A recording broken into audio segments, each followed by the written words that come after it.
Hello everyone, I'm Jia Wei Sun from Nanjing University. The title of my paper is Evaluating IP Routing on a General-Purpose Network Emulation Platform for Space Networking. My speech is divided into 5 parts. Firstly, I will introduce the background of my research work. Due to the enlargement of network scale and the diversity of demands, the emulation platform for space information network research needs to be extensible, flexible, and reconfigurable. So far, there exist 2 schemes. One is to carry out research in the real space network, but the experiment cost is relatively high. The other scheme is to use existing network simulators, such as OPNet ONS for simulation.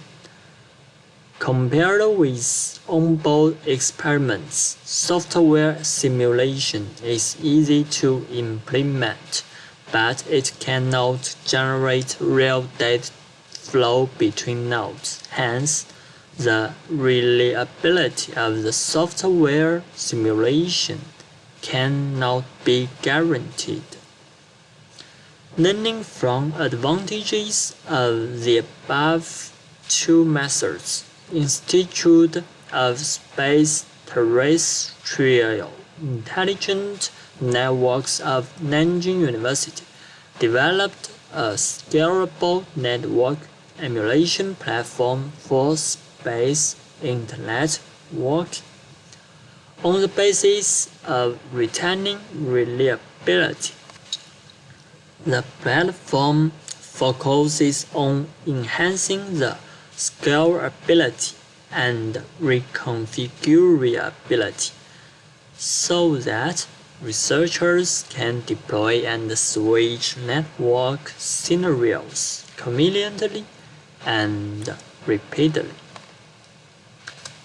As shown in the figure, the architecture of the emulation platform can be divided into 3 parts: logical plane, control plane, and data plane. Logical plane is to establish the corresponding network model by modeling software according to the specific space information network scenario. The control plane receives information and parameters from the logical plane and drives the emulations in the data plane. The main elements of the control plane include central controller and the SDN controller. Data plane is the principal part of routing emulation, including emulation nodes, switches, and other equipment, which is responsible for sending or receiving data and monitoring the information. The data plane mainly includes emulation nodes and devices such as switches. Various routing protocols or algorithms based on different protocol stacks such as OSPF and CGR can be tested and emulated on the proposed emulation platform.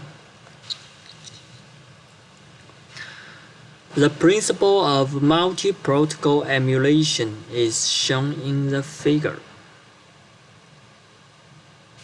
Based on this platform, IP routing protocols OSPF and OSPF Plus are emulated in this paper.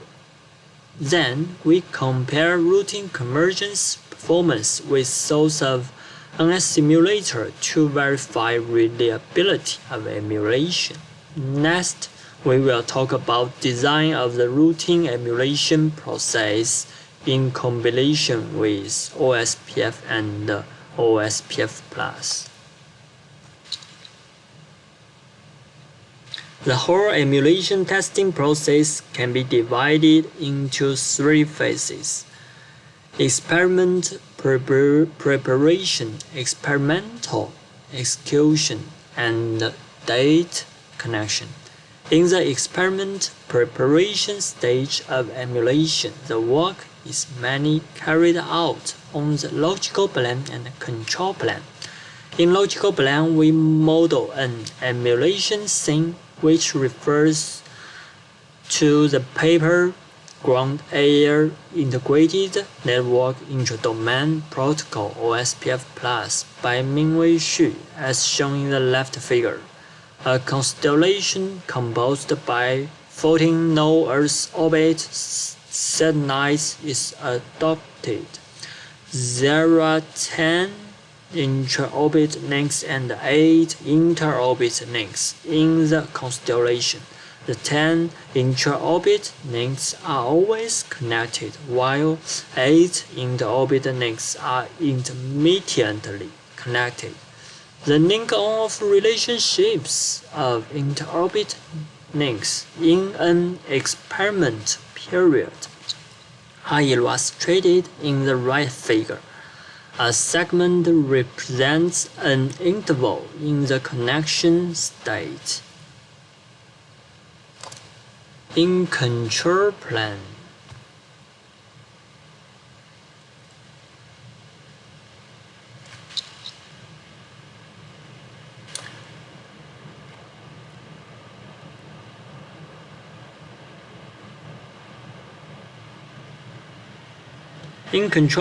OSPF+ protocol is developed in the open source routing software Quagga. Then Docker virtualization technology are used to build OSPF and OSPF+ images and nodes. Concrete steps of experiment preparation can be seen in this figure. In the experiment execution stage, central controller sends the start signal to the emulation devices and the software-defined networking controller.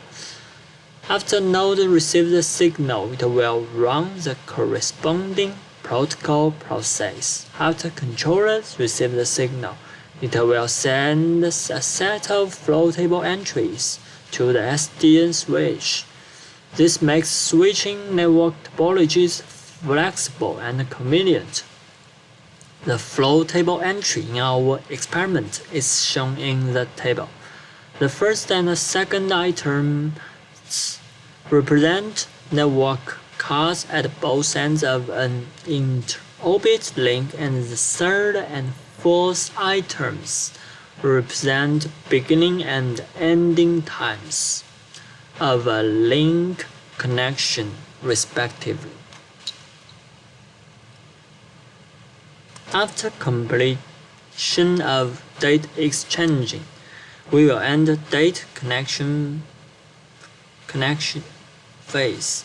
Performance indicators of concern work obtained by calculating the time difference recorded in the log file of OSPF and OSPF+ process.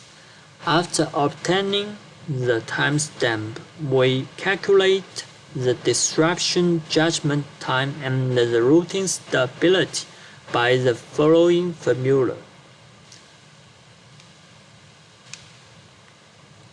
In the disruption judgment time formula, T link off represents the time at which the link is disrupted. When OSPF detects a predictable link off event, it will change the label state from full to down. The time is marked as T4 to down. When OSPF+ detects a predictable link off event, it will change the label state from full to living. The time is marked as T4 to living. 5 experiments were carried out for each scenario to reduce the testing error. Routing stability of OSPF and OSPF+ is defined as proportion of stable routing time marked as T-step, within two consecutive link disruptions marked as total, excluding the disruption judgment time, link state information synchronization time, and routing calculation time. In total, the remaining time is stable routing time.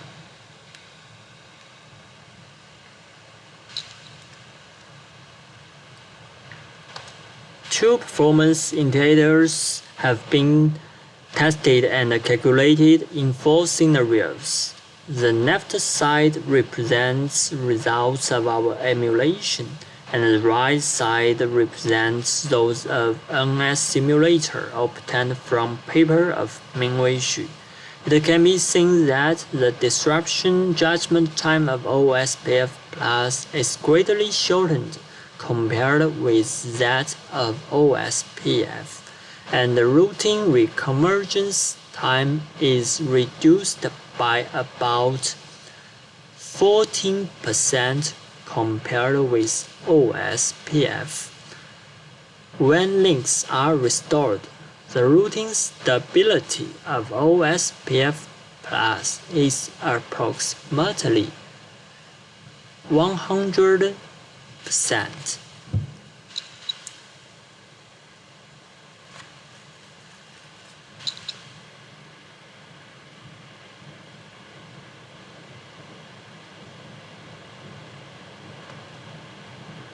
There is a certain gap between our results and the NS simulation results. Such slight difference can be ignored temporarily, considering the possible differences in software implementation and the introduction of real data flow of the emulation platform. It can be seen that current emulation platform has been able to carry out IP routing emulation, which ensures the reliability. So, what makes a performance difference between OSPF and OSPF Plus? First, OSPF Plus introduces topology prediction mechanism, which saves the time for hello message periods for judging disconnection. Secondly, OSPF Plus enables data matching, transfers leaving to exchange directly without handshakes and negotiations. When link recovery occurs, this action promotes routing stability.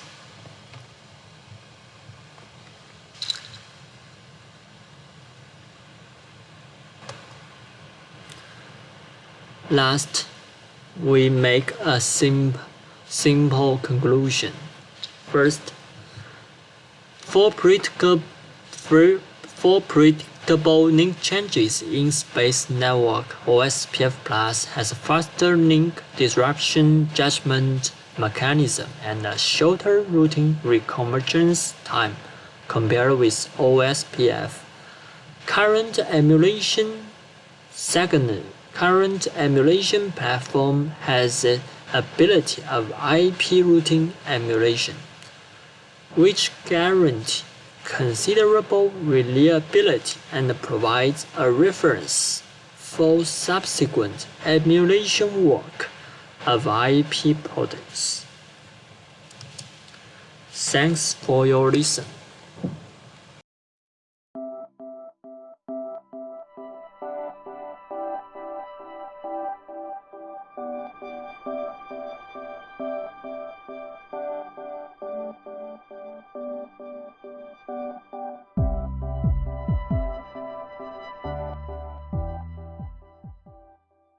Hello, ladies and gentlemen.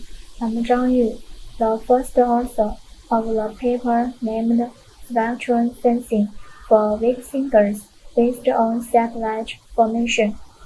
I am from Nanjing University of Post and Telecommunications.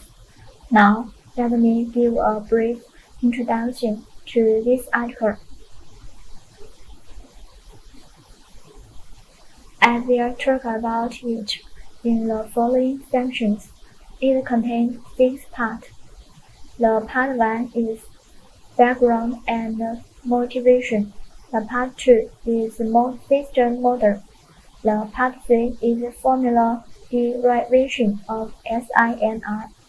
The part 4 is multi-satellite array. The part 5 is simulation results. The part 6 is future study. Now, let me begin with the first part, background and motivation. The background for this article are these. The first one is the spectrum resources are limited. The second one is with the rapid development of sensing industry. It is increasing demand for spectrum resources. The last one is there are few researchers for all such things in this article by now. Then the motivation is in the case of limited spectrum resource. We should improve the utilization of spectrum as much as possible. So, in this article, we use the way of satellite formation to participate the spectrum sensing in order to improve the detection probability of satellite.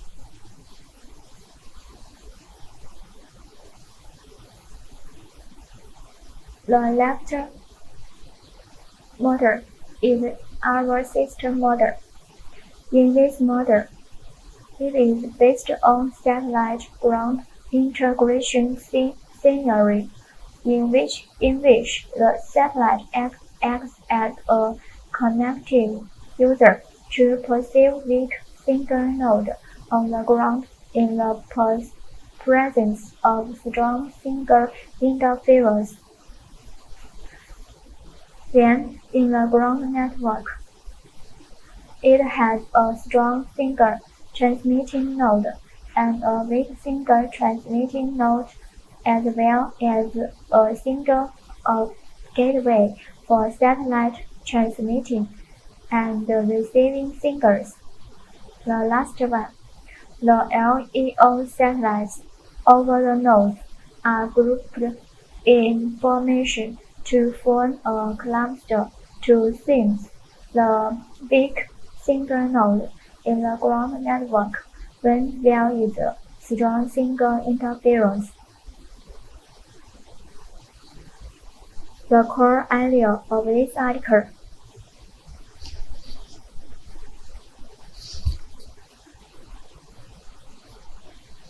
According to the above description, this article is mainly aimed at this model to study.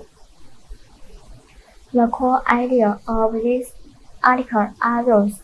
The first one is, in this thing, we investigate the spectral sensing of a weak single based on multiple low Earth orbit satellites in the presence of a spectrum sharing node, which can generate the interference imposed on the sensing LEO satellites. Then, in order to improve the sensing ability of the weak single, a cooperative spectrum sensing method relying on satellite formation is proposed. Specifically, firstly, some satellites will be chosen from multiple LEO satellites for formation purpose, while the specific number of satellites chosen can be adjusted by evaluating the probability of detection weak signal. Then, considering the objective that both restrain the interference and magnifying the weak signal, the weighted value of each satellite for performing may be optimized with the aid of genetic algorithm, and the received gain of weak signal and the interference can be achieved. Finally, the probability of detecting the weak signal can be evaluated by calculating the signal-to-interference plus noise ratio, and the number of the chosen satellites can be decided accordingly.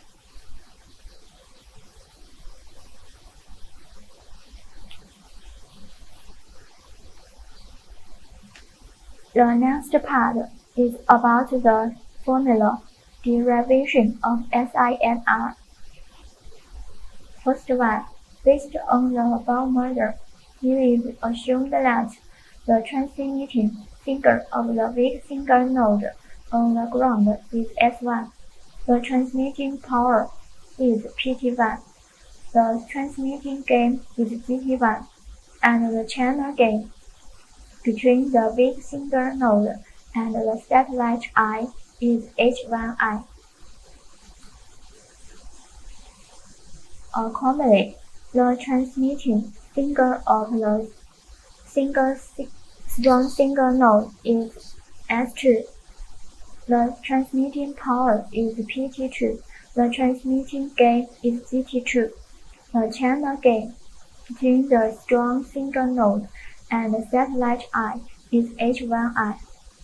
Assuming the satellite's receiving gain is GR, then the received signal of satellite I can be given by the following formula, where I is between 1 and n. The third is the channel gain of ground nodes to each satellite is approximately considered to the equal because of the node array of satellite formation.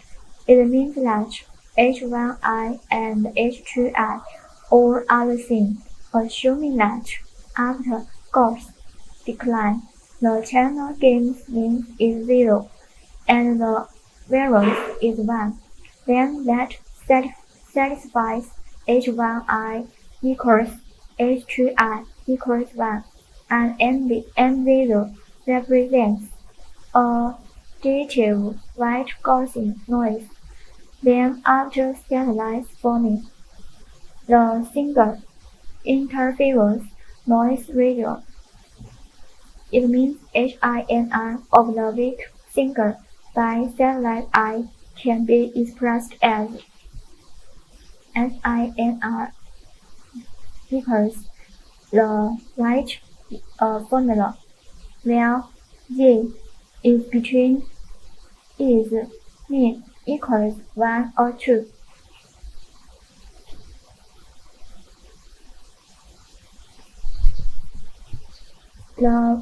Then the following part is part 4, multi-satellite array.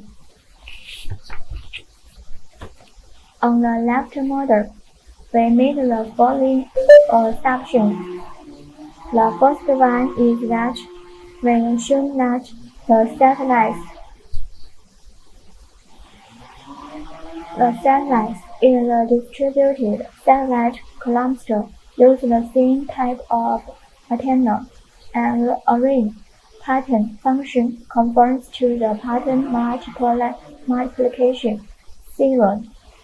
The second truth is the distance between the distributed satellite cluster and group node is much larger than that between the satellites in the distributed cluster, so the electromagnetic signal path attenuation between the ground node and the satellite array elements is roughly the same.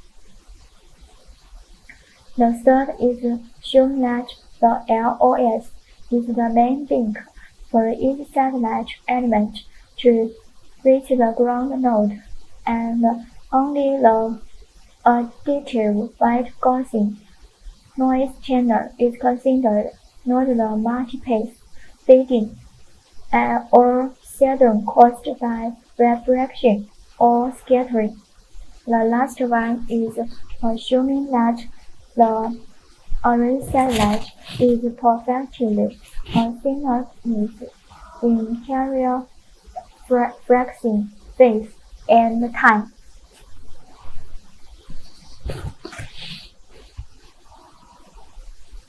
Then, according to the above model, we can draw the formula of a manifold vector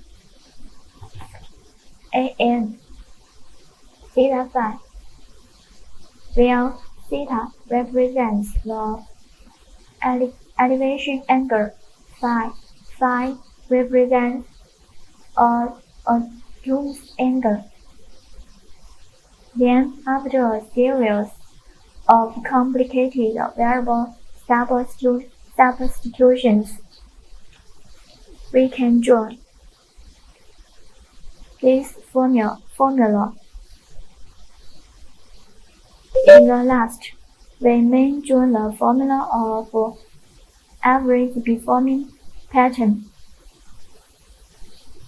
This formula we will use in the later.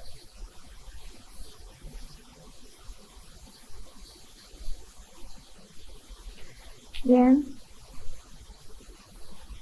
according to the above scenario and the derivation of the corresponding formula, after simulating, we can draw the patterns of the formation of array satellites and the curves of the nodes in the pattern is the number of the array satellites. Then we can see in the figures below it. Then we also draw the curve graph of the SIAR and the detection probability changed with the number of the satellites.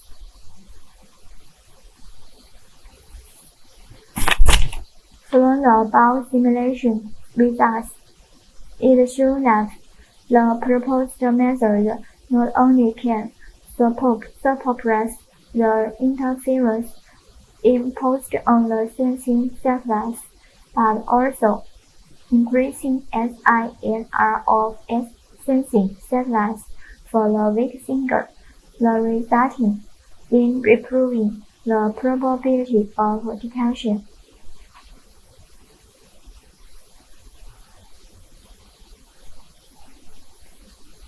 In the last part is my future study. In the next study, I want to make the following improvements. The step 1 is changing nodes location information in the ground network to random location. The step 2 is application the actual satellite constellations to participate in spectral sensing. Then we can use the satellite formation to sensing spectrum. The step 4 is for improving satellite spectrum sensing performance. Because in this article, we assume that the node location information is fixed in the ground network, not random location. So, I want to change this knows location information in the next study. That's all. Thank you.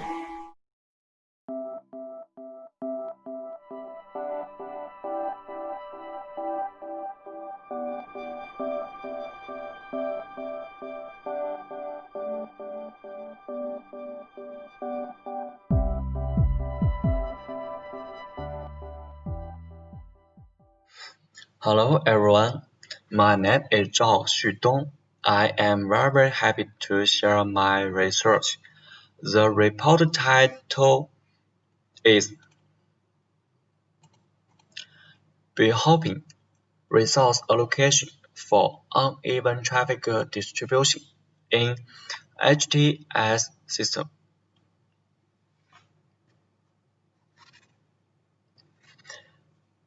The report will be explained from the following 5 parts. The first part is background and significance. There were some advantages in previous researches. Firstly, which lacks of the relatively real user traffic demand model. Secondly, some areas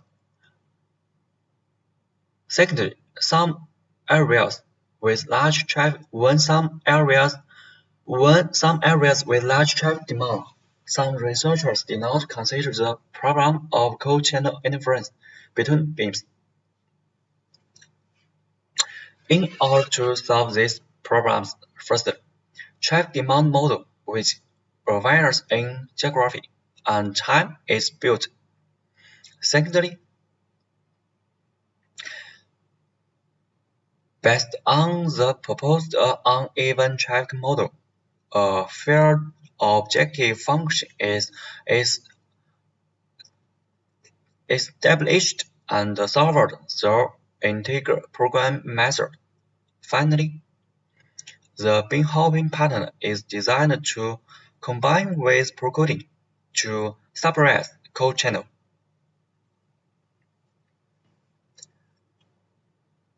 Finally, we can optimize resource allocation method, reduce co-channel interference, and improve resource utilization.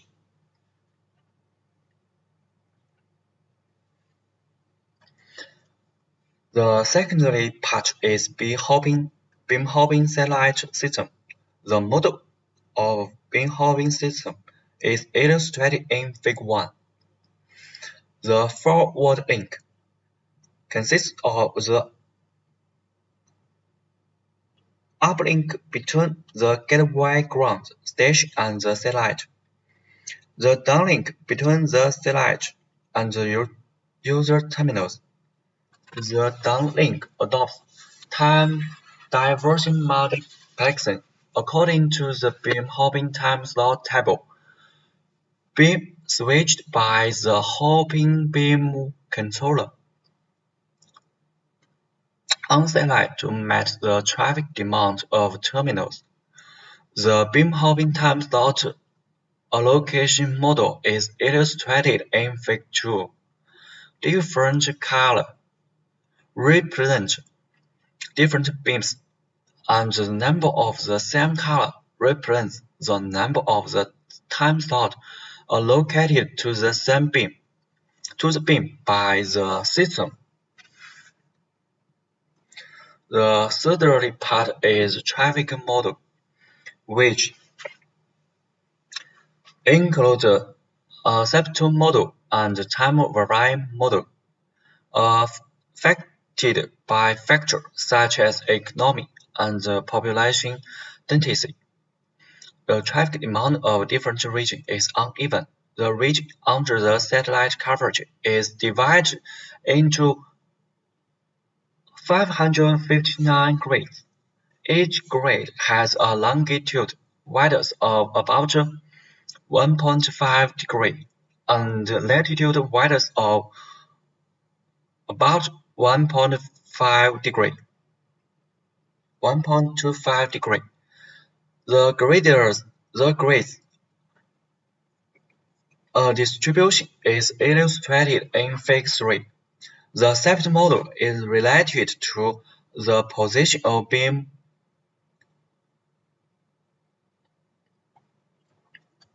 distribution. The beam coverage and the arrangement of it are illustrated in Fig 4. After obtain the diversion of grid and beam positions, we obtain the peak traffic demand through the following 5 steps. Firstly, calculate the number of users by Formula 1, where GPM is a determination of the growth potential market, expressed in GDP. PR is the popularity of satellite service, and TP is the take-up rate of satellite service, expressed in population density. When estimating the number of users, the paper only considers GPM and GP. Secondly, the area of each grid by Formula 2, where LA is the length of each grid in the longitude direction. LB is the length of each grid in the latitude direction.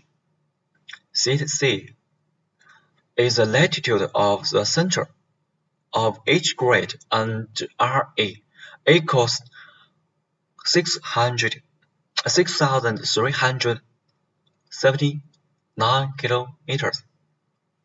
Thirdly, calculate the number of users in each grid by Formula 3, where if R equals 1, NIK is a mobile subscribers in province K. If R equals 2, NIK is a fixed users in province K. A. If the area of grid I, SK is area of province J, which got by adding area of each grid belong to province K. The calculation of traffic intensity rho J inside the grid J by Formula 4, where lambda 1 I equals 1. Lambda 1 is the mean call arrival rate per mobile subscriber. 1 J equals 2. Lambda 2 is the mean call arrival per rate fixed user. And TJM is the arrival on equivalent call duration. NIJ is the number of mobile subscribers in grid J. NJJ is the number of fixed users in grid J. Last but not least, traffic demand intensity of each beam can be gauged by Formula 5. Then,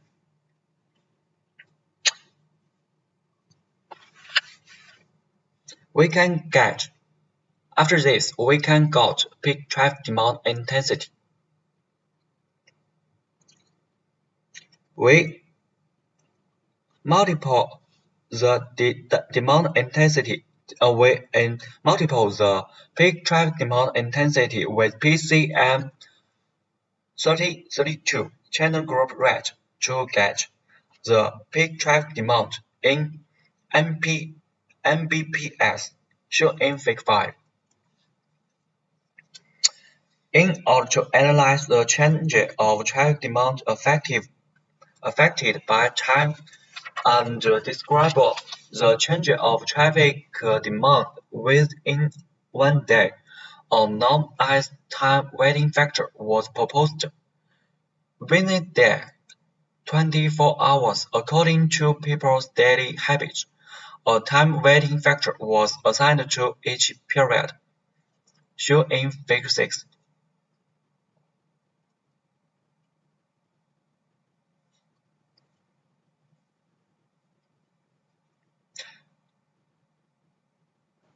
After orbiting the peak traffic demand and time weighting factor, we can orbiting the time wire model shown in Figure 7. Combined the septal model and the time wire model, we can get the traffic model which varies in geography and time, which show in Figure 8.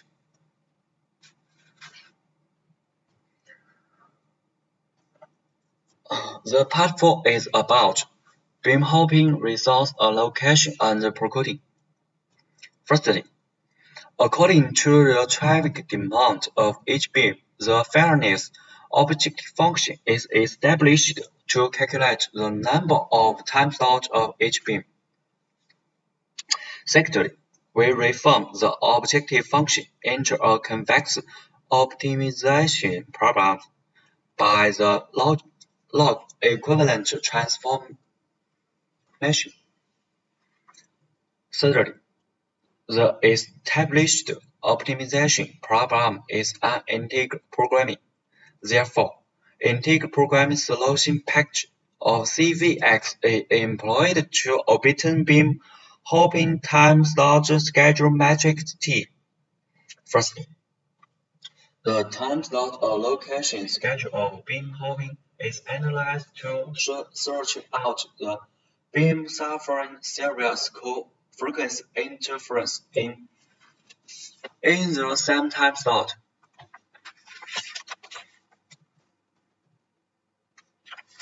Finally, in the non-ideal channel, the MMC procoding is used to suppress the co-channel frequency interference.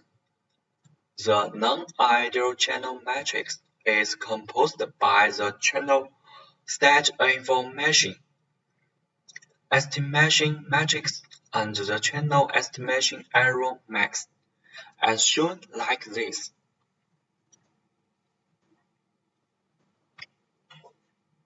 Channel state information estimation matrix, channel estimation error max.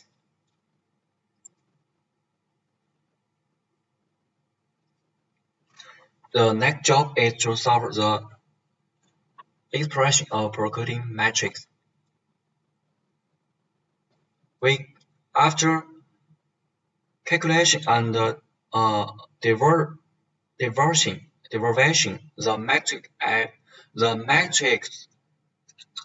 the procoding matrix F can be obtained.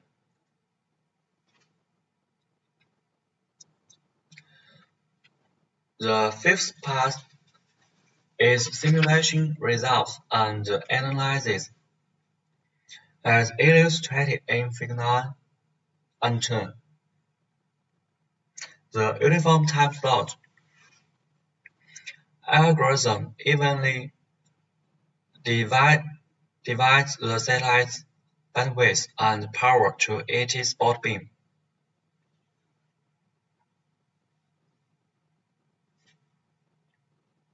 Which cannot match the high traffic demand of each beam. The all-in beam hopping algorithm avoids the intra-cluster interference through time isolation method, but it cannot avoid the intra-cluster interference. The joint cluster algorithm reduces some intra-cluster interference by increasing septal isolation method. The proposed algorithm effectively suppresses intra-cluster interference and inter-cluster interference, making full use of onboard resource. As illustrated in Fig 11 and 12. When the traffic demand of beam number 40 is small, The beam needs fewer time slots and has less interference with other beams. Therefore, the traffic satisfaction of the four algorithms is close to 1. However, when the traffic demand of the beam is large, the uniform time slot algorithm lacks flexibility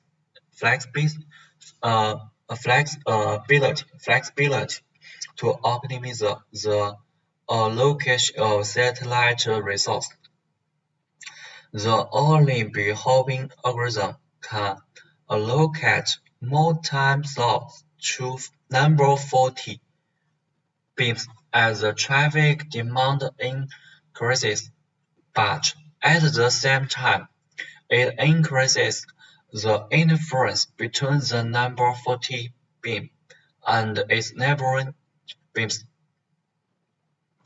The joint cluster algorithm can reduce some interference of adjacent beams through the beam hopping pattern design method. Compared with the previous algorithms, the proposed algorithm has a better performance. That's all. Thanks.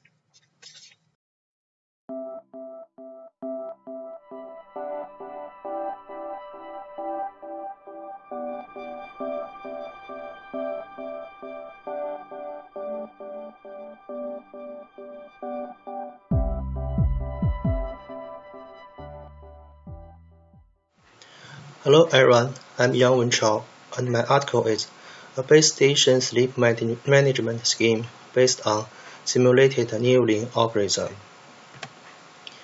In the 5G era, the requirements of users are getting more and more.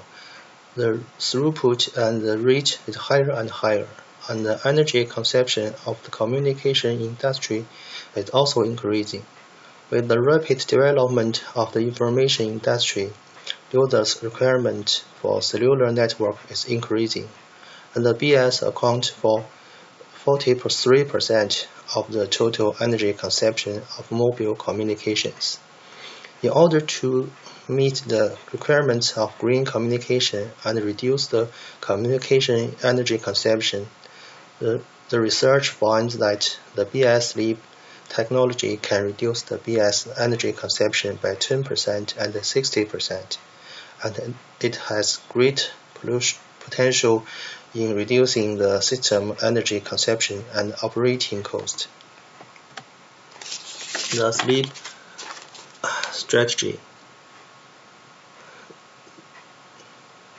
This paper proposes an adaptive BS management scheme based on energy balance, and a better BS sleep strategy is solved by using a centralized sleep algorithm in heterogeneous cellular network scenarios. In this paper, the simulated annealing algorithm was applied to Dolman's strategy through to the BS and the connection between the users to solve the problem of abstraction and modeling. In view of the BS closed cover blend area and the network terminal problem, the frequent closed questions, the BS is put forward in the heterogeneous network management scheme based on energy balance. It is a good way to improve the network energy consumption situation by using the simulated annealing algorithm. The SA algorithm was proposed by Professor Kirkpatrick in 1982, inspired by the solid annealing process in thermodynamics. The SA algorithm is based on the Monte Carlo iterative solution strategy with the global search function, good adaptability, and robustness. In general, the initial high temperature is set first. In the process of gradual temperature decline, The probability jumped can be used to jump out of the local optimal solution and approach the global optimal solution. The inner loop of SA algorithm adopts Metropolis criterion, that is, to accept the new state with probability. When the temperature is T, the new state J is generated from the current state I. The energy of the two is EI and EJ respectively. If EJ less than EI, the new state J will be accepted as the current state. Otherwise, if the probability P is greater than the random number in the interval from 0 to 1, the new state J will be accepted as the current state. If the above conditions are not true, I will be returned as the current state. The BIS energy saving scheme based on SA. In this paper, a module of random distribution of base stations is adopted to simulate the actual situation. Mention-like point progress improves the Poisson point distribution model. It is mainly that when the distance between 2 points is less than a given value, one of the points is removed according to center rules, and the Poisson point distribution process is diluted. In the actual BIS development, the microcell has the low power consumption, the small coverage, and the strong randomness. Therefore, in this scheme, Poisson point distribution is directly adopted for micro BIS, and the motion-like point distribution is adopted for macro BIS. The situated area of 5 km to 5 km is shown in Figure 1. The specific steps of the scheme are: 1. Initialization. According to the complexity of the problem, set the initial temperature T, initial solution state S, and the number of initial iteration L. 2. Perform steps 3 to 6 for K equals 1, 2 to L. 3. A disturbance is generated in the original state to find the value of the current optimization of function. 4. Calculated the increment delta T equals to CSI minus CS. CS is the evaluation function. 5. If delta T less than 0, S1 is accepted as the current last solution. If delta T more than 0, S1 is accepted as the new current solution with the probability except negative delta T divided T. 6. If the termination condition is satisfied, the current solution is output as the optimal solution. 7. Set the network topology according to the optimal solution. Close the zero load BIS.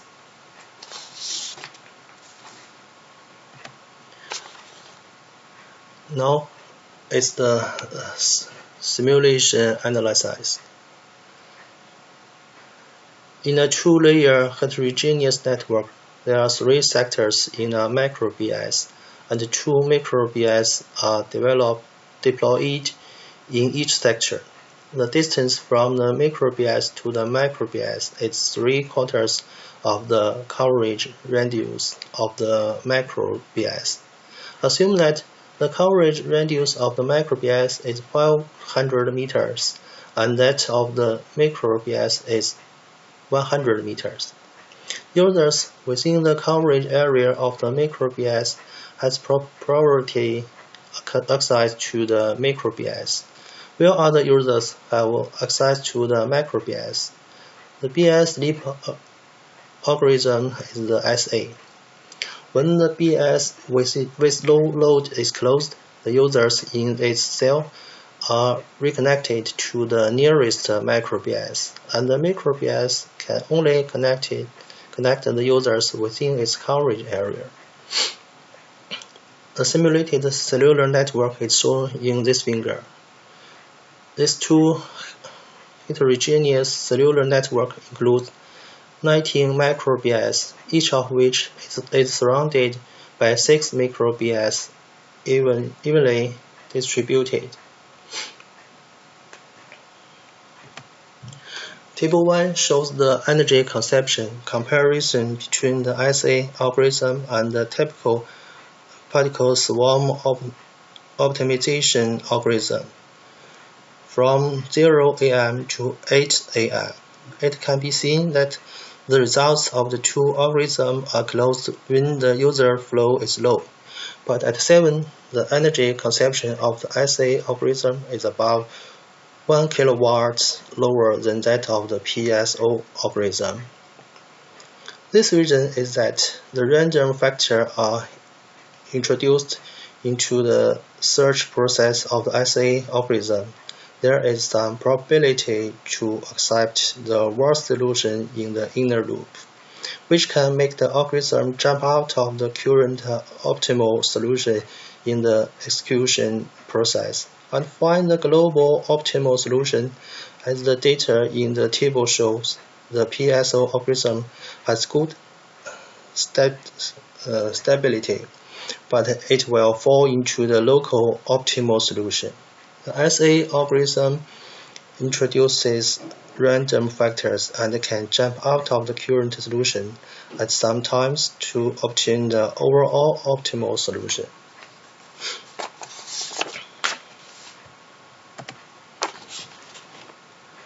The energy efficiency is equal to the throughput of the system divided by the total energy consumption.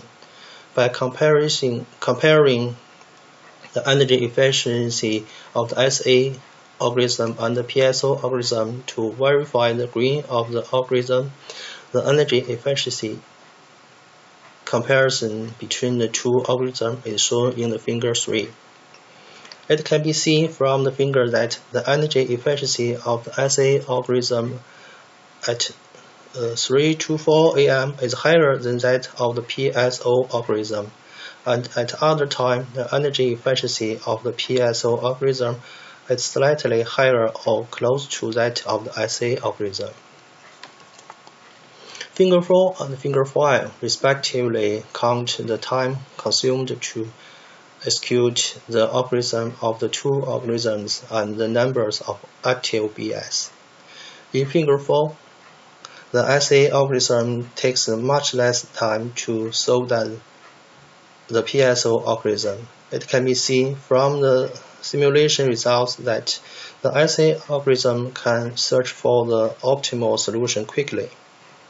In Figure 5, the number of BIS opened with the SA algorithm is less than that of PSO algorithm in most cases.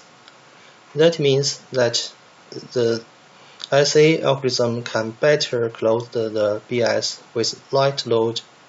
From the global perspective, it can close the BIS with the low load under the condition of ensuring the communication equality of users, and achieve the purpose of the energy consumption balance. By applying the BIS sleep algorithm to actual sense, achieve the purpose of green communication in 5G environment. Conclusion. This paper focused on the energy consumption of the BIS in the communication system and used the BIS sleep scheme with the SA algorithm, which can quickly solve the large-scale combination optimization of problem. With a two-layer heterogeneous cellular network model based on motion-like point distribution process, this scheme is compared with the typical PSO method from energy consumption, energy efficiency, algorithm consumption time. The simulation results show that in the case of the similar performance, The SA algorithm can get the global optimal solution, and its energy consumption can be saved 500 to 1000 watts. Its algorithm speed is 15% faster than PSO algorithm. Under the condition of ensuring the quality of user communication, the SA algorithm can sleep the low-load base station and achieve the green communication in 5G environment. Thank you, everybody.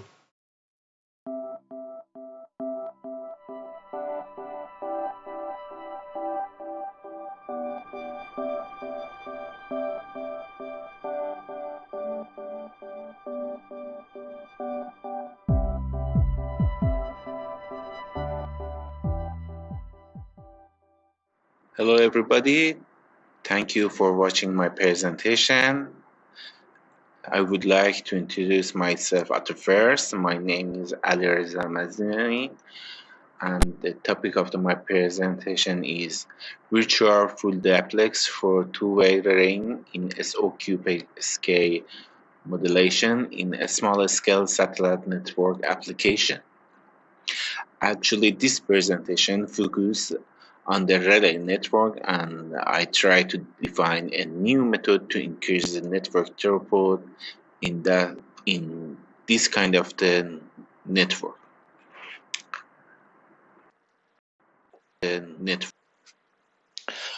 I've divided my talk into following section. First, I'm going to introduce relay and relay communication and what's a relationship between relay communication and a small scale satellite. What's the reason we are interested to research about it? In section 2, I'm going to introduce something about the cooperative communication, what is two-way relay network, and speak about relay protocol and how can extended two-way relay network to multi-hop two-way relay network. The section 3 is we defined the novel model virtual full-duplex multi-hop two-way relay network and completely explain this model how can work, and step 4 I'm simplified SOQPSK signal is be defined because we want to use this kind of the modulation in the system model, and the result used in the section 5 for performance analysis. We calculated symbol error rate, and finally in section 6 we can simulate and we compare results together about this new model.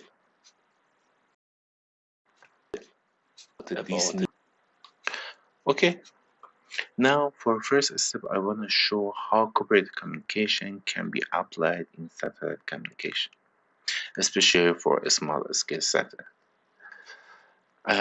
I should mention here, a small scale satellite has been researched in some real project as a kicksat project or a 0G project, 0G one experimental project in ISS. So this picture is only one conceptual design, it's not pure practical. Just I want to show how some Pico or Fremantle satellite can be work as a relay and one functional satellite work together.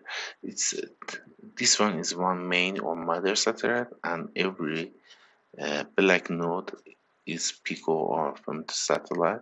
All of them connected together as a mesh network, and all of the connections bidirectional. Actually, when we can use of the this network, if you can create this network, it can potentially extend the radio coverage, enhance link reliability and channel capacity, and facilitate deep space and galaxy exploring and perform scientific measurement. And it's lots of the benefit of this kind of the network. In background section, I would like to take minutes to define a cooperative communication and relay network. Relay make a direct link between source and destination, so they improve the spectral efficiency and network throughput. If source and destination are connected by relay in one way, it's called a one-way relay network. If source and destination are connected in two-way, it's called a two-way relay network. So look at this picture. The common number one is conventional method for two-way relay network. It needs 4 time slots to transmit one packet data. But the column number 3 is physical layer network coding. It just need 2 time slots for transmit one packet data. Also, lots of the relay protocol is be defined, same as ampere and forward or decode and forward. But each one has some disadvantage. For example, ampere and forward amplify the noise, and decode and forward need to coding, and coding increase the time slot. But we choose denoise and forward because denoise and forward just need to 2 time slot. Also, we need choose one modulation for this physical layer network coding, and we prefer to choose one modulation as a memory. In the next slide, I try to show how can extended one two-way relay network to multi-hub two-way relay network. The structure is the same, just the number of the relay is be infinity, but the throughput is the same. In this network, all of the nodes are half duplex and equipped by single antenna and relay used in the denoise and forward protocol. The source also is use of the half duplex and connected together by relay. Okay, now we reach to main section of my presentation. I want to define my proposed model. It's one kind of the extended version of the multi-hub two-way relay network. Okay, look at this picture. Here there are lots of the relay. All of the relay have a half duplex system, and they are equipped by just single antenna. Therefore, they cannot send and receive simultaneously. So then their mode is alternate in each time slot. But another side, the sources, we have two sources, source number 1 or source number 2, have a full duplex system, and they are equipped with 2 independent antenna, and they can send and receive simultaneously. Because of these properties, we can name this network as a virtual full duplex, because our relay is not full duplex, it's a half duplex. Okay, in this section, I calculate how can reach to network throughput based on number of the message and number of the relay. And when number of the message is much larger than of the number of the letter, it can be reached to 2. It's awesome because 2 is formal number for full-duplex, but it's not really full-duplex, it's virtual full-duplex. And the figure B show to us just 4 relay, it's simplified version, because I wanna explain something about this. Go next slide. Okay, now show each relay work in receiver mode or transmitter mode, how can work it. Each relay has a limited buffer size. That buffer's capacity is equal with only 1 packet data. So each relay can only receive signal from its adjacent node, and signal received from the neighboring are negligible due to line distance. So we can attention to this section. For example, this relay number L is receive signal from 3 nodes, and all of the received signal is combined and superimposed together and saved in the buffer of the relay.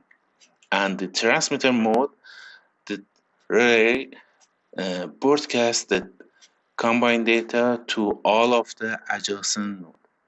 Okay, indeed. And here we can see how work the source. The source has 2 antenna.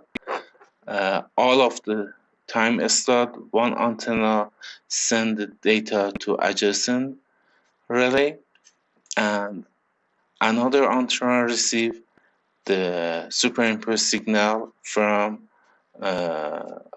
another adjacent nodes.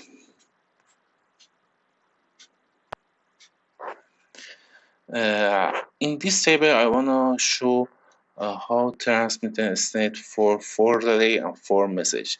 For example, time slot 1, source 1 send 1 packet data to relay 1, another side source 2 send to relay 4 1 packet data, and in time slot 2, what happened? So relay 1 send receive data to relay 2 and relay 3. Another one source 1 send the new packet data to relay 2 and 3. And also relay 2 and 3 receive data from relay 1. So finally I show what happened. We have a 4 message, but all of the 4 message is be completely transfer only 6 time slot. As I said at the first of the presentation, we need to select one modulation can provide power efficiency by offering a more significant improvement in bandwidth. So, shaped offset quadrature phase shift K, its abbreviation SOQPSK, is a continuous phase and constant amplitude modulation. Is so compatible with existing efficient nonlinear amplifier and is so usual to use for satellite communication. So we choose this modulation.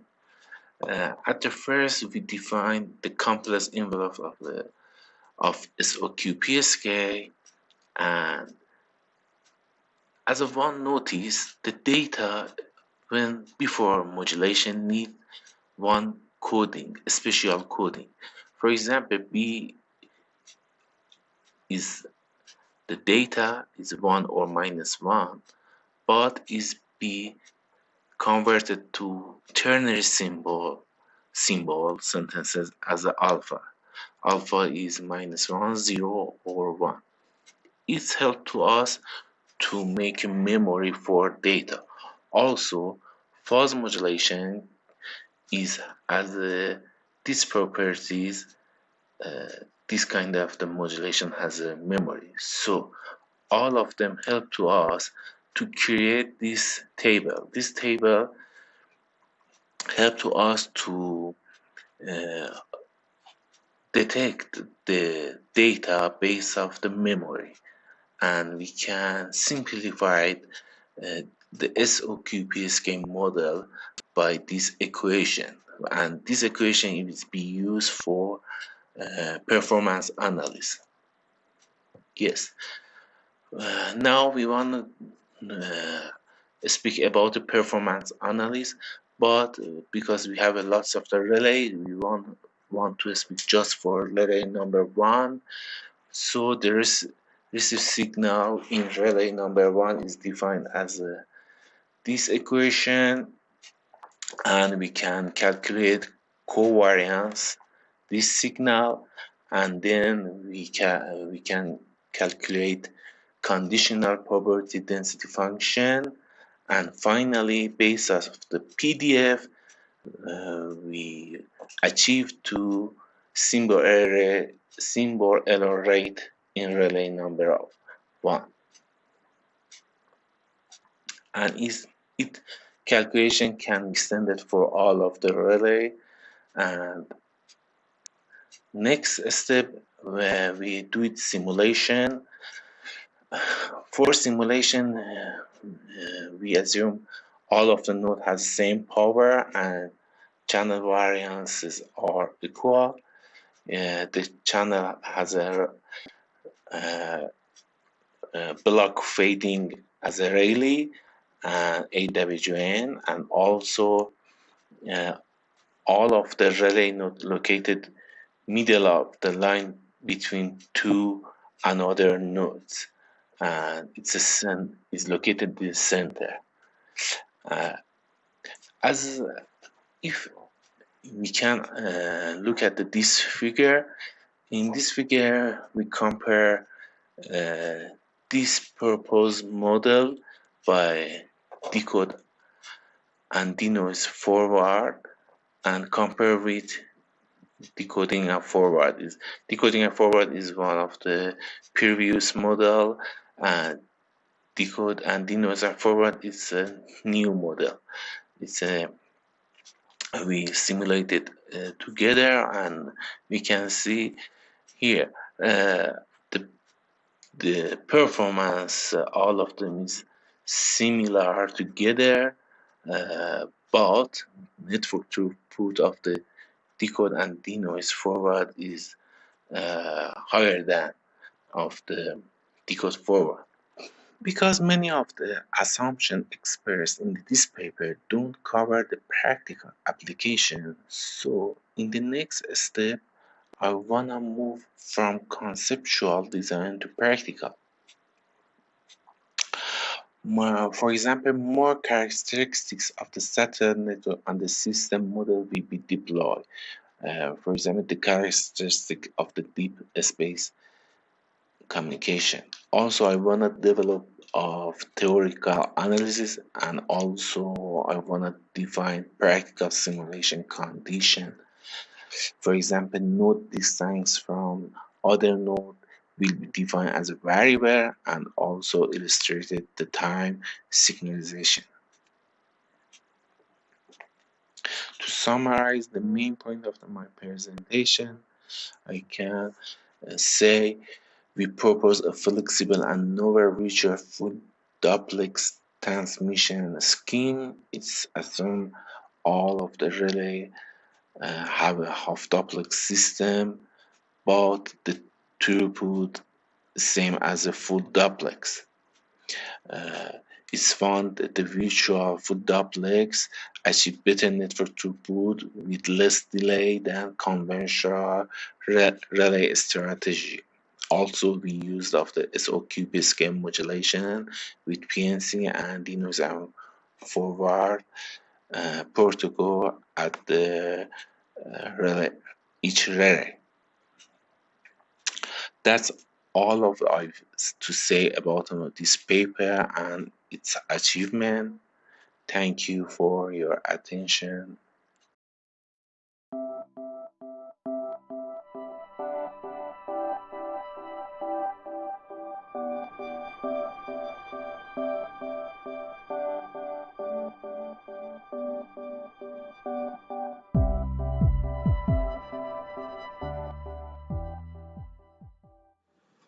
Hello everyone, my name is Jinzheng Chong. I'm come from Harbin Institute of Technology.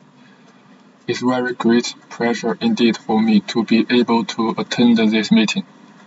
My paper is Byte-inspired Biogeography-Based Optimization Algorithm for Smoothly UAV Track Planning using Bezier function.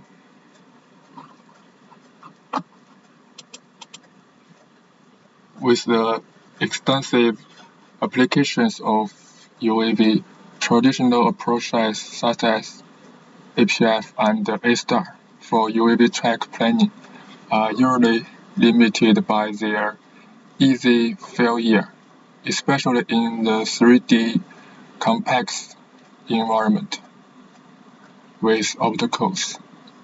Moreover, most of these works do not make careful considerations on the fine-grained smooth of track required heavily by the realistic flight of UAV.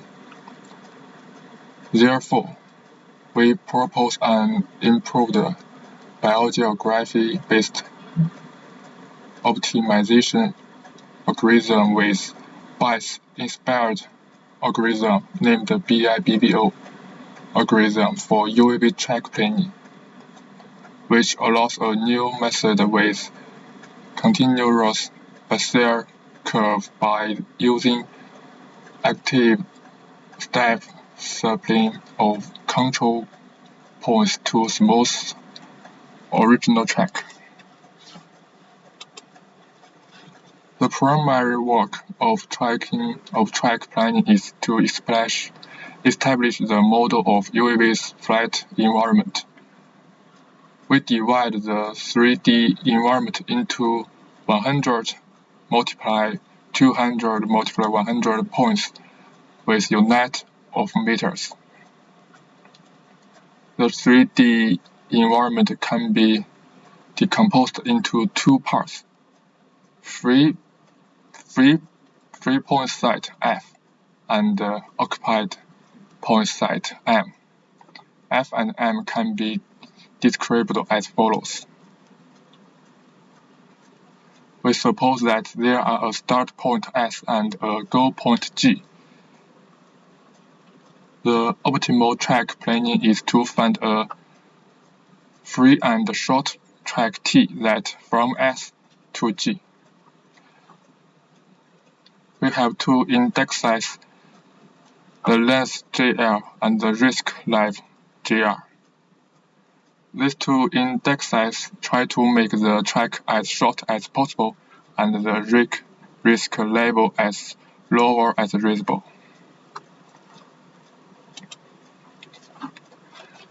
As discussed above, it can be known that the total cost function of the track is based on JL and JR. Besides, we define DC as the constituent of the track. We assume the UAV flight safety radius of eta, so the track planning problem can be described as follows.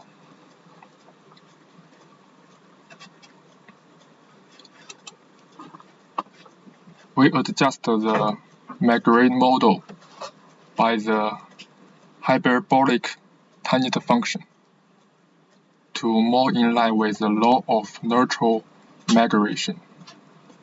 We can get the new migration model as follows, as shown in figure on the right.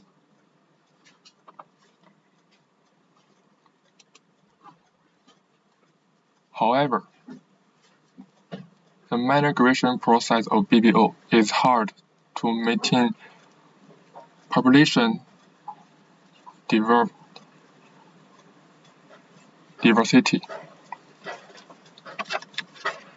The BA can update the solutions by using the information recorded and enhance the local search by generating a local new solution around the optimal solution. Introducing the BA update during the migration process of BBO could improve the searching ability and maintain the diversity of the population in BBO well.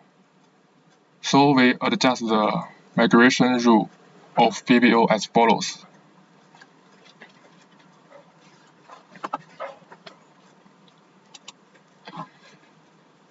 We transplanted the loudness AI of bytes in BA into habitats, which be updated when a new better habitat is accepted.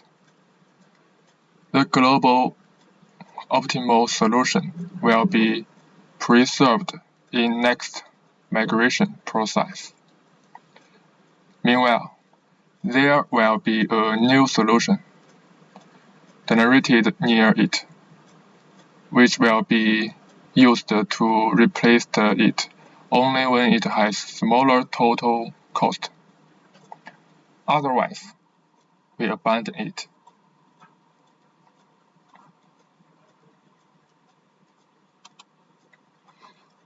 And then, let's talk about the track smoothing. Since there are straight line segments in the UAV track, the original track is usually not smooth. It is not suitable for UAV.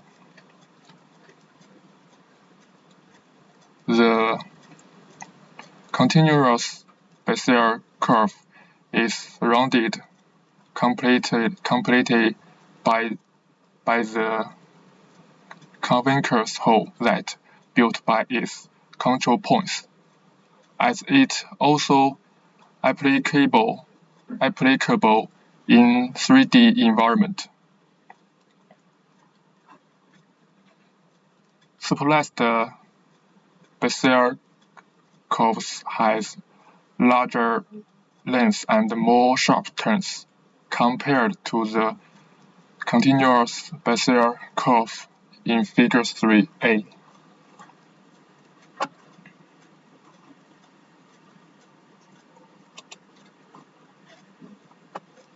Based on the above analysis, it seems that smoothing track by using a continuous Bezier curve is perfect, but the original track is just a polyline with many redundant points. More control points mean higher order of Bezier function and involves more time to calculate or check. We don't need too many poles to achieve track smoothing. By deleting redundant points, the calculator speed will be greatly improved. However, there is no free lunch. Fewer control points may lead the smoothed track to pass through the edge of the obstacles as shown in Figure 4.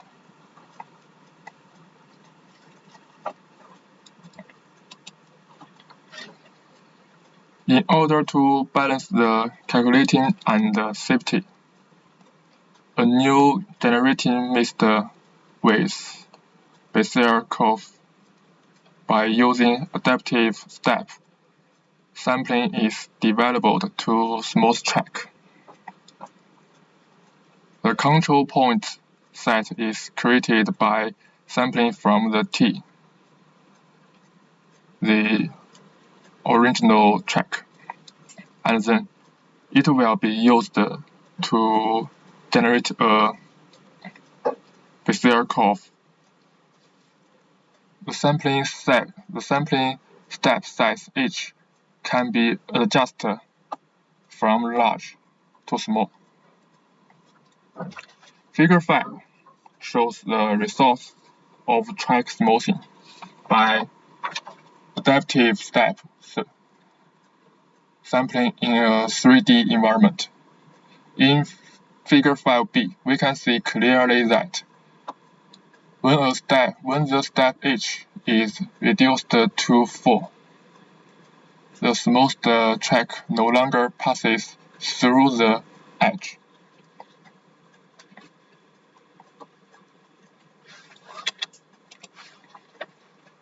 Okay, now simulations were designed to prove the approach proposed for UAV smooth track planning in the 3D environment. We used two maps of different complexity, map A and map B, each of which was repeated 30 times simulations. These figures show the simulation results of map A. In A and B, the line in yellow, red, and black are the original track generated by BBO, BA, and BIBBO. Similarly, there are simulation results of map B. We can see that the track created by BIBBO has fewer turns and is shorter than that of the other two algorithms. The detailed comparison of these tracks will be given in the table 1 and table 2 in the following page. C and D C and D show that the red track generated by adaptive step sampling is always smooth and safe. Besides, the smooth track is very similar with the original track in shape. Figure on the right shows the convergence comparison of the three algorithms. It can be observed that BIBBO has the faster convergence speed and the lower cost compared with the other two algorithms.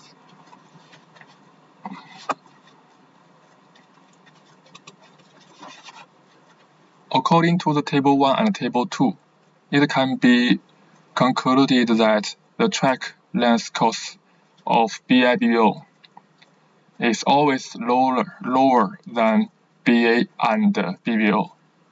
In addition, the standard deviation of BIBBO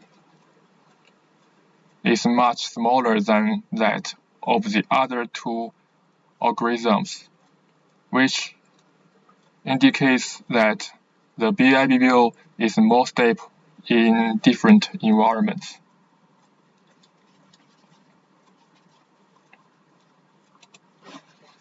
Okay, in this paper, we propose an improved BBO algorithm with BA for UAV track planning and a new generating method with continuous Bezier curve by using adaptive step sampling of control points to smooth original track. Simulation results show that our approach can obtain better UAV smooth tracks in different 3D environments. Okay, that's all. Thank you, everyone.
I am honored to have the chance to address you on this special occasion. The topic of my paper is a 3-level training data filter for cross-project defect prediction. The outline of my talk as follows. The first part, want to introduce the background of this research. The second part, suggestions and method of cross-project defect prediction. The third part covers the experiment for this three-level search filter, including this three-level search filter case study and result analysis. Finally, a simple conclusion is given. Well, let's move on the first part of this topic. To begin, let me explain what software defects are. Software defect refers to a kind of problem, error, or hidden functional defect in the computer software or program that destroys the normal operation ability. As we know, software defects are inevitable, and once the defect is produced, the later it is discovered in the software development process, the greater the cost of fixing the defect. In order to find software defects as soon as possible to reduce the cost, software defect prediction based on software metrics came into being. However, in the actual development process, often a new project lacks of historical data. Collecting and labeling training data take a lot of manpower and resources, so it may face the problem of insufficient data to support model training. To solve these problems, researchers consider cross-project defect prediction, CPDP. Cross-project defect prediction uses historical data from other projects to train prediction models to predict whether current projects have defects. Currently, researchers mainly use transfer learning to solve this problem. Transfer learning applies the models trained based on the data of a certain project to other different but related projects. Within the research scope of transfer learning, researchers mainly propose the methods to improve the performance across project defect prediction in the aspects of instance and metric, including instance selection, instance weight setting, metric selection and metric mapping, etc.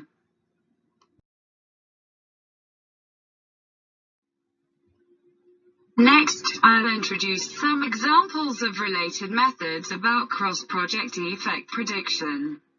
The first research to conduct a feasibility analysis of cross-project defect prediction was completed by Iridium LEO in 2002.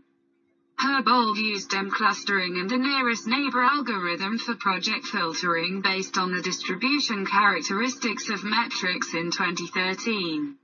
Amasaki et al. Used unsupervised learning to remove irrelevant and redundant metrics from the target project in 2015. Kamkui et al. Proposed iForest filter to simplify the training data for cross-project defect project to improve the model performance in 2019. From the above related studies, the selection methods of training data mostly focus on only one related aspect, and few studies combine the two aspects of transfer learning. Therefore, considering the selection of the data for the training defect prediction model from the two aspects of instance selection and metric selection, a three-level filtering strategy is proposed to find the training data that can be used to train the most suitable defect prediction model for the target data. Then, let's move to the theoretical part of our research. Our research based on the two basic methodologies. First, when doing classification, it is often necessary to estimate the similarity measurement between different samples. At this time, the method usually used is to calculate the distance between the samples. Second, feature selection can eliminate irrelevant or redundant features.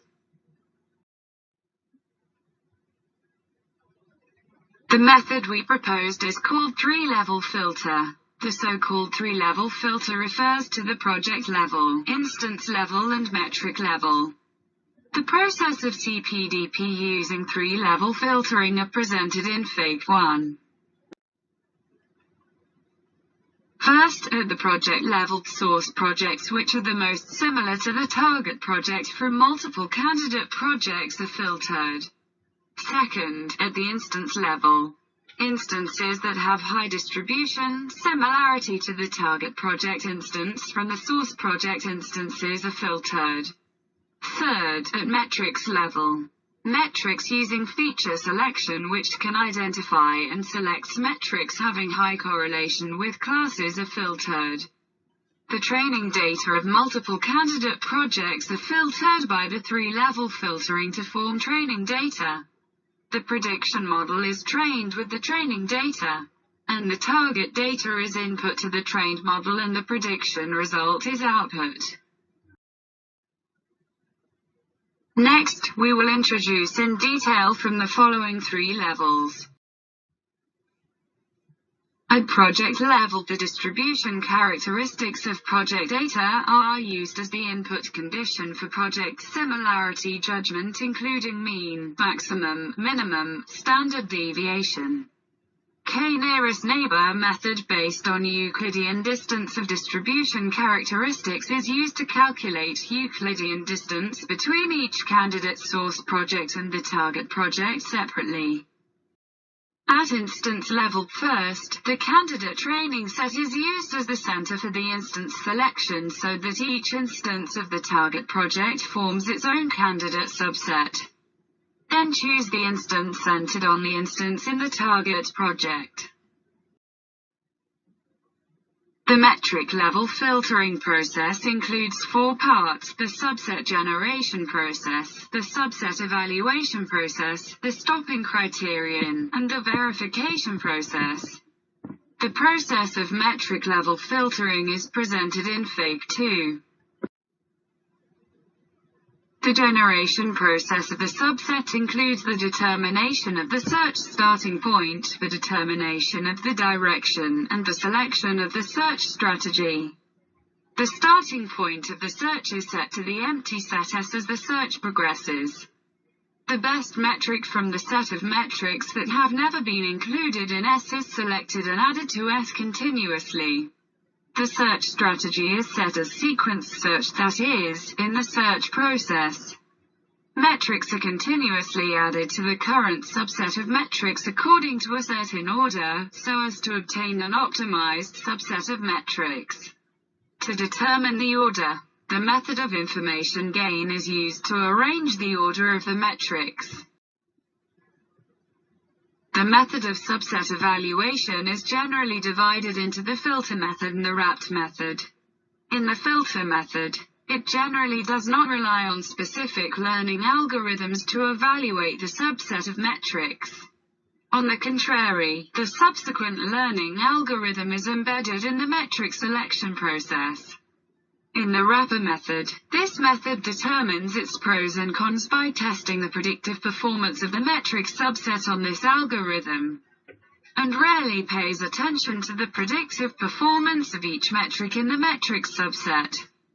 Because the evaluation of the filter method has a large deviation from the performance of the subsequent learning algorithm, and consider that the current classification performance of cross-project defect prediction is low, the method of embedding the subsequent learning algorithm into the metric selection process is adopted to minimize the performance deviation of the subsequent learning algorithm.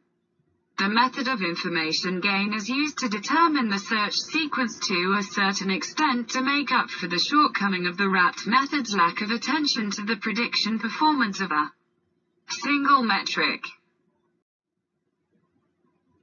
The stopping criterion is set to complete the search of the metric subset. The result verification is set as the optimal subset of the metric element under the given performance measure. Our approach is validated in a case. The experiment is introduced from three aspects. The first is a brief description of data. The second is to introduce the machine learning algorithm used in the experiment. The third is about evaluation performance measures. The data used in our experiment is part of the NASA Metrics Data Program (MDP) data sets. The development languages used in the NASA Metrics Data Program include C, C++, Java, Perl. Considering the impact of the development language on project similarity, we selected datasets in 13 module-level datasets in which the development language is C as our experimental data. Table 1 gives details of the experimental dataset. In this experiment, the commonly used classifiers of software defect prediction based on machine learning are used, including naive Bayes, k-nearest neighbor, random forest, logistic regression. We give a brief introduction of 4 classifiers. This study describes the performance evaluation indicators of the prediction model based on the confusion matrix. With the confusion matrix, recall, precision, AUC, and F measure are adopted, which are commonly used in the defect prediction studies.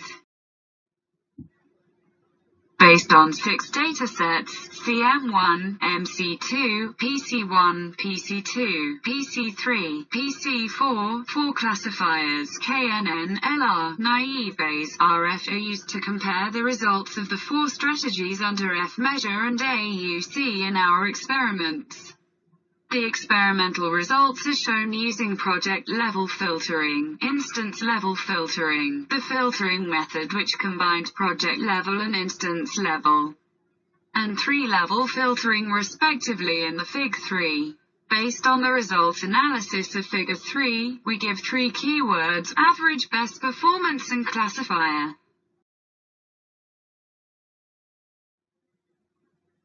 According to the Table 4, judging from the average value of different strategies using the same classifier on 6 datasets for different performance measures, the 3-level filtering performed well when using KNN, LR, naive Bayes, RF classifiers for defect prediction.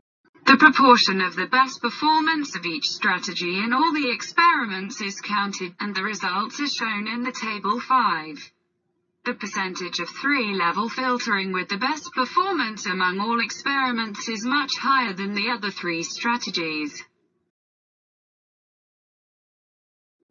Naive Bayes classifier has absolute advantages in CM1, MC2, PC1, and PC3 datasets. In the PC2 dataset, the F measure of the KNN classifier, LR classifier, an RF classifier is not as good as the naive Bayes classifier. That AUC measure is better than naive Bayes, and the change range is less than 10%. In the PC4 dataset, the LR classifier is better than the naive Bayes classifier in performance. The KNN classifier and RF classifier are better than the naive Bayes classifier in one measure, and the other measure is worse than naive Bayes classifier. When we focus on the MC2 dataset, we find that under the F measure, the naive Bayes algorithm is the best, due to naive Bayes has the largest F measure value and the largest F measure difference with other classifiers based on MC2.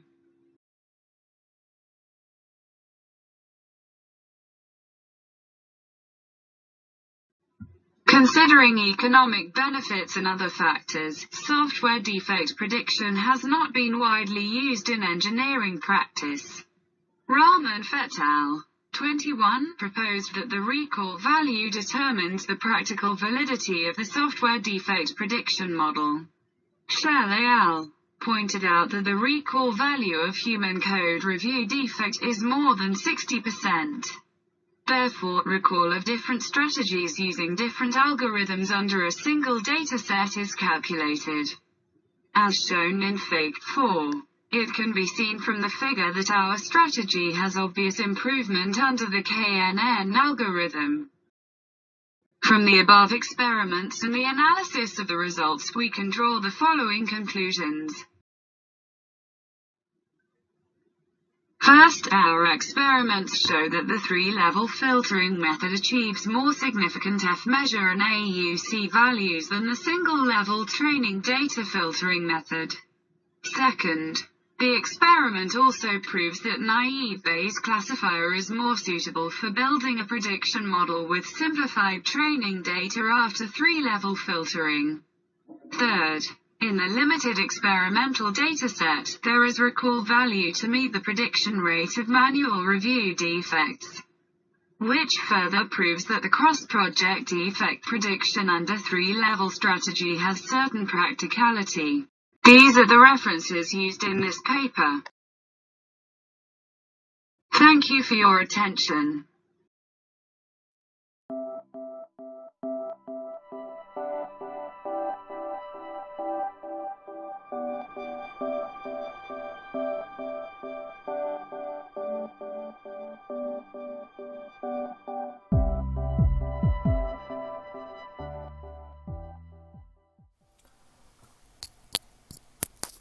The title of my paper is Research of Improved Genetic Algorithm for Resource Allocation in Space-Based Information Network. Along with the expansion of space-based information network, the task cooperation and resource allocation of access nodes is important issues that need to be addressed in the context of multiple spacecraft access. The key points of the model construction and algorithm designing in the scene are resource virtualization method, which can eliminate the difference of resource categories in modeling, and the fast dynamic task resource allocation method to meet the timeliness and accuracy of space-based information network demand.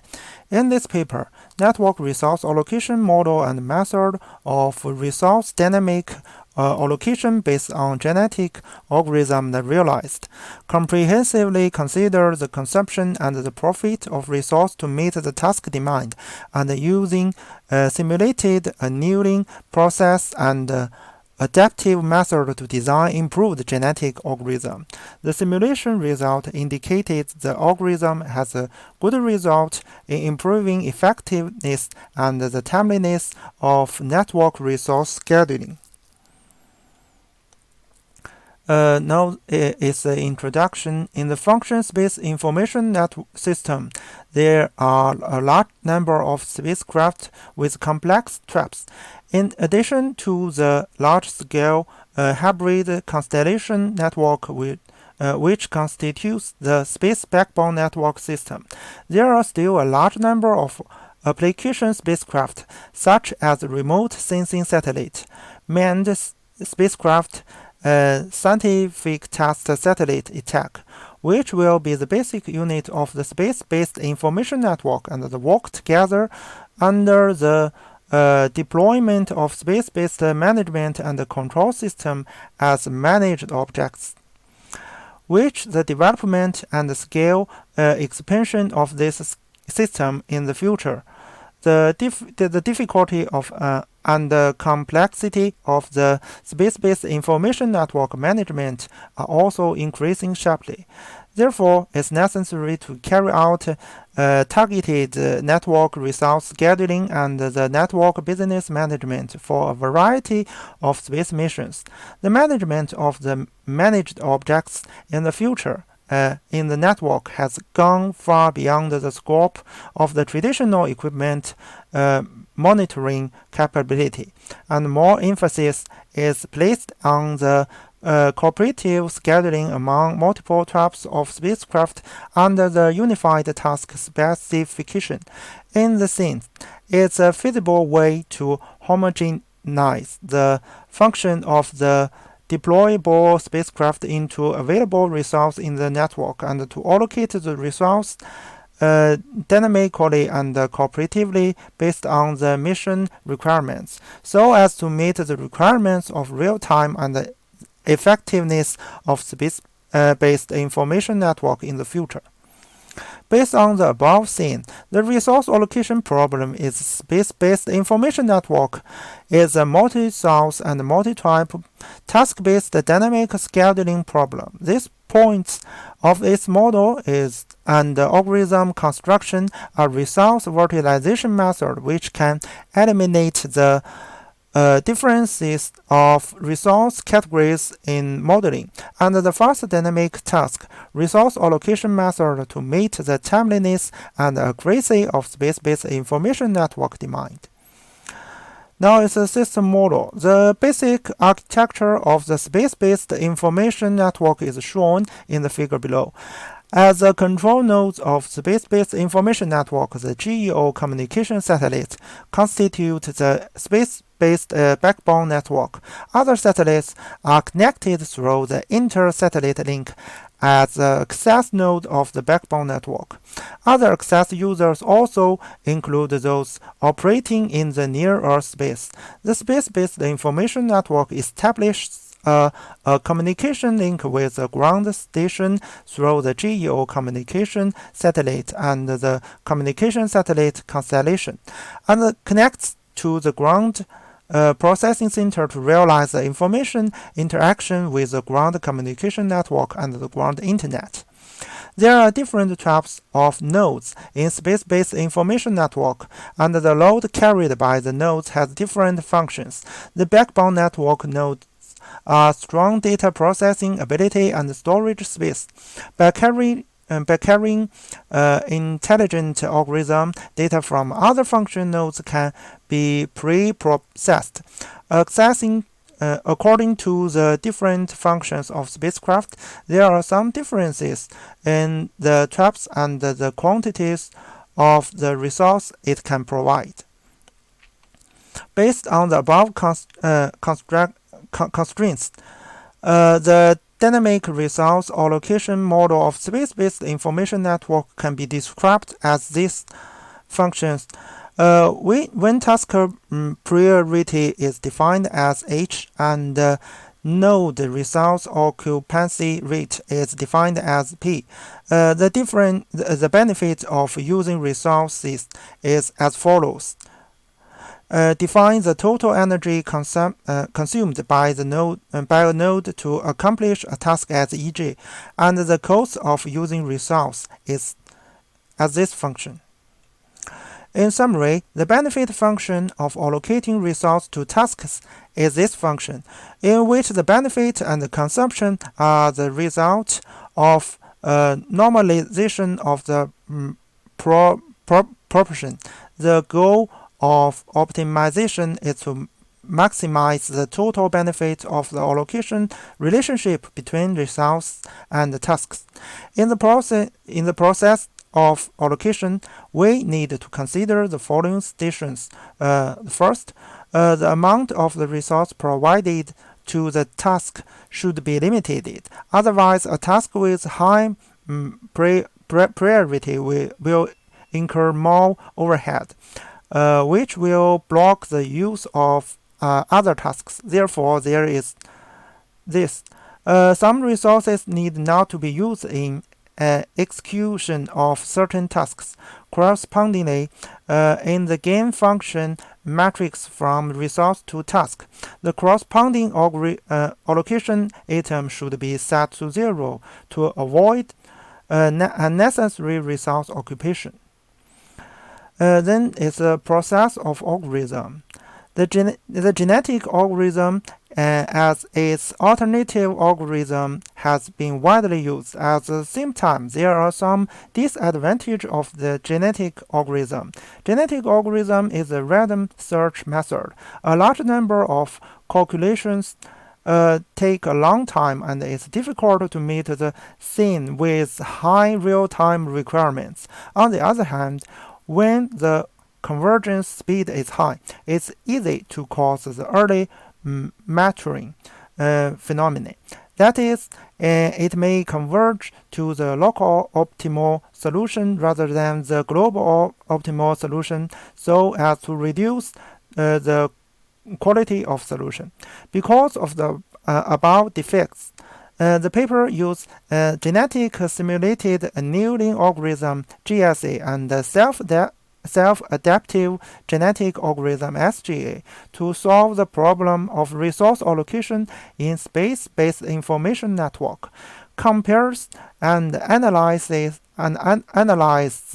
the advantage of the two improved algorithm and the original algorithm. Then the process of the algorithm, the chromosome coding is the first. An allocation scheme is defined as an individual in GA, which is an ordered sequence D of n integers. If the value is 0, the resource is not used in the allocation scheme. Second, the fitness function. The benefit function of the resource allocation is selected as an individual fitness function, and the fitness function of the individual is expressed as Fd. Among them, Fg is the smallest benefit function value of the individual in the current evolution. The third, individual choosing. The algorithm uses roulettes with quantessence selection strategy to simulate neutral selection in order to ensure that the evolution process will not destroy the obtained optimal solution. The strategy of keeping the optimal solution is added on the basis of the roulette. This part of the algorithm is described as follows, as this. Fourth, the sampling by metropolis cratering.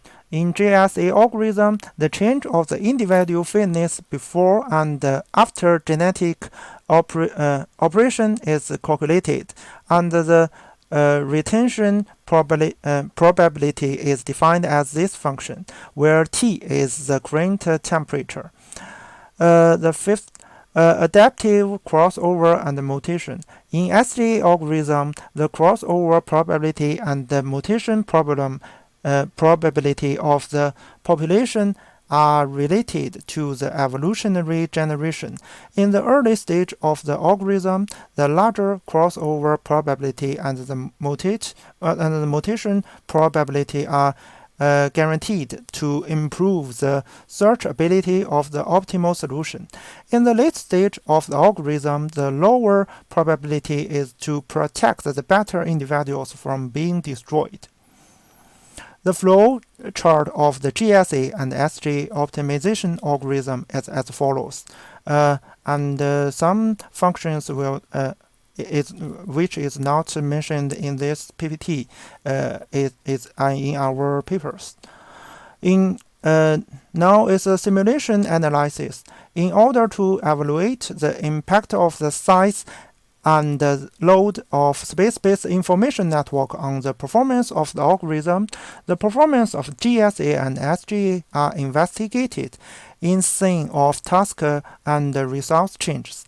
The higher the number of the task, the higher the load of space-based information network, and the higher the number of resources, the more resources are available, which can better meet the need of the task allocation. Therefore, when the resource can meet the needs of the task, the profit shows an upward trend. If there are more unused resources, the profit will decrease. In terms of profits, GSA is the best with the increasing of scale. The gap between algorithm trends are to decrease. In terms of algorithm time, GA is the best, GSA is the second, and SG is the last, because every generation needs to calculate the probability of crossover and mutation.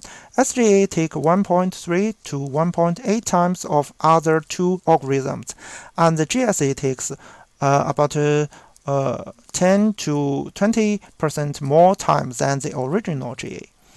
It can be seen from the data in the table that when the number of tasks is the same but the number of the resource increases, the revenue will decrease. And this is because the number of tasks determines the number of projects included in the algorithm scheme.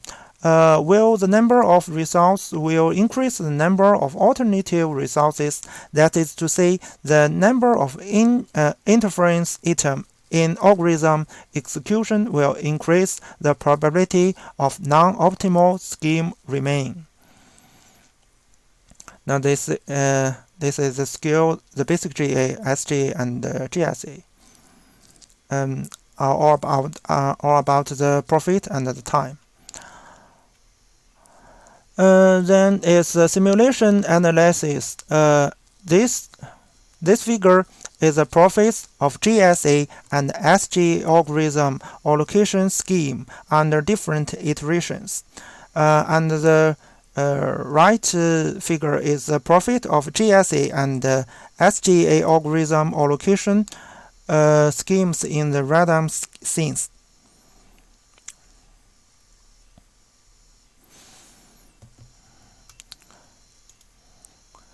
And in this PPT, the left figures is the profits of schemes under the different energy consumption constraints, and the right figure is about the operation time of schemes under different iterations. The left figure shows the influence of the range of change on the two improved algorithm after adjustment of the range of the profit matrix. By adjusting the upper limit of energy consumption and the time decay parameters, the range of the energy consumption is adjusted. When the change range is about 40 watts, the performance of GSA is better than that of SGA. With a decrease of the change range, the performance improvement is gradually reduced, and the performance gap between the two algorithms is also reduced. It can be seen that GSA performance is better for scenes with large energy consumption changes. The energy consumption of space-based information network also fluctuates because of the difference in function and performance of the nodes. In this scene, the adaptability of GSA is better than that of SGA.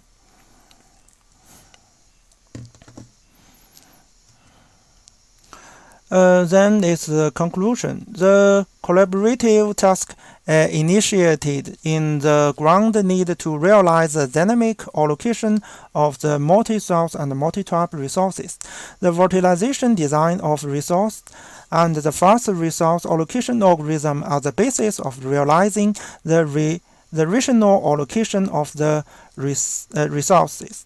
Based on the above requirements, the paper studies the applicable of genetic algorithm in the task resource dynamic allocation of space-based information network, considering the consumption and the profits of resources to meet the task requirements. A dynamic resource allocation model is established. According to the characteristics of this model, the dynamic resource allocation scheme is designed by using improved genetic algorithm and the simulation of scene implementation and algorithm efforts is carried out. This result shows that the algorithm proposed in this paper has good efforts in improving the timeliness of resource allocation and utilization. Okay, that's all. Thank you.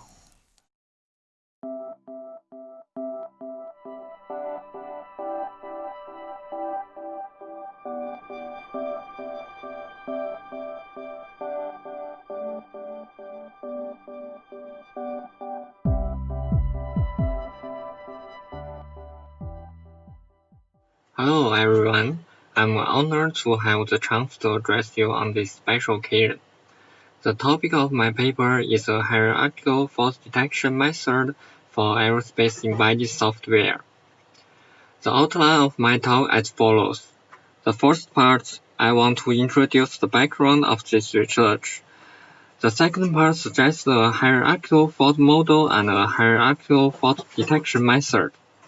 The third part covers the experiment for validation in this research, including platform selection, method implementation, validation methods, and results. Finally, a simple conclusion is given. Well, let's move on to the first part of this topic. Generally speaking, the execution of space missions has extremely high reliability requirements for spacecraft software. However, due to the harsh conditions of strong solar radiation, low temperature, and ion radiation in the space environment, spacecraft software is likely to be damaged or malfunction. which has extreme risks for the successful execution of space missions. To meet the reliability, safety, and many other requirements of spacecraft software, spacecraft usually implemented false detection methods. But one research shows that even the redundancy method can't assure 100% detection accuracy. Generally speaking, the hierarchical model, the fault propagation model, and the fault detection method are three research aspects in fault detection. The hierarchical model focuses on analyzing faults in different levels, generally component and system level. The fault propagation model focuses on analyzing how faults propagate along with instruction dependency, component dependency, or other types of dependency. The fault detection method focuses on how to detect the target fault in runtime, aiming at high accuracy and cost effectiveness. In our research, we try to consider the three aspects comprehensively.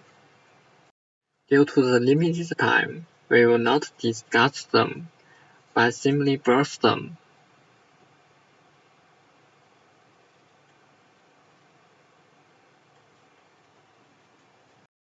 Let's move to the theoretical part of our research. Our research is based on two basic methodologies. First is that faults have manifestations. Although different faults have different manifestations, faults will finally manifest. We can detect faults based on these manifestations. Second is that faults can be located easily at source. Faults will propagate along with data flow, control flow, and so on. The further fault propagates, the more difficult to locate it. So we only consider the direct fault corresponding to the manifestations, and we don't do further reasoning along with the fault propagation path. We use three methods to do our research. The first is reasoning analysis. We did a reasoning analysis for fault propagation on the instruction level, component level, and system level. And based on the analysis, we derive the hierarchical fault model and detection methods, which will be introduced later. The second is prototype implementation. To validate our model and detection methods, we implemented a prototype. We consider the target platform and specific implementation methods. The third is simulation for validation.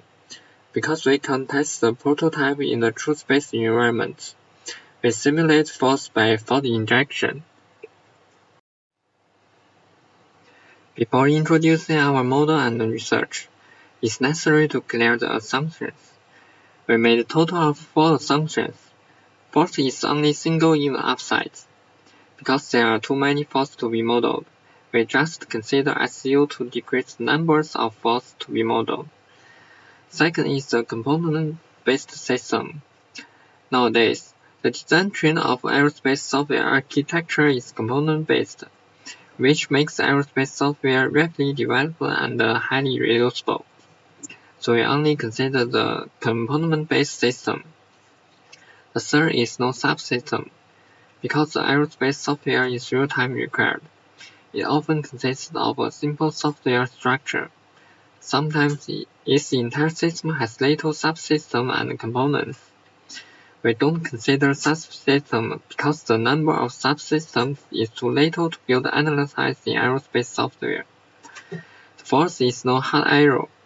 Because hard error may affect the manifestations of faults caused by SU that leads to many possibilities. We assume our hardware will work normally to avoid unpredictable faults. Our object is to solve the limitation of monolithic methods for comprehensive fault detection, so as to increase detection accuracy. To solve the problem, we did research in 3 stages. In stage 1, we built a hierarchical fault model for faults caused by SU. This stage studies faults that occurred on instruction level, component level, and system level, have what manifestations, and how to model these faults. In stage 2, we try to validate our hierarchical fault model, so we design a hierarchical detection method based on the hierarchical fault model. This stage studies using one method to detect different faults modeled by the hierarchical fault model. In stage 3, we did a simulation experiment to validate the hierarchical detection method directly, which validates the hierarchical fault model indirectly. This stage designs fault simulation experiments to validate the hierarchical fault model and detection method. Based on assumptions, we divided the aerospace software system into 3 levels: instruction, components, and system. Because of the uncertainty of the SCU, the fault may occur anywhere, and the lower level fault will propagate along with the data of control flow to the higher level and cause a higher level fault. In this paper, a hierarchical fault model is established based on the following 2 reasons. One is that if the fault is detected at the source when it occurs, the propagation of the fault can be prevented, so as to minimize the harm of the fault. Another is that fault detection system can also organize hierarchical fault detection methods according to the hierarchical model. Instruction level is the first stage, where generates soft errors. There are a large number of high-energy particles in the space environment. They can reverse the state of logic devices. These logical devices can be registers, cache, and memory. The flip of the logical device's state is called SEU, and the most direct effect is to cause a bit inversion of the data segments or code segments. Because the instruction level is the generation stage of soft error, a soft error is in the state of just generated but not starting to propagate. If it's detected and recovered when generated, its propagation can be avoided. Since the influence is within the instruction, bit inversion belongs to the instruction level. The second stage is the component level. Program with soft errors usually ends the wrong control data flow and then generates the exceptions.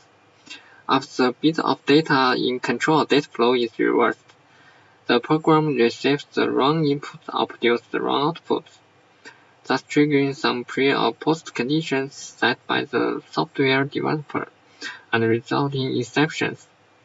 The cause of prolonging is similar to the exception, but just without the data flow. For example, the data controlling the instruction stream increases because of bit inversion, which will increase the time to complete the task.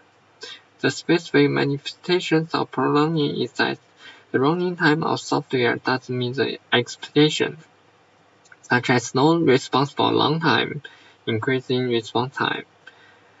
Exception and prolong can only be detected by monitoring the status of components. Once they occur, their influence and impact are more serious than bit inversion on data or code segments. Because these 2 types of faults have prevented the components from completing tasks normally or in time, they are component-level faults. The third stage is the system level. There are 2 main reasons for soft error to cause a crash. First, the soft error changes the values of pointers, resulting in invalid address and causing a crash. Second, the soft error mentioned above occurs in the code segment, resulting in an illegal instruction. The crash occurs. The specific manifestations of the crash is that the crashed system is stopped, which means no interaction with the environment. So system crashes can be detected by monitoring interactions between system and the environment. Based on the analysis, we built the hierarchical fault model with 4 types: effect level and thought critical. We classify the type of faults by their generating level and consequence. First, at the instruction level, bit inversion on data segment may have no effect, meaning benign faults, and also may cause a crash. But bit inversion on code segment will cause a crash in most cases. So we put bit inversion on data segment and bit inversion on code segment. Second, at the component level, exception means a case the component cannot possess occurs, and can be recovered by retrying.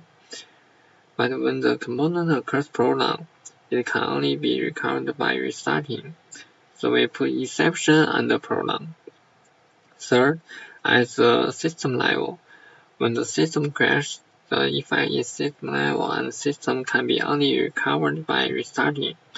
So we put crash on the highest position. It's necessary to consider source critical. If the source of the fault is not critical, good fault detection methods, which are usually expensive, need to be implemented, and we can focus on the critical part of the system. The number of source critical is bigger, the source is more critical. The specific meaning of numbers is dependent on the definition of the system. In the implement section, 1 means application that will not affect other applications after failure. 2 means fault detection, exclusion, and recovery system, which will place the system into an unsafe state after failure. And 3 means system critical components, which will make system failure when it occurs failure. The effect level is easy to understand. The effect level of bit inversion can be instruction, components, or system. Because it can affect one instruction, we can exception of a component or crash whole system. The effect level of exception and prolong can be component or system, because they can affect components and cause components or system failure. The effect level of crash is system. Whenever the crash occurs, the system will fall into a stopped state immediately. Based on the hierarchical fault model, we designed 5 methods to catch manifestations so as to detect faults. The hierarchical detection method also consists of 3 layers: instruction level, component level, and system level. Next, I will introduce them separately. The first is the instruction level. For the bit inversion on the data segment, triple redundancy is used to detect and recover. 2 copies of the parameters passed in and the condition expressions in the function are created. When the parameter is used, values of the parameter and its 2 copies are voted. Then select the most value.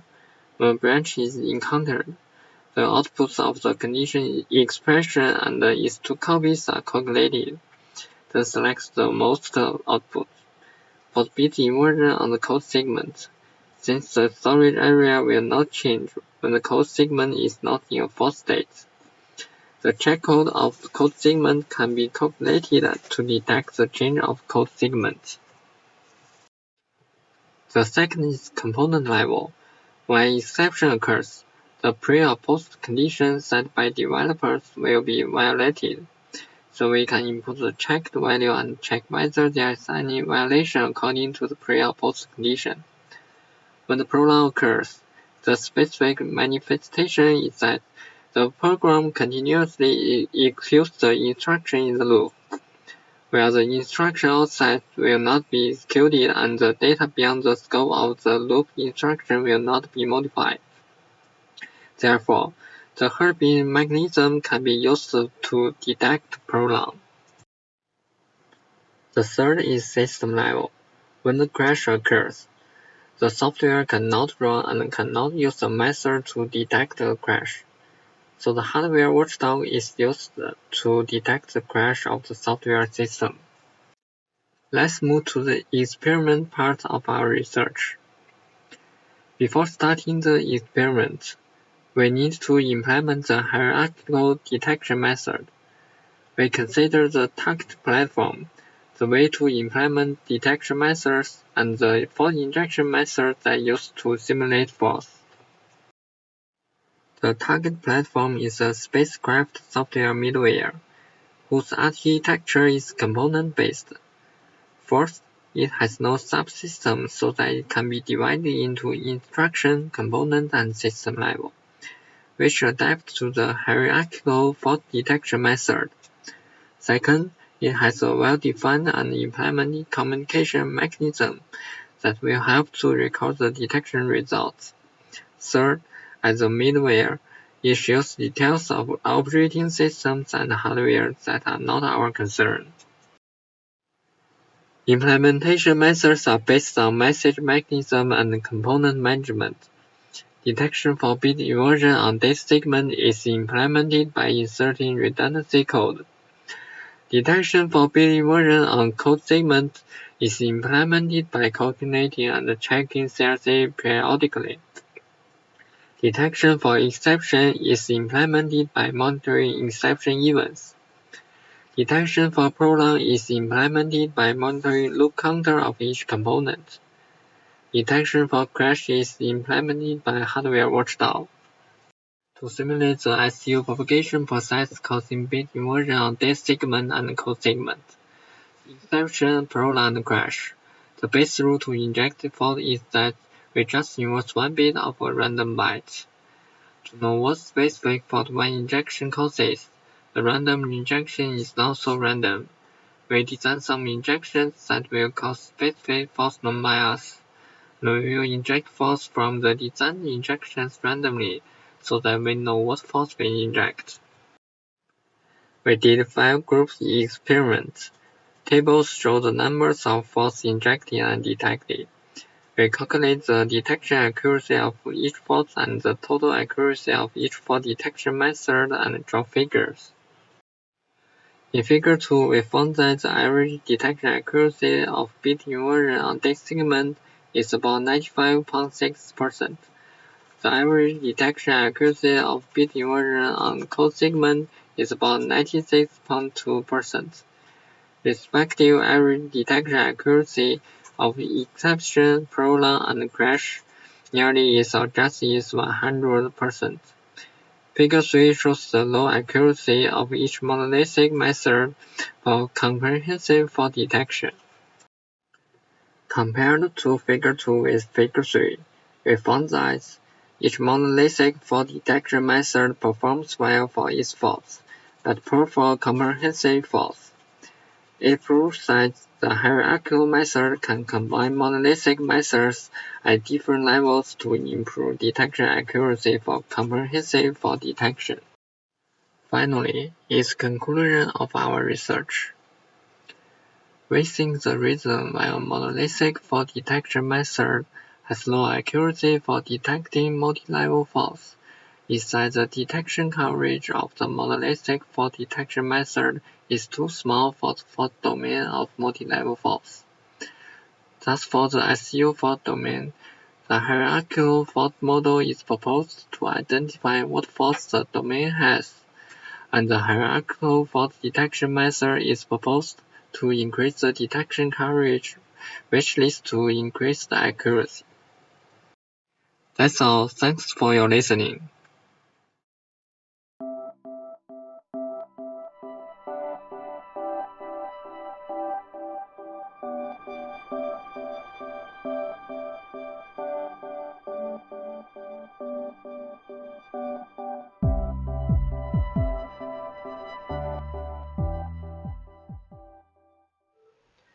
Hello everyone, it's my great honor to make this presentation to you.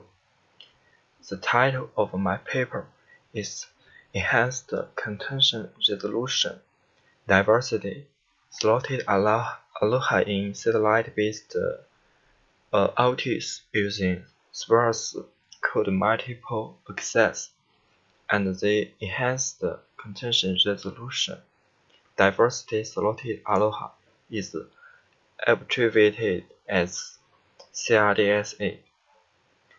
The content of the presentation mainly includes 3 parts. The first part is background and the research significance. In recent years, more and more research has been conducted on the satellite Internet of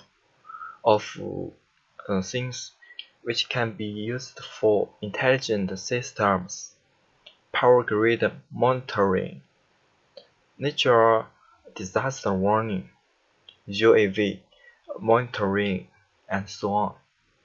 As a result, a large number of users compete for limited channel resources to access the same satellite, resulting in a high probability of packet collisions.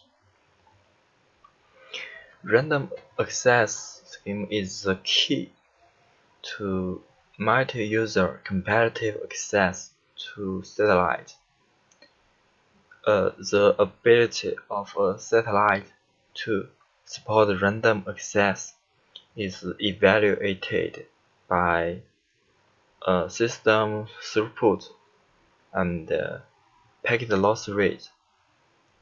The traditional random access cannot meet the needs of a large number of users, so it is necessary to enhance the random access scheme, and the current random access scheme focuses on the MAC layer processing, and the MAC layer theoretical throughput has reached the maximum of 1 packet per slot.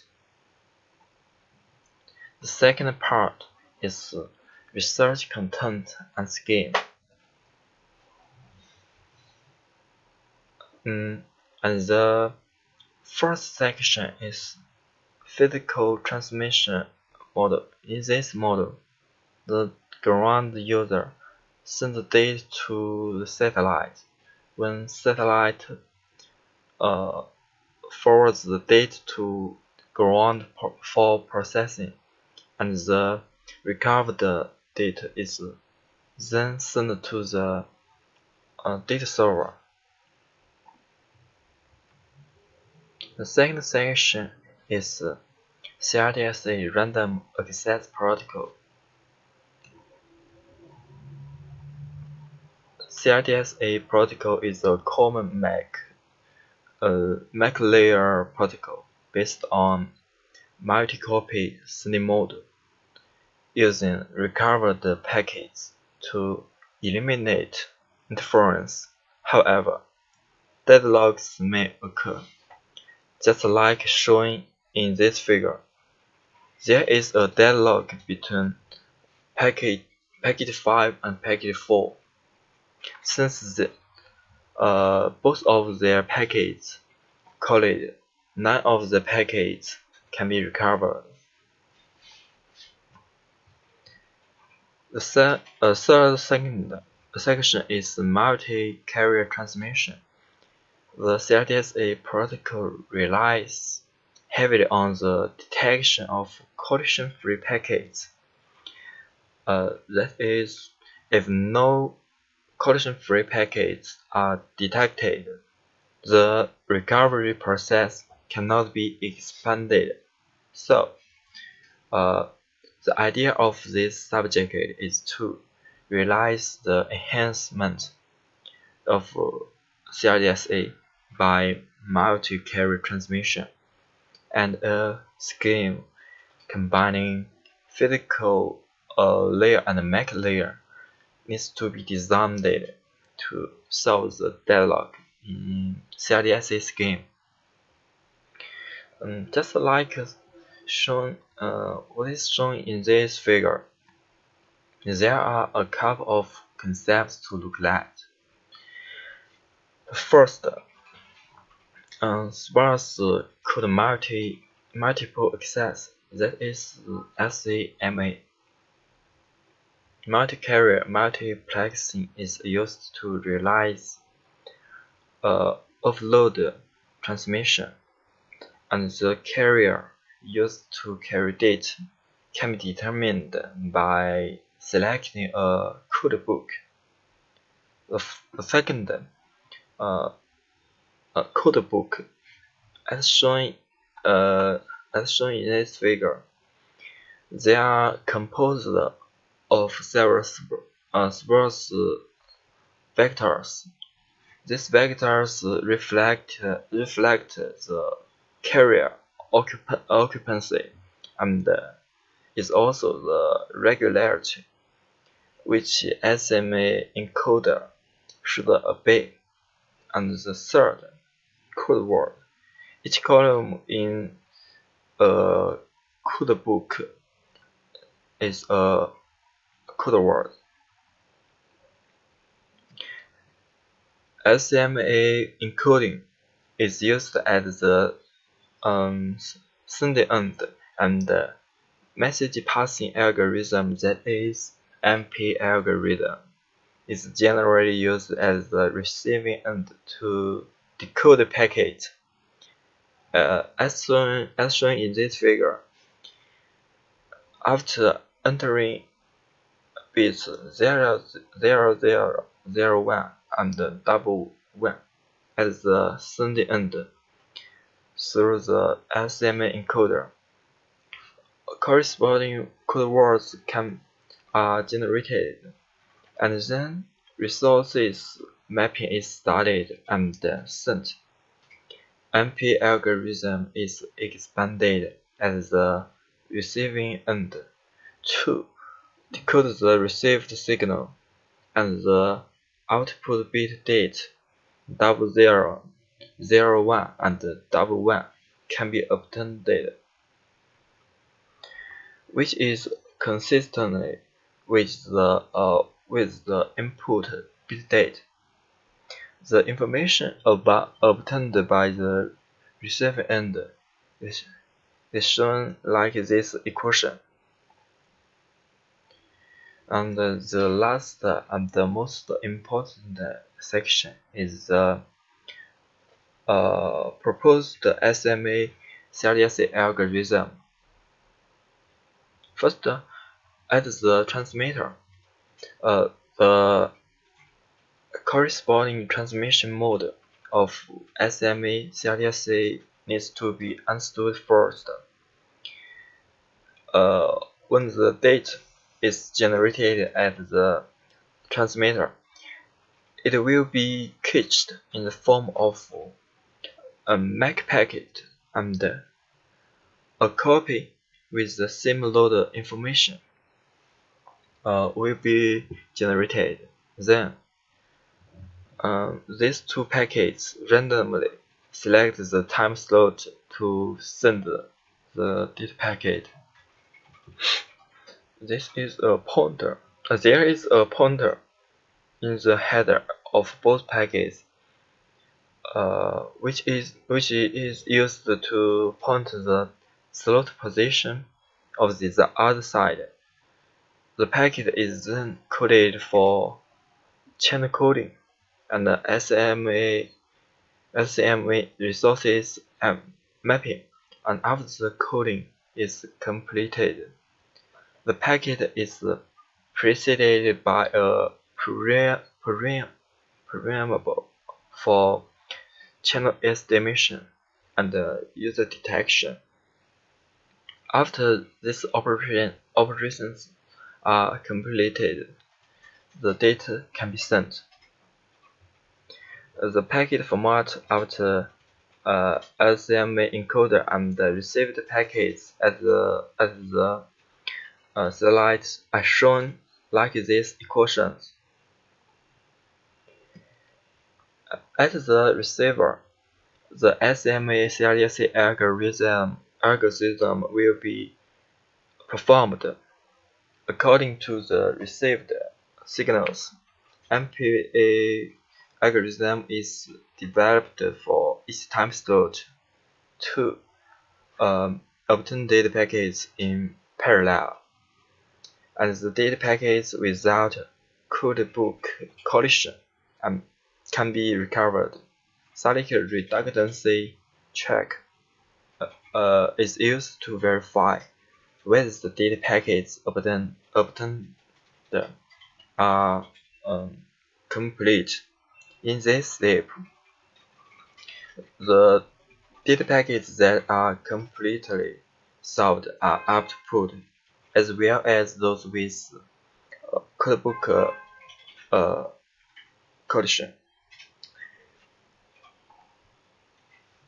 And then, according to the MAC packet successfully detected, the position of the corresponding copy is determined by the pointer information in the packet, and the interference elimination algorithm is also executed.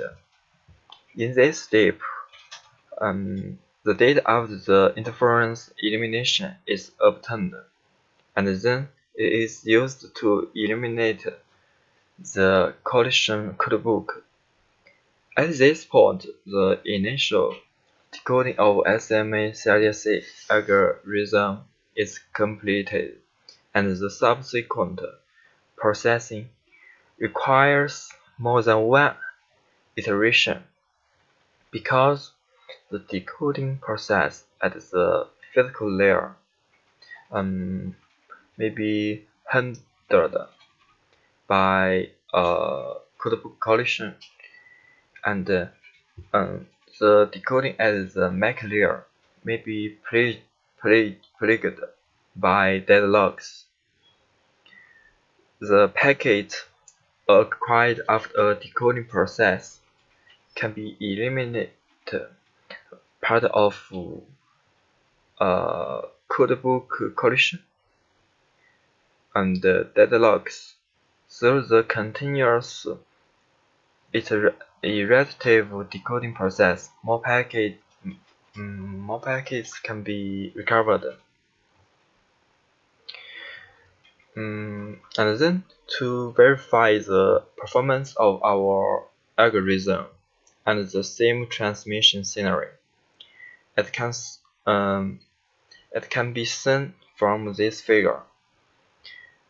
The packet loss rate and throughput performance have been greatly improved compared with the CRDSA.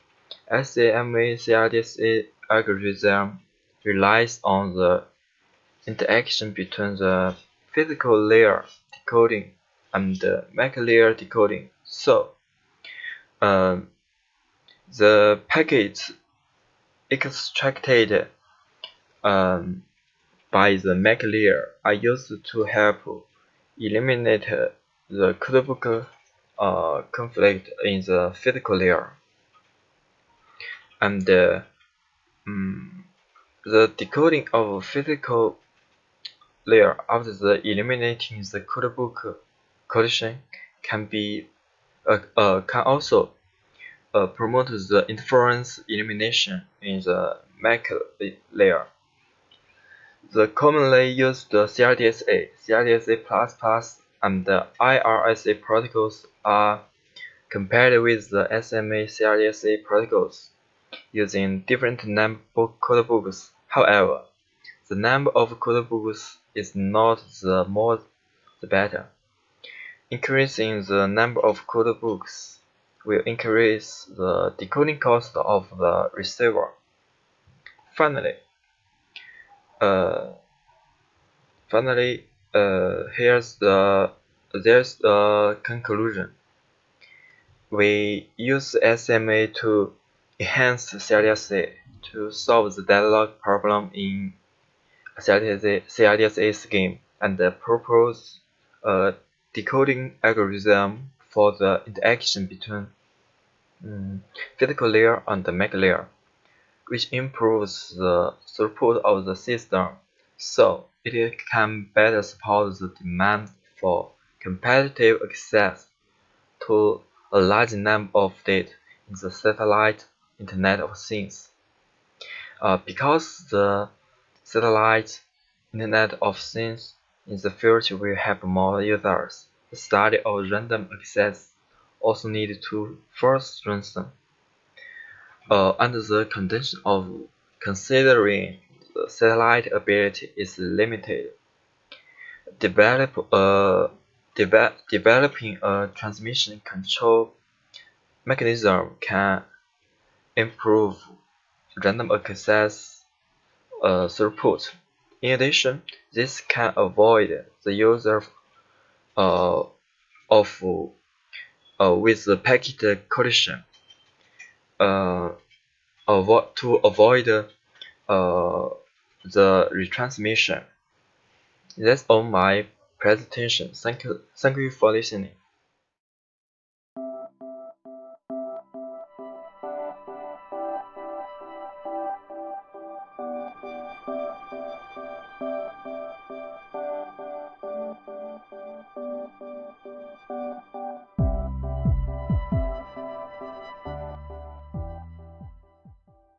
Hello everyone, my name is Tintin Zhang. I'm from Beijing Institute of Satellite Information Engineering. My report is switching-aware dynamic control path plane for software-defined large-scale LEO satellite networks with geo-controllers. It will be divided into the following 4 parts. Now we first introduce some background about our work. As the fast development of spaceflight technology, the ability of data processing of satellites has been greatly improved. More and more research communities and industries are considering to achieve a global network service through satellite networks. Moreover, the satellite backbone network is expected to be designed as a LEO satellite constellation because of its low delay and real-time communication. Recently, a series of LEO satellite projects has been launched by some satellite companies, such as SpaceX, claimed to build a satellite network with 42,000 LEO satellites, and that OneWeb is about more than 800. This could herald the coming of large-scale LEO satellite networks. Besides, the technologies of software-defined networking are utilized to design new architectures for satellite networks, and among the different types of satellites, the geo-satellite layer with stational position to the ground, wide coverage area, high communication capability, and broadcast communication is regarded as an appropriate layer to deploy the distributor control plane. A natural problem is how can each LEO satellite communication with its GEO controller. The previous work assumed that each LEO satellite could directly connect with the GEO controllers. For large-scale LEO satellite networks, this is unreasonable, as the number of geo-controllers and antennas of each geo-controller are limited. For example, in Starlink, if the number of antennas on each geo-controller is 10, it will need more than 400 geo-controllers. This is a much difficult task in practice. Thus, a practical solution is to select some special LEO satellites that directly connect with the GEO satellites, and all other LEO satellites communicate with GEO controllers through these special LEO satellites. But a new problem comes. That is, the relative motion of LEO and GEO satellites will make the cross-layer links be frequently interrupted and connected. This will lead to the frequent switching of control paths. This is a problem we will study, called a switching-aware dynamic control path plane problem. That is, how to plan proper cross-layer links before the current cross-layer links are interrupted, and how to compute the control path for each LEO satellite. Then, in this work, we will propose or design a software-defined large-scale LEO satellite networks with limited geo-controllers, propose a switching-aware dynamic control path planning scheme. That is, a switching time selection scheme is proposed to handle the impact of switching. A multi-objective optimization problem is presented to deal with the selection of cross-layer links in each time slot. Now, we start to introduce the system mode. First, the control plane layer consists of several GEO satellites which have limited cross-layer links with LEO satellites. The data plane contains an LEO satellite constellation. The communication between GEO control plane and LEO data plane is achieved by cross-layer links between the GEO and several LEO satellites, and these special LEO satellites are called anchors. Then, our objective are to achieve low control path delays between byte load balancing by selecting proper anchors and maintain continuous communication with the data plane by replaying each cross-layer link at a proper time. Our scheme contains two mechanisms, the time selection and the anchor selection. The time selection model will be activated when the controller starts to replay the cross-layer links. It first collects the current state of all cross-layer links from other GEO controllers, and finally outputs the antennas that will be switched and the time when they will be switched. The anchor selection mode will be activated to decide an anchor for each switching antenna, distribute controllers for all LEO satellites, and compute the control path for each LEO satellite in the next time slot, and compute new control path for LEO satellites that will lose its anchor during the switching. Finally, the controller will send all these policies to other controllers and the data plane. Then, when the time goes to the point that the switching should be started, each switched antenna will stop the current connection and try to build its next connection depending on the policies it has received. In the next time slot, each LEO satellite will send its routing request through this new control path. Now, let us formalize the problem. This is the detailed notations and definition used in this paper, including the topology of the network, the parameters of GEO satellites and LEO satellites. Then, for the load balance among controllers, we represent it by the number of LEO switches controlled by each GEO controller as the following equation. The control path delay is evaluated by average forward times from LEO satellites to their controller as the following equation.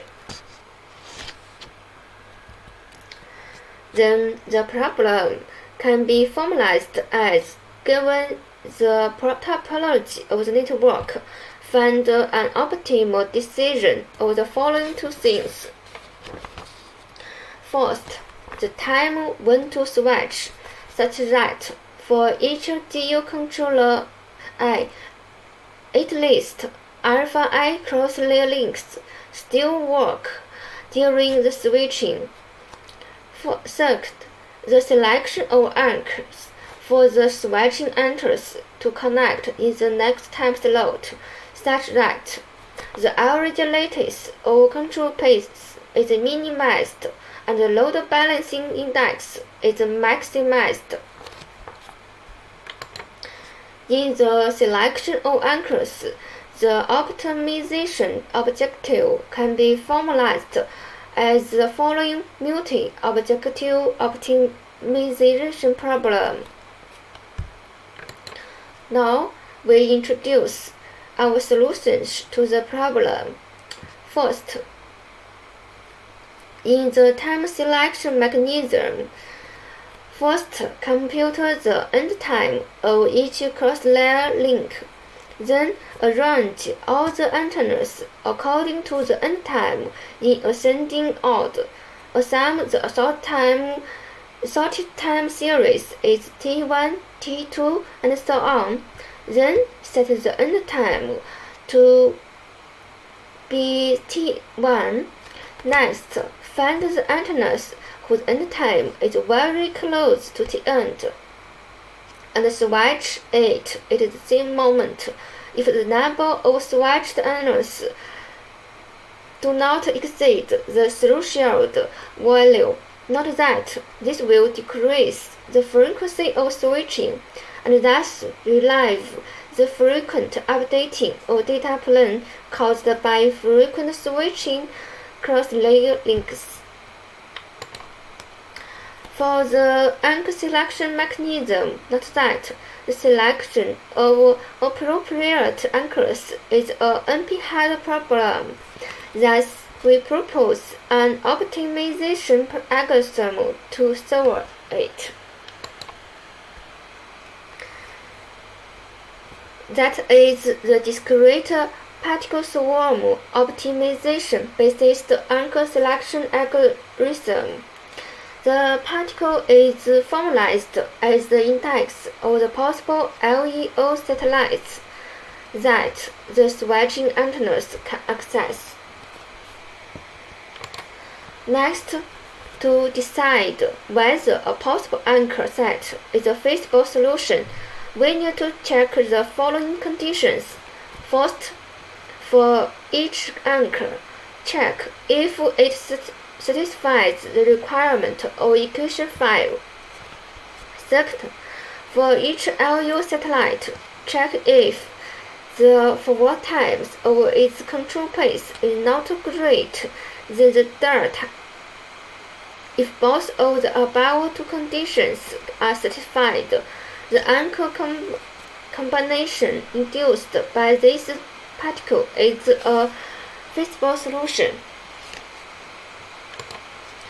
For the evaluation of fitness, we use a load balancing aware clustering scheme to select a controller for each LEO satellite. The scheme first computes shortest paths from each LEO satellite to all GEO controllers. Then, for each LEO satellite I, it counts the control path whose delay is no more than other control paths, and then add the GEO controllers to its controller set. If Zi is equal to 1, directly set this unique element as the controller of this LEO satellite. Otherwise, set the controller to be the one in ECI that has controlled the minimal number of LEO satellites. This is the formal description of the algorithm. This is the formal description of the load balancing aware clustering algorithm. Finally, we present the simulation results. First, in the simulation setup, the LU data plane is the worker data pattern constellation introduced by the Starlink project. The geo control plane is designed as 6 geo satellites, and each of them has 4 antennas pointing to the LU data plane. This is the switching of the cross-layer links connected with one geo satellite during 120 minutes. During each switching, every geocontroller still has at least one cross-layer link connected with the LEO data plane, and each cross-layer link can keep working more than 15 minutes. The following 2 features show that our algorithm can obtain a good load balance, and the worst result is at the first time slot, which is influenced by the bad initial selection of anchors. And moreover, for most time, the algorithm can achieve best load balance.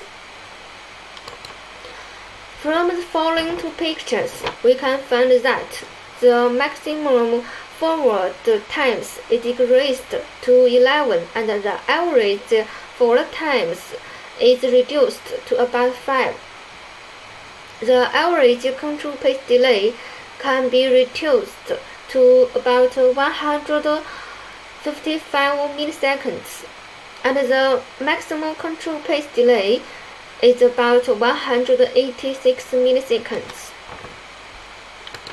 In conclusion, we propose a practical controller architecture for the software-defined large-scale LEO satellite networks, a switching-aware dynamic control path plane scheme,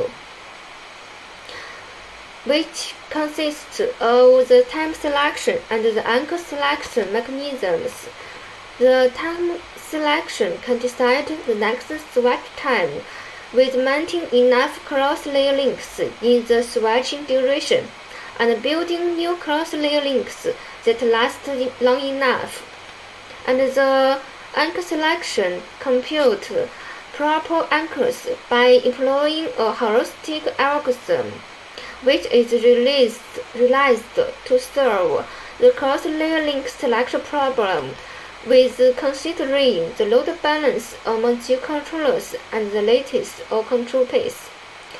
Finally, the simulation results demonstrate that the better performance of our scheme on reducing the bad influence of switching, optimizing the load balance among controllers, and the control path delays of LEO satellites.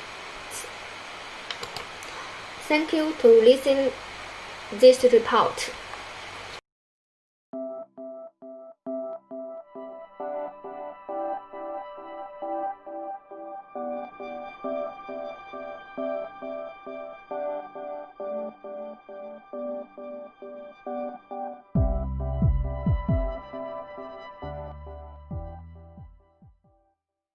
Hello everyone, my presentation is Visual Image Downtransmission of Landing Phase for Deep Space Explorer. Visual image transmission during power descent or landing segment is needed in deep space probes, where the bandwidth of transmission channel is limited and the information transmission rate is low in deep space communication. In view of this contradiction, a rate-adaptive visual image transmission scheme is designed in this paper.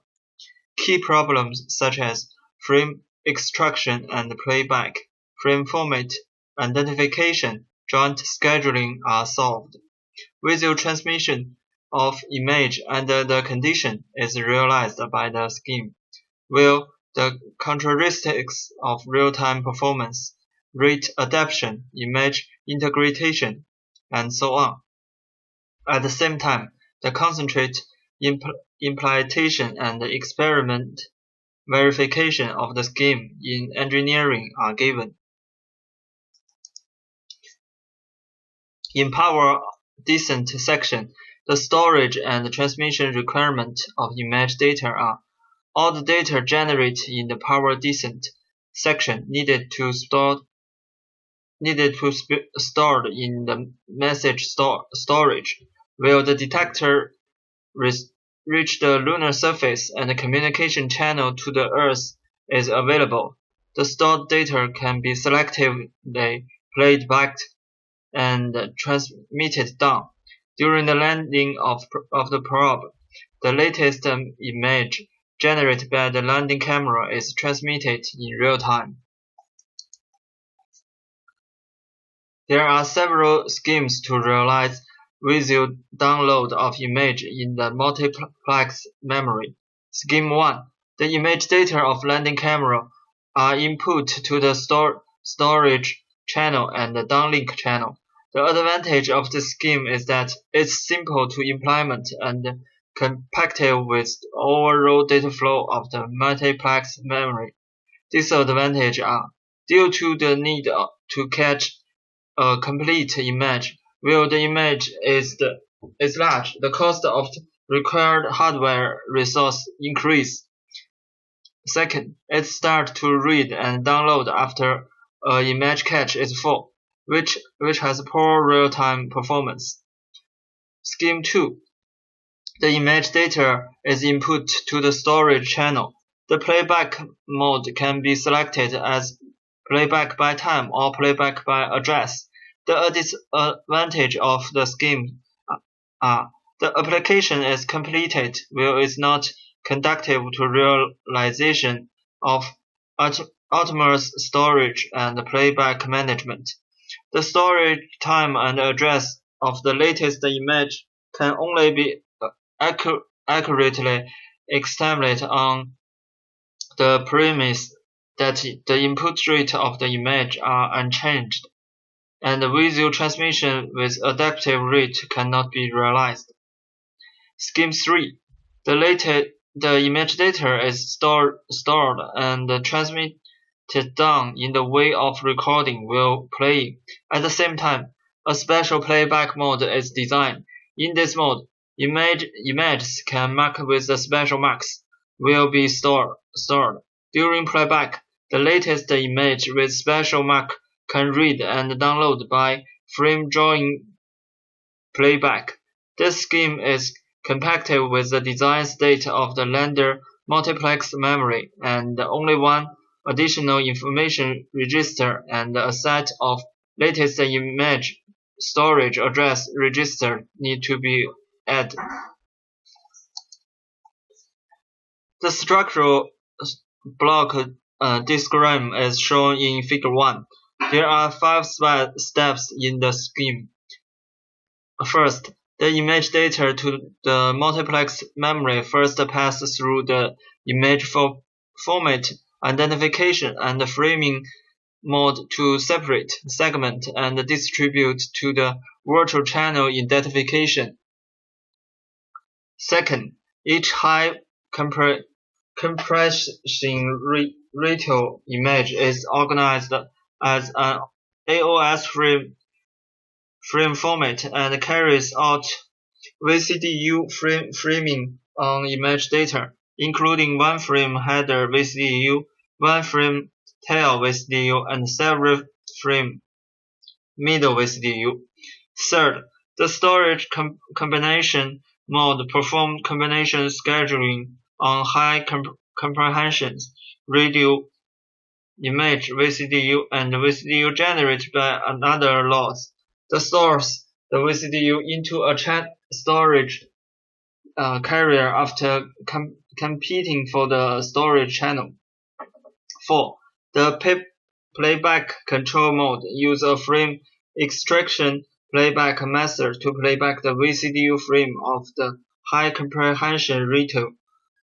The specific workflow is as follows. The storage carriers loads the storage address of the latest image and playback sequentially from the address. while playing back to the end of a high compression ratio image. Completing frame drawing playback of an image. Repeat the above step to extract and play back the next image. The screamed and filtered high compression ratio image VCDU frame and other real-time downlink frames are sent to the data transmission transponder after downlink combining and encoding. The frame extraction and playback algorithm is mainly implemented in two modules, storage control and playback control. Figure 2 is the principal block diagram of the frame extraction and playing back algorithm. In order to identify a complete high compression ratio image, the data frame after AOS frame needs to design additional information to distinguish VCDU header frame, VCDU tail frame, and VCDU intermediate frame of a high compression ratio image, and additional information needs to be saved at the same time during the storage. In the image format, in identification and frame model, two kinds of the image data of the landing camera are distinguished. LVDS signals are converted into byte signals through serial to parallel conversion. Sliding match byte signal. After the frame header are matched, starting statistics on the length of the number of the sequent data block, while the length and the number of data block are consistent with the frame structure. Buffer and frame the data. Otherwise, redetect the framed header. The specific design of combination scheduling algorithm shown in Table 2. This paper designed a proprietary scheduling algorithm based on working model according to the storage and downlink requirements of detector in power descent section. Visible are selection and invisible are section. Different scheduling mechanisms are adapted in different modes, and a combination of fixed priority and polling priority is adapted. Now let's come to the performance analysis first. First is downlink real-time performance. Considering the worst case, where the latest high compression ratio image is received, the frame extraction playback of the previous image has just started, and the processing delay at this time is the sum of the image receiving time and the input time interval of two images. The LVDS interface rate of the landing camera is RAP, and the first frame length of high comprehension ratio image is ligma, and the image frequency of landing camera is n frames per second. The interval between two high compression ratio images is a k frame. In the worst case, the processing delay of the image is t delay. The delay of subsequent image processing is to keep at t receive, which meets the requirement of visual transmission. The integrity of image download refer to the complete download of VCDU frame of a high comprehension ratio image, and the transmission process is not affected by other events.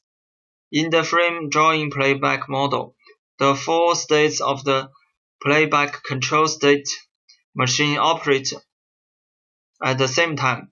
The two registers of length frame storage address and the tail frame storage address of the latest image are refreshed at the same time.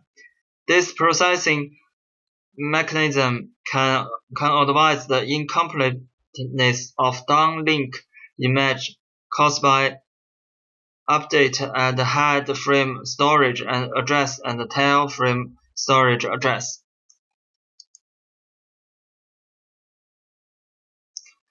The rate adaptation includes two aspects. One is the input rate adaptation of high comprehension ratio image data, and the other is the downstream rate adaptation of data transmission, where the high comprehension ratio image data input rate exceeds the data transmission downlink rate. The storage address of the head frame and the tail frame of the latest image will cover the storage address of the previous image so as to ensure that the content of the downlink data is newly generated. Through this way of address real-time coverage, the scheme is not affected by the input rate of the image data and the downlink rate of data transmission. And the actual downlink image is the whole image after adaptive extraction. As can be seen from Table 3, where the data transmission downlink rate is greater than the image input rate, all high comprehension ratio images can be transmitted without interval, while the downlink rate of data transmission is less than the input rate of images. The series number of download images are discontinuous. This is a certain interval between the several numbers of the two images, and the download images are the latest generated data content. This scheme has implement on FPGA, and the chip model is Aerospace chip XQR2V3000. The multiplex memory as an important model of Chang'e 4 data management subsystem has been verified on board. While Chang'e 4 probe began to land, the multiplex memory was set to frame drawing playback mode, and the downlink rate was set to 50 kbps.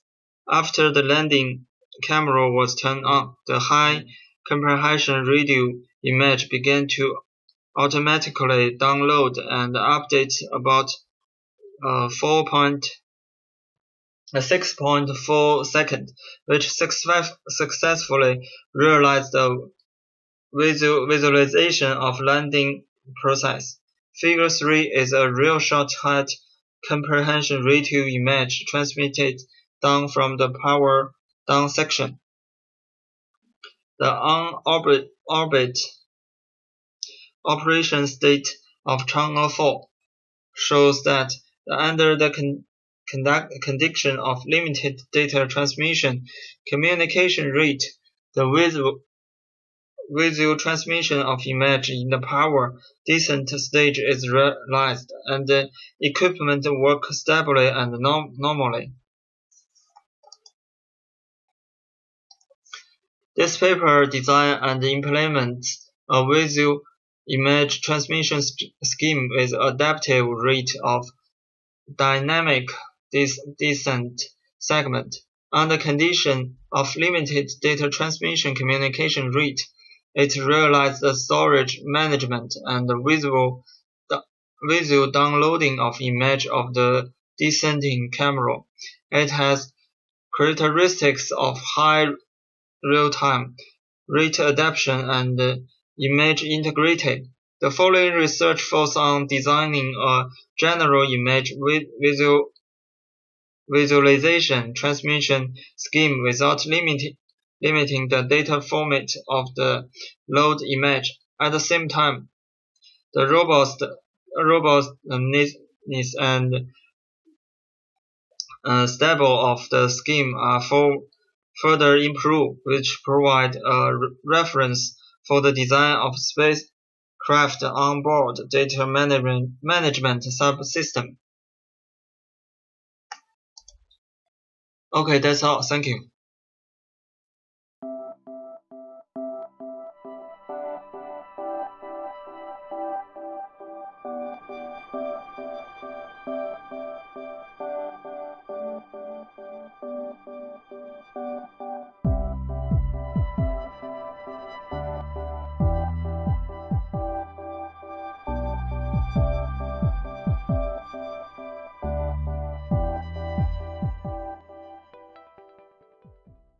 Ladies and gentlemen, it's my honor to be here to introduce my work. The topic is a mounting service traffic generation system for emulation of space information networks. I will introduce my work as follows. At first, let me introduce the background of our research. At present, most of countries fully realize that the construction of space information network system will be an effective scientific research means to explore resource. With the development of space information network research, a large number of theoretical verification work needs to be carried out.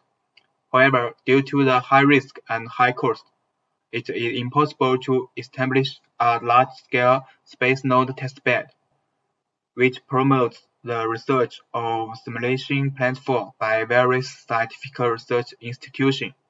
However, as an important component module, the research on traffic generation system of space information network is relatively less.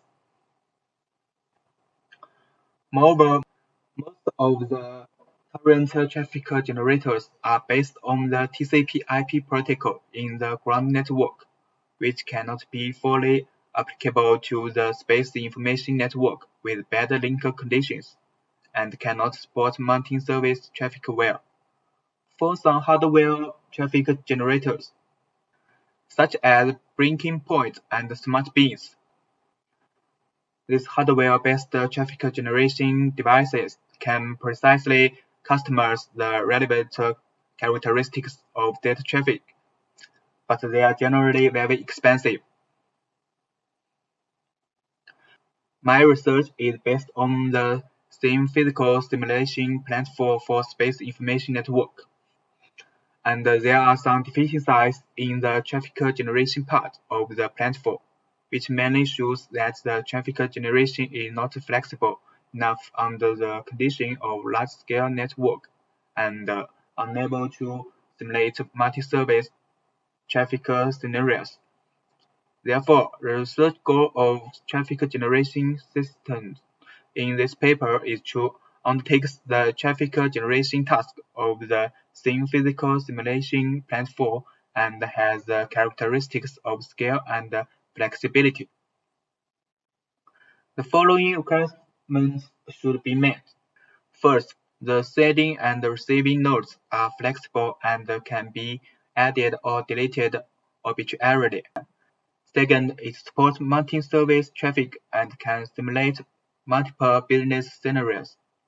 Last, the simulation topology of the network under test can be switched flexibly without complicated configuration modification.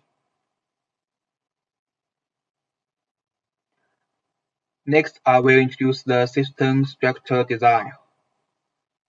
The common architecture design of traffic generation system is to add sending and receiving nodes at both ends of the network. However, for large-scale network, there is often a problem of poor flexibility.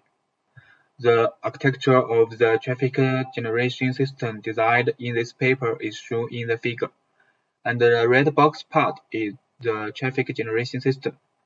In order to avoid the bus speed limit on the large traffic, the distributed design is adopted, and the traffic generation node is placed in another server. For multiple virtual node servers, KBRS can be used for cluster management, The part in blue box is the simulation network part. They can be virtual topology nodes or physical nodes. In addition, there is a database in the simulation network part, which stores some node information or link information. This architecture has low coupling and high flexibility. The low coupling is reflected in the complete decoupling between the traffic generation system and the simulation network. And the traffic generation system can be connected to any simulation network without a complicated configuration. High flexibility is reflected in the fact that traffic generation nodes are generated through Docker virtualization to achieve lightweight, large-scale deployment. Compared with the data flow control of SDN flow table items, it can flexibly configure multiple sending and receiving between a larger number of nodes, which is suitable for large-scale space information network scenarios.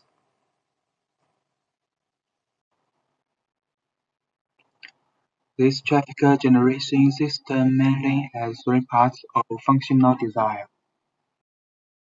These are business traffic generation, traffic forwarding control, and the network practical conversion. The business traffic generation part is implemented in the traffic generation node. First, a traffic model is established according to business characteristics, and then the traffic generation node generates corresponding UDP traffic through socket network. The traffic forwarding control part is implemented by SDN-related components.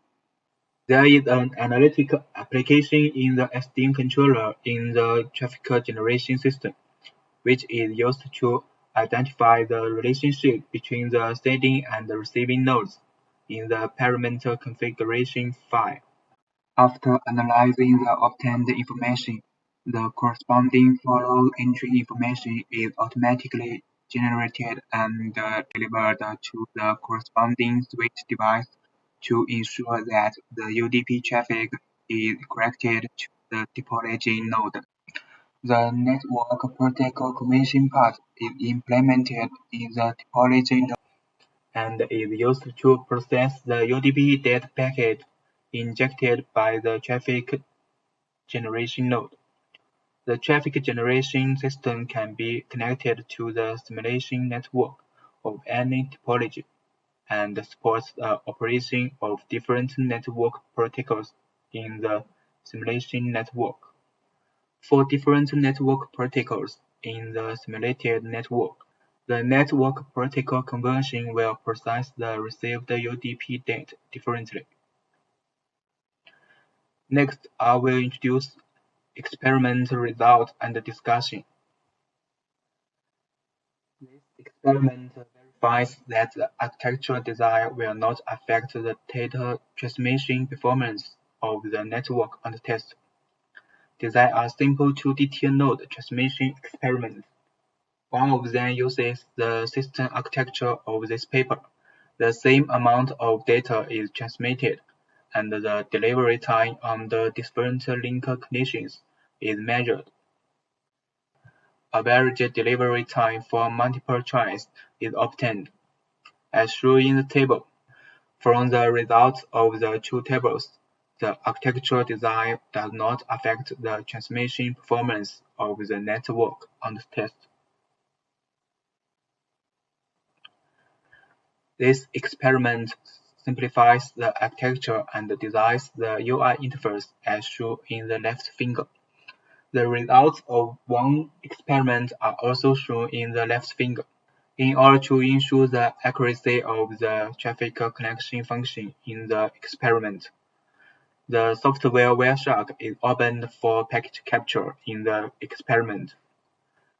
Comparing the captured data packet information with the information in the figure, the data is completely consistent with indicated that the traffic generation system can run normally, and the relevant data acquisition components can also run correctly. In addition, click the Performance Image button in the left finger to display the image shown in the right finger. It shows the line chart of packet length of each bundle and the real-time throughput in this experiment.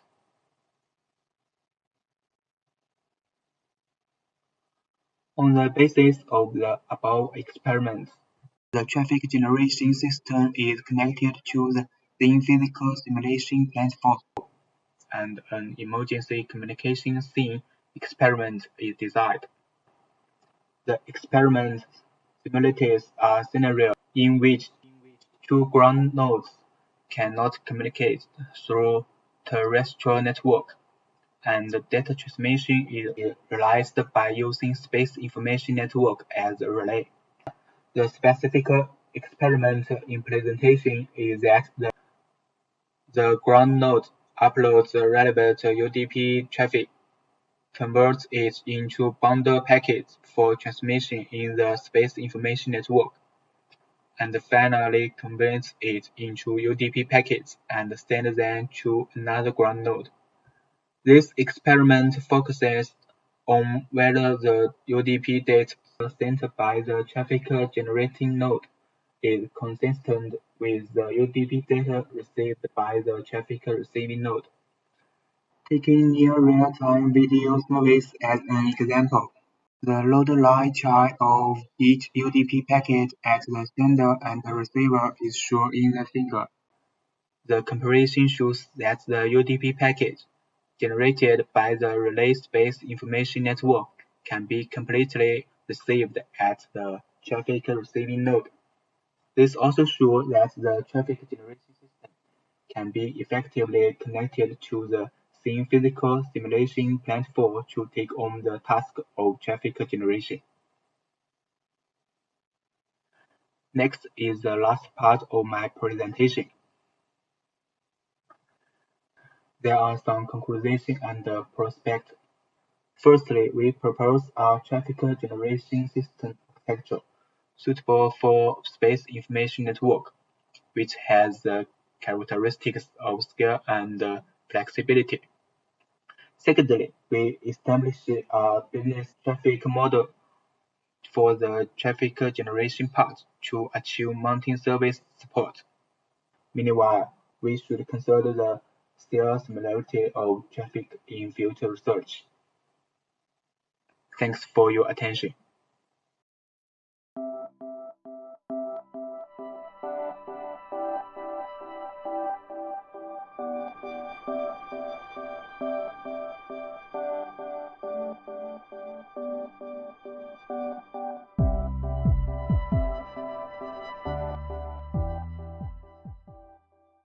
Hello everyone, my name is Ji Hui. It's an honor to be present my thesis here.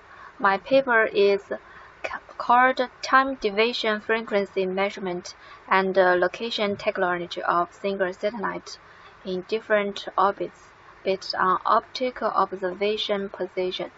And my presentation today is made up of the following 5 parts. Research motivation, availability analysis of location method, positioning model, and positioning principle, positioning process, simulation result, and analysis. Firstly, let's talk about motivation. Under the condition of limited field of view, single satellite time-sharing position observation interval is short, and the positioning error is large. At the same time, the availability of the instantaneous multi-satellite location lines is low.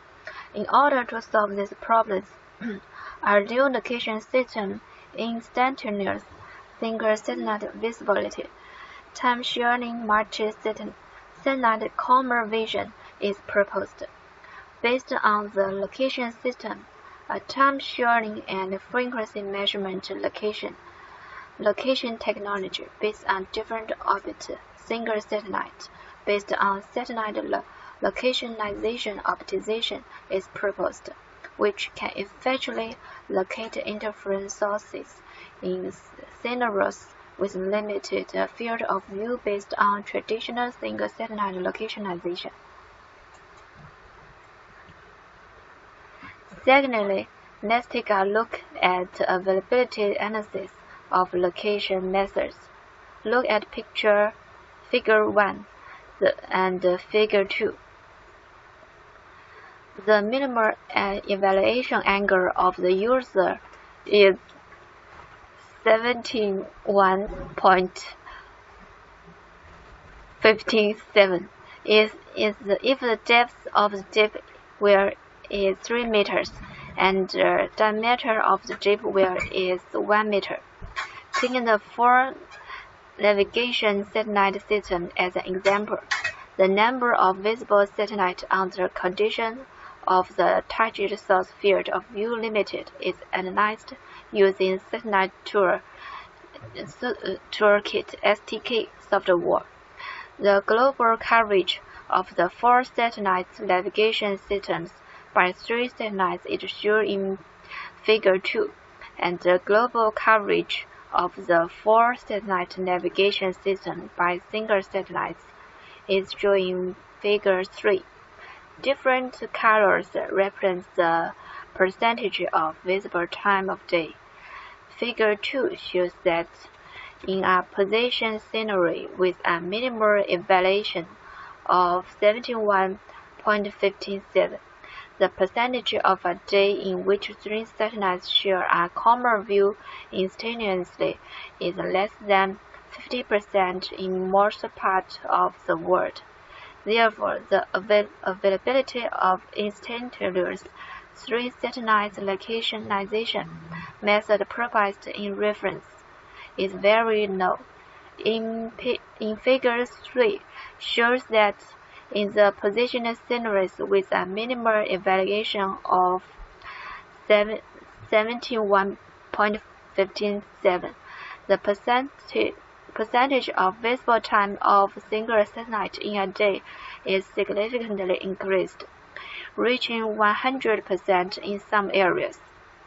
The availability of single satellite time division frequency measurement technology is significantly improved compared with instantaneous multi-satellite positioning. Now, let's take a look at the position model and the positioning principle. The positioning model is shown in this figure. According to the location equation, we can get the target problem. The variable PSATS can be expressed as the following formula. GDOP is an important value for us to measure positioning accuracy. Let's take a look at the positioning process. The positioning flowchart is shown in this figure. It consists of 3 steps: STK simulation, data acquisition, and multi-lap simulation.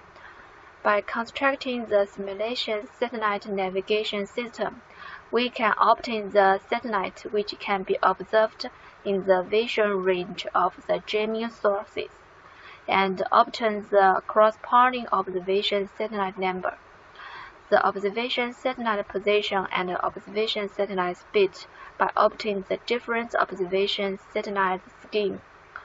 The obtained data are brought into the objective function, and the minimal position error is squared out by MATLAB simulation so as to obtain the optimal satellite observation position.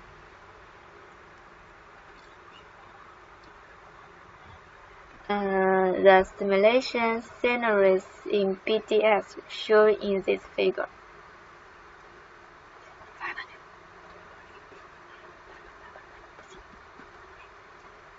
Finally, let's take a look at simulation results and analysis.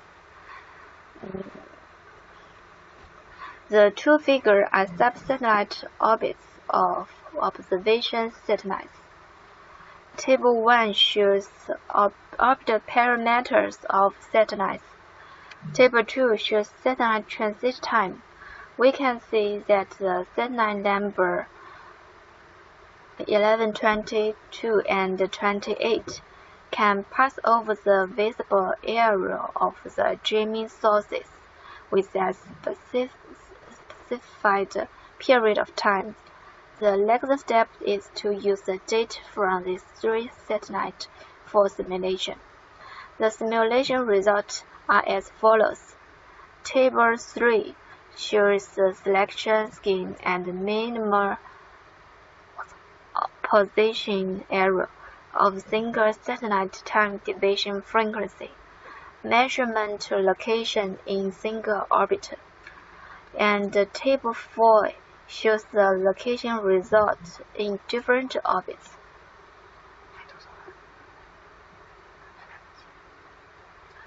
From the data in Table 3, it can be seen that the position effect of using satellite number 27 as the observation satellite is the best among the three positioning schemes using single orbit, single satellite, time division frequency, measurement localization technology proposed in reference.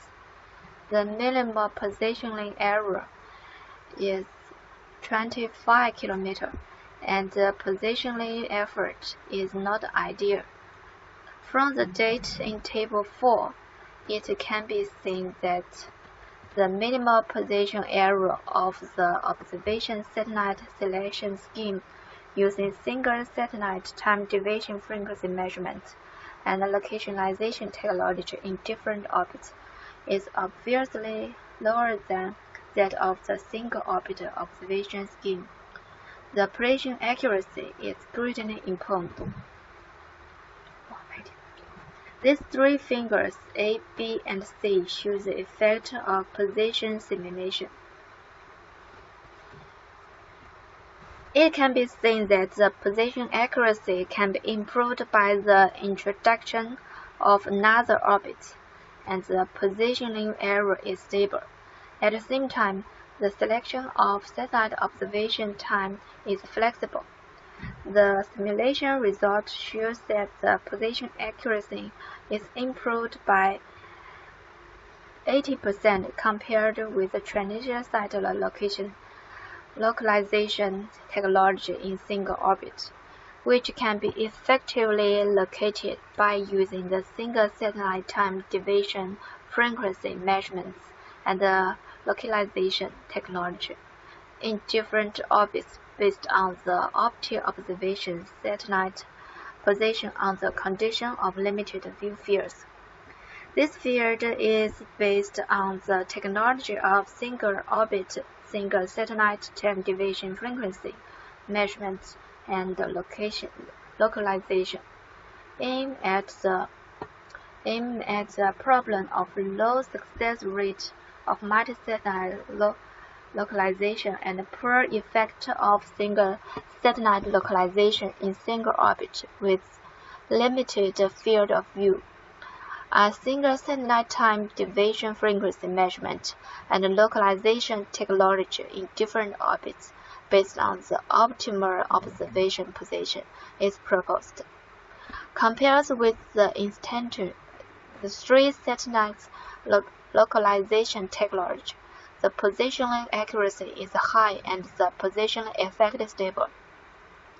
By comparing with the influence of the satellite observation position in different orbits and at different observation times on the positioning accuracy, the selection scheme of the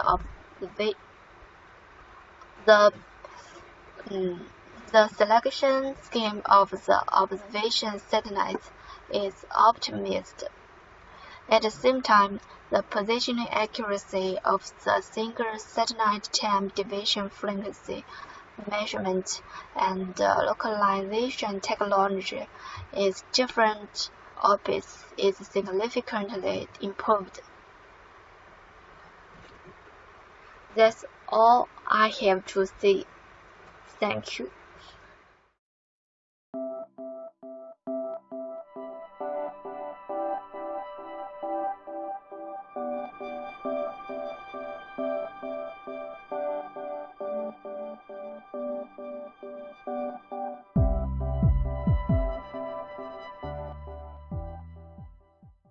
Hello, today I'm going to present our work on the impact of intrinsic delay variation sources on Iridium LEO constellation. I will start by outlining the context of this work, then presenting the experiment architecture test. Afterwards, I'll be showcasing the impact of the intrinsic delay variation sources on Iridium's satellite constellation, namely what we call the seam, intra- and interorbital handovers, and the satellite elevations induced delays, and subsequently the conclusion.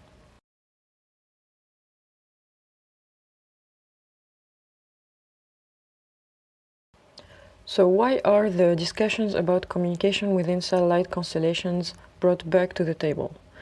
There have been several rival MEO and LEO satellite constellations or future projects in the last decades, which is spurred by the need for a high-speed internet coverage worldwide that terrestrial solutions fail to deliver. Moreover, there is little information on the impact of the delay variation induced by intrinsic sources in these satellite constellations on the performance of the protocol layers with recent stacks. Besides, TCP and most of the transport protocols were initially designed to work in a wired network that is less error prone and with a lower RTT.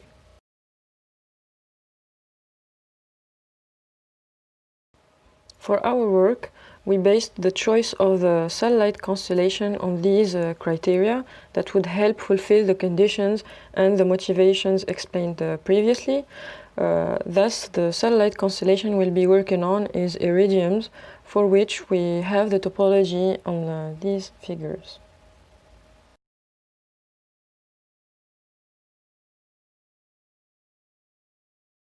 LEO satellite constellations are known for short propagation delays compared to MEOs or GEOs. However, they are subject to higher delay variations, what we call jitter, due to the movement of satellites with respect to other satellites and terrestrial terminals. So these delay variations are due to, first, satellite elevation. It's the variation of the elevation angle due to the movement of the satellite with respect to the ground terminal. It happens every 10 minutes during 5 minutes. Second, intra-orbital handover. It's when the satellite drops below the elevation mask of the terminal, moving or not, and then the connection is consequently handed over to the following satellite in the same plane, or could be not, and this happens every 10 minutes. Third, there's the interorbital handover. It's due to the rotation of Earth around its axis or the movement of the ground terminal along the longitude, which gives rise to a connection handover to another satellite in the adjacent orbital plane. And this occurs every 2 hours. Fourth, the seam handover. It's a particularity of most polar or nearly polar satellite constellations for which the satellites in the last and first orbital planes do not have any links with one another. This happens at most 3 times and at least twice a day, and the duration depends on the longitudinal separation of the 2 communicating ends. Fifth, the ISL changes, which are a particularity of the polar or nearly polar satellite constellations. Actually, the ISLs are deactivated at the pole because of the very high speeds and the opposite directions at which satellites pass. And this happens typically every 10 minutes. And as we can see on the figure 1A, there are roughly 4 satellites per plane, which are on the pole's edges. On the figure 2, we can see the delay variation sources denoted by the same order of numbers as in the table above, except for the fifth one, the ISL changes, which cannot be seen, of course, here. Here we can see the impact of the delay variation sources in the same order as denoted in the previous slide. On the one-way delay for one use case, we can see it as if the bottom figure is a projection of the one above. Most of these delay variation causes are detrimental, as we can see it on the figure. Some delay variation factors are frequent, as stated previously, but with a low magnitude, while others are less frequent but with more important magnitude. Ergo, TCP should be dealing with each of those different sources of delay variation differently. However, this figure cannot show exactly the ISL's changes that are due to the satellites crossing one another in the poles. This delay induced by ISL changes is a result of the hop count change due to the routing changes.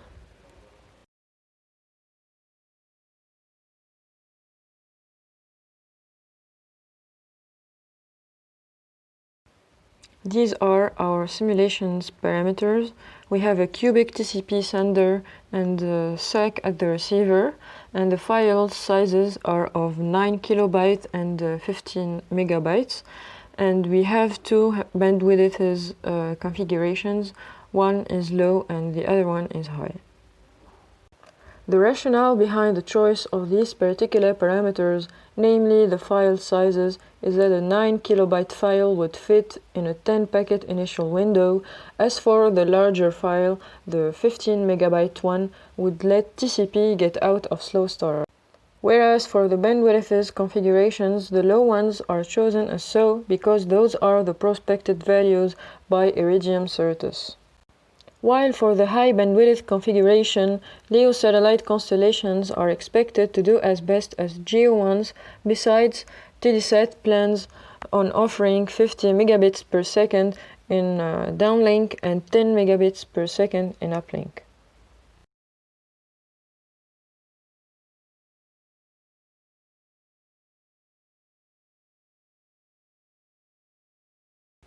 First, we chose which gateway of Iridium's we'll be working with. Since there are several Iridium gateways available, we had to appraise the relevance of choosing one for the rest of our work. We ran 5,000 simulations. In each run, the terminal was given a random position and it downloaded at a random time a 9 kilobyte or 15 megabyte file from one of the Iridium gateways. This figure represents the transfer time for each of the 9 kilobytes and 15 megabytes files, and that for each Iridium gateway. The results illustrate that apart from maximum values that exhibit peculiarities, the distribution of the transfer time is quite the same, whatever the position of the gateway. So the results would not be affected by the gateway's position's choice. Thus, for our work, we considered Iridium's gateway at Hawaii.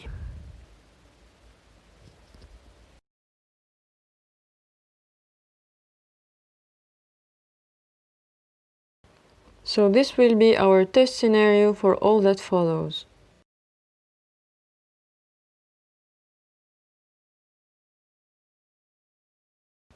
The impact of the seam, which is the source of the largest delay, on a 9 kilobyte file for a low bandwidth configuration on the transfer time is shown in these figures, where in the left one the communication ends are not separated by the seam, and the one on the right the seam is separating them. For instance, for New Delhi there is an increase of 15.6%, whereas for Los Angeles it's a 98% increase in the transfer time of the file.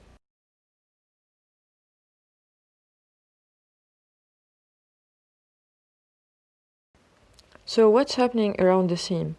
For example, here we can see that on the file transfer figure there are out of order packets, and if we see this closely we can see that before passing by the seam, for this particular use case, the packets took a 1-hop path, and when passing by the seam it's an 11-hop, 1 and it's 10 hops right after the seam.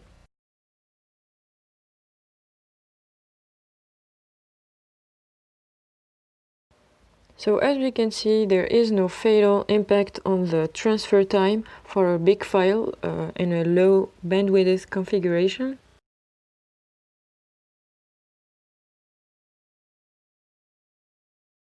Further simulations were conducted for other file sizes so as to see from which size does the seam start to have a blatant impact on files transfer time in a low bandwidth configuration, and it turns out it's 500 kilobytes.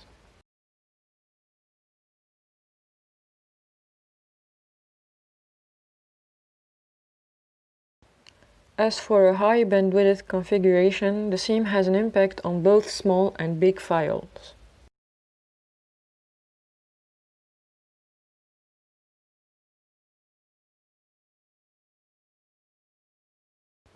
For the other delay variation sources, other than the seam, which are more frequent, we have here the satellite elevation-induced delay. As we can see, using these metrics, the receiving throughput and the congestion window, it has no impact, which is mainly due to the delay that varies smoothly within 2.6 milliseconds to 8.2 milliseconds.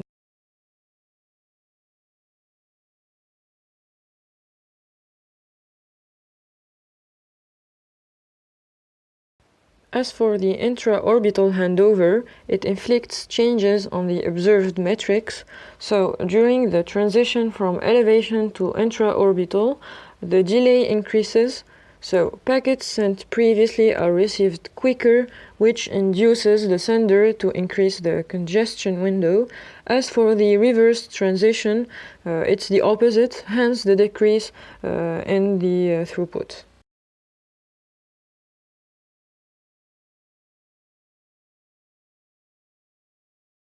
As for the interorbital handover, we noticed almost the same behavior, though here the impact is more noticeable since the handover induces more delay as seen on the figure 3.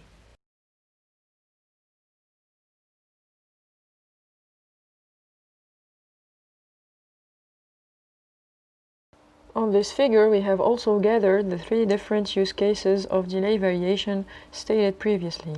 When compared to the low throughput counterpart, we can see that for the elevation variation delay, it does not affect the performance metrics of TCP, such as the congestion window and the instantaneous receiving throughput for the high throughput configuration either. In these cases, the conclusions from the low throughput cases apply. However, for the intra-orbital handovers, the transition from the first to the second use case in subfigure B, we notice an impact on both the throughput and the congestion window. Actually, the throughput dropped from 118.19 megabits per second, given that the bottleneck is fixed to 120 megabits per second to 116.69 megabits per second, which makes a 1.27% decrease. For the transition from the first to the second use case in subfigure C, the throughput drops from 118.18 megabits per second to 111.98 megabits per second, which is a 5.25% decrease. For the inter-handover transition from the first to the third use case in subfigure D, we keep the same explanation as for the intra-orbital handover transition on the subfigure B. The impact is slightly more noticeable here, since the interorbital handover induces more delay than the intraorbital delay, as seen previously when outlining the different sources of delay. The first to the third transition has an impact on the throughput as it goes from 118.18 megabits per second to 113.81 megabits per second, which makes a 3.7 decrease. In addition to that, the congestion window and the throughput decrease and then pick up again several times after. For the inter-handover transition from the third to the first use case in subfigure A, we can notice that the first glitch corresponds to an elevation to intra-orbital handover, the transition from the first use case to the second as in the subfigure B. As for the second glitch, we keep the same explanation as previously, the transition from the second to the first use case. Nonetheless, it is more considerable here, since the interorbital handover induces more delay than the intraorbital one, as previously stated. Actually, the throughput decreases from 118.19 megabits per second to 110.88 megabits per second, which makes a 6.19 decrease.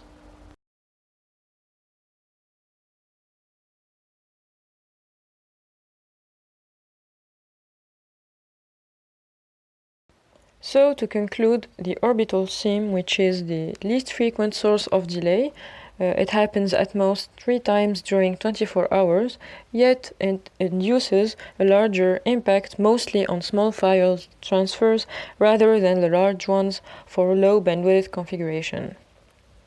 As it has a 66% increase in the transfer time. For a high bandwidth configuration, the file transfer time is impacted even for the big file. The interorbital and intraorbital handovers occur more often, but reduce the throughput by approximately 8% for both low and high bandwidth configuration. Thus, the other sources of delay variations have a negligible impact on small and big file transfers for both low and high bandwidths. Finally, here are the references.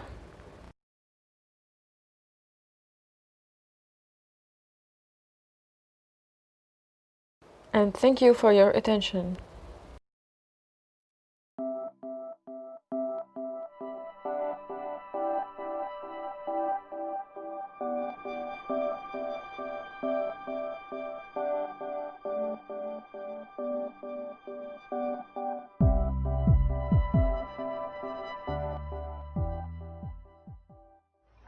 Hello everyone, my name is Yang Jiangtao. It is my great honor to have a speech here. The topic of my paper is research and simulation of RAN attenuation time series at QV bands. The outline of my talk are as follows, includes 4 parts: introduction, system, model, simulation and the result, and the conclusion. Well, let me introduce the first part of my speech, the research background. With the development of satellite communication and the increasing demand of users for data capacity, QV bands satellite system has been paid more and more attenuation. When the frequency exceeds 30 GHz, there is severe RAN attenuation in communications. So, in order to design the satellite communication system at QV bands, the fed mitigation technique is needed. So, based on the foreign consideration of the channel characteristics of QV bands, satellite ground link, especially the modeling of dynamic RAN attenuation sequence caused by RAN attenuation value varying with time in different places and different rainfall.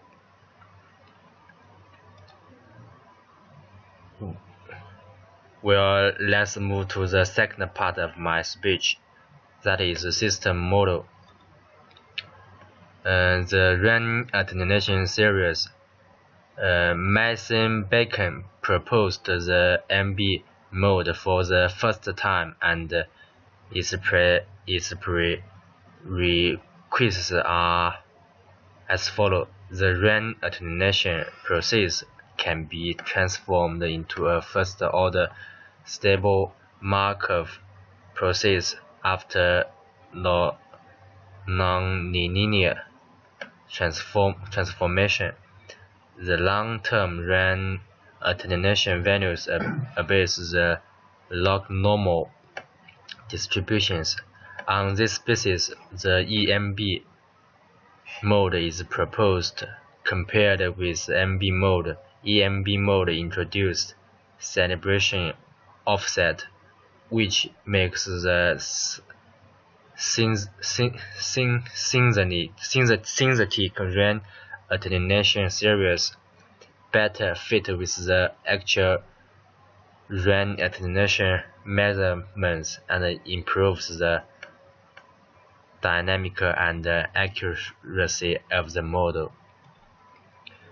But there are several disadvantages of the EMB mode. That is, the randomness of the RAN attenuation sequence is too strong. It is impossible to simulate the location, rainfall time, and rainfall intensity. So the event on demand mode is introduced. The maximum RAN attenuation determines the intensity of the rainfall event. The duration of rainfall determines the duration of the rainfall event. The moment of the maximum RAN attenuation determines the rainfall trend of the entire rainfall event. So the event on demand model are introduced as follows. RAN attenuation value AP obeys a log normal distribution in this formula. According to the conditional probability calculation formula, the RAN attenuation value at time t can be calculated as this formula. The above formula can be changed to this. So for any delta t, t加 delta t, at obeys the log normal distribution. It is shown in this formula. So it can be learned that at减 t1, at plus t2 also obeys the log normal distribution. Therefore, it is possible to interpolate between two RAN attenuation values to obtain a higher granularity RAN attenuation sequence, and it can use a very high interpolation rate to generate the required sequence. The flowchart is shown on the right figure. About the direct log normal model, the generation of the specific steps are as follows. First, generate uncorrelated random complex numbers. Second, define this formula, and then define HK. Then we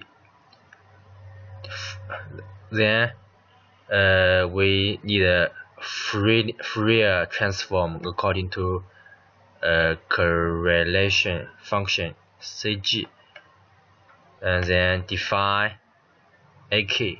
So the last calculation CG. So the next part of my speech is simulation and results.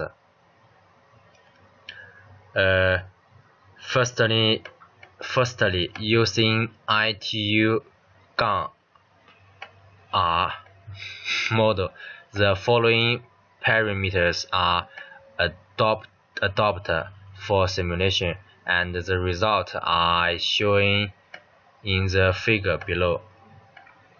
The left figure shows the RAN attenuation values of different rainfall probability for the QV bands when the uplink-downlink operating frequency is 40 GHz. In the figure, the abscissa is the percentage of time that exceeds the RAN attenuation, and the ordinate is the RAN attenuation. It can be seen that the same annual percentage of rainfall, the higher the frequency, the greater the attenuation of rainfall. In the right figure shows the comparison of RAN attenuation in different cities in China at 50 GHz. Comparing Guangzhou and Urumqi, it is found that the annual average rainfall rate difference between the two places is 28 dB, but the difference between the two places is 130 dB. It can be seen that in addition to the rainfall rate, the RAN attenuation is also related to the latitude and altitude of the Earth's station and other things.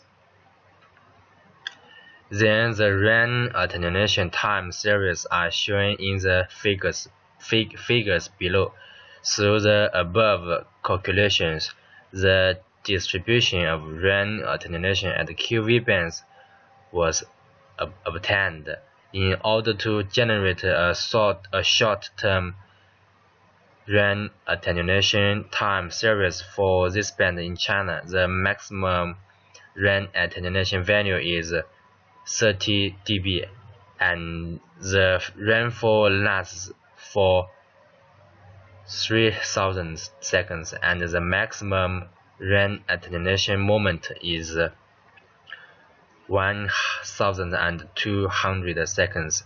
The result is shown in the left figure, and the long-term RAN attenuation series are shown in the right figure. Power spectrum is one of the main contents of digital signal processing. It is to estimate the relationship between the power of the received signal and the frequency through the correlation of the signal. In order to vary the validity of the two models at QV bands, FFT is applied to estimate the power spectrum of RAN attenuation time series. The results are showing the two figures. In order to compare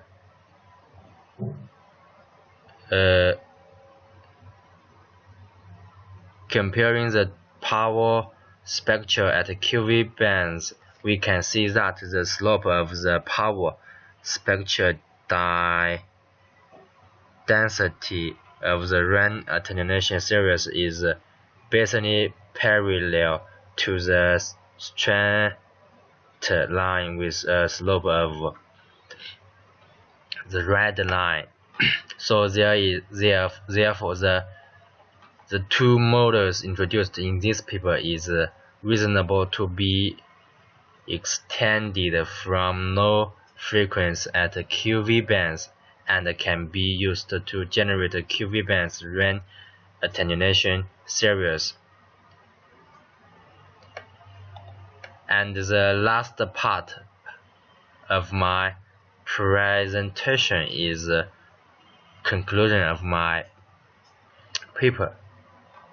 So The last part is there is several RAN attenuation at QV bands satellite communication link. In order to reduce RAN attenuation, adaptive fading reduction technology is required, which is based on the dynamic attenuation characteristics of rainfall in communication channels. This paper introduced two RAN attenuation time series modes used to generate short-term and long-term RAN attenuation series.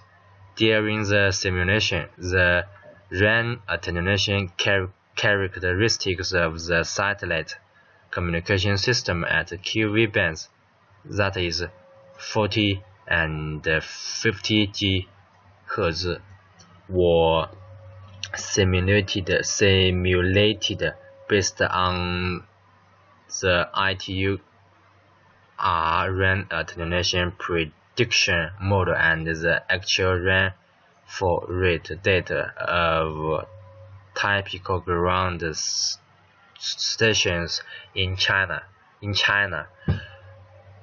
Based on this simulation, the short-term and long-term RAN attenuation time series are given. Finally, the power spectrum estimation of the RAN attenuation time series generated by the two models is performed to verify the validity of the models. Therefore, the direct logarithm and event on demand modes introduced in this paper is reasonable to be extended from low frequencies to QV bands and can be used to generate QV bands RAN attenuation series. That is above is all of my paper. Thank you very much.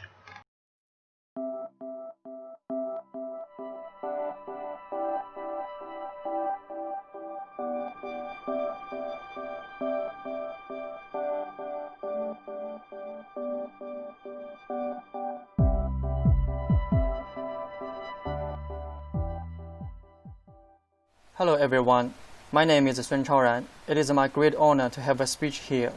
The topic of my paper is an improved routing strategy based on virtual topology in LEO satellite networks. The outline of my talk as follows. Well, let me introduce the first part of my speech. Nowadays, with the widespread application of the Internet and the high-speed development of space technology, satellite network has played a crucial role in the mobile communication networks. Routing strategies are at the core of communication networks. Due to the differences between LU satellite networks and the terrestrial networks, like topology dynamic, LU satellite networks are difficult to adopt mature routing technologies in terrestrial networks. Meanwhile, the uneven distribution of global service poses significant challenges to satellite communications, such as severe link congestion. Scholars have proposed a large number of algorithms for the future of satellite networks, which can be categorized as the dynamic routing algorithms, virtual node-based routing algorithms, and virtual topology-based routing algorithms. They have their own advantages and disadvantages. The focus of my research is VT-based routing algorithms. Virtual topology-based routing algorithms can convert dynamic topology to static routing, simplifying the conditions for designing routing algorithms, and have lower requirements on the processing capability of a satellite. However, it has poor adaptability to link failure and congestion. and too much time slice demands more memory space. Let's move to the second part of my speech system model. In LEO satellite networks, the topology changes regularly and repeats periodically, and the number of nodes and the constellation structure are usually kept constant. Therefore, the topology of the satellite network is usually represented by an undirected graph. Satellite operational circles are divided into smaller time slices, which, with each time slice representing the current satellite network topology.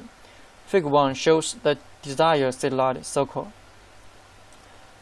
Assuming the satellite operation circle is T, the dynamic network topology is considered as a periodically repeating series of n topology time slices separated by step with delta t.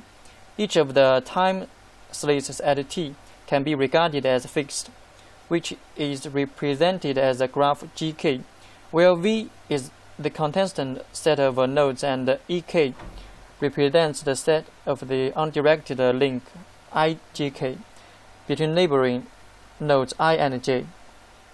In this paper, the least delay routing is used for the algorithm so that the link cost CIJK is mainly determined by node distance. In each time slice, the Dijkstra algorithm is used for path planning for all satellites in the static network topology to calculate the shortest path. All satellites only need to store routing tables and switch them at specific times. The next part of my speech is analysis of algorithm. The routing table for each time slice is computed centrally and uploaded to the satellite, thus increasing the simplicity and stability of routing. For the selection of the time slice interval, the first important factor is that the physical topology of the satellite network at the current time should be accurately reflected. Second, the link cost should satisfy Formula 1 as much as possible. That is, the variation in link cost within the time slice of the adjacent time should be as small as possible. There are some problems. The static routing table stored in the satellite is unable to sense sudden changes in the network. When there is link congestion or failure, it cannot respond in a timely manner, resulting in a drastic degradation of network performance. Also, in order to achieve smaller changes in link cost, the duration of a time slice should be as small as possible, which conversely requires more storage space. However, large time slice intervals do not accurately reflect the network topology, thus affecting network performance. Therefore, the length of the time slice is a considerable problem. An improved algorithm is proposed in this paper, mainly focused on the above limitations, named VT-based node feedback routing, which has the following features. First, the static routing table is no longer stored on the satellite, but the adjacent matrix, which stores the distance between each satellite nodes and changes dynamically according to the change of a node resource. Second, proposed a node feedback mechanism including queue buffer feedback and link interruption feedback, where routing selected based on consideration of not only distance but also queue buffer congestion state and link interrupts.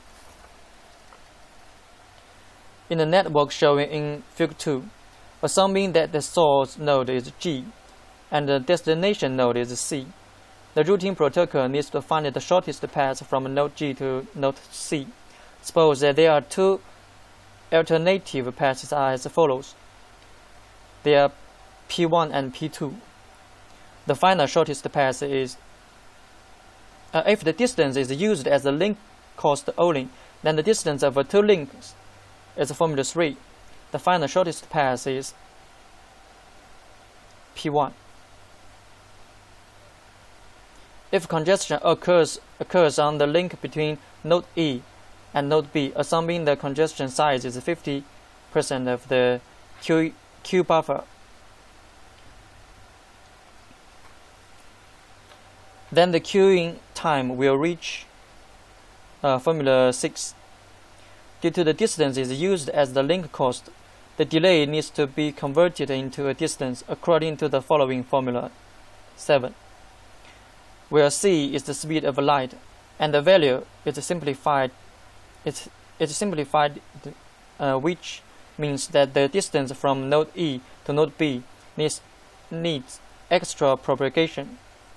Then the cost of a whole path of P1 is modified to formula 10. Obviously, the shortest path from node G to node C is formula 10.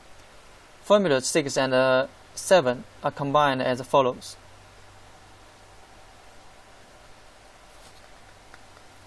Based on the above theory, the link cost between different nodes is no longer fixed. The convention shortest path algorithm based on protocol treats the link cost as unidirectional, that is, formula 12. The equation 12 indicates the link cost from node A to node B consistent with the link cost from node B to node A. However, in this paper, the formula needs to be modified as follows based on the instance of the above mechanism.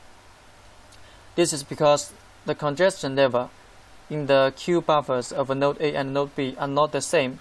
Equation 13 is equal only if there is no congestion between node A and node B. According to the above mechanism, the generation of the shortest path can be made more flexible, and the protocol has stronger adaptability to the congestion simulation situation, which can distribute the traffic of the congestion to other relatively idle links. If the link between the current node and the next node fails during the communication process, which leads to data loss, this problem can be addressed by the periodic feedback mechanism. The link in this direction has been broken if no feedback is received within the specified feed time. Then the link cost is modified to infinity in the adjacent matrix, and the interrupted link can be avoided when calculating the routes. The algorithm follow chart is shown in Figure 3. The next part is simulation and results. Simulation results are achieved by superb network simulation software OpenNet and the network model built in OpenNet is shown in Figure 4. Iridium system parameters are reflected in Table 1. Each satellite node has 4 inner satellite links, since the satellites on both sides of the reverse seem without ISL, which only have 3 ISLs. As is shown in Figure 5 above, the packet loss rate increases as the time slice interval increases. The smaller the time slice interval, the more accurate the satellite network topology reflected, which means the lower packet loss rate. However, frequent time slice switching causes short-term transmission interruptions and degrades the stability of routing. In addition, due to the large number of time slices, the requirements for the storage and the computing power are high.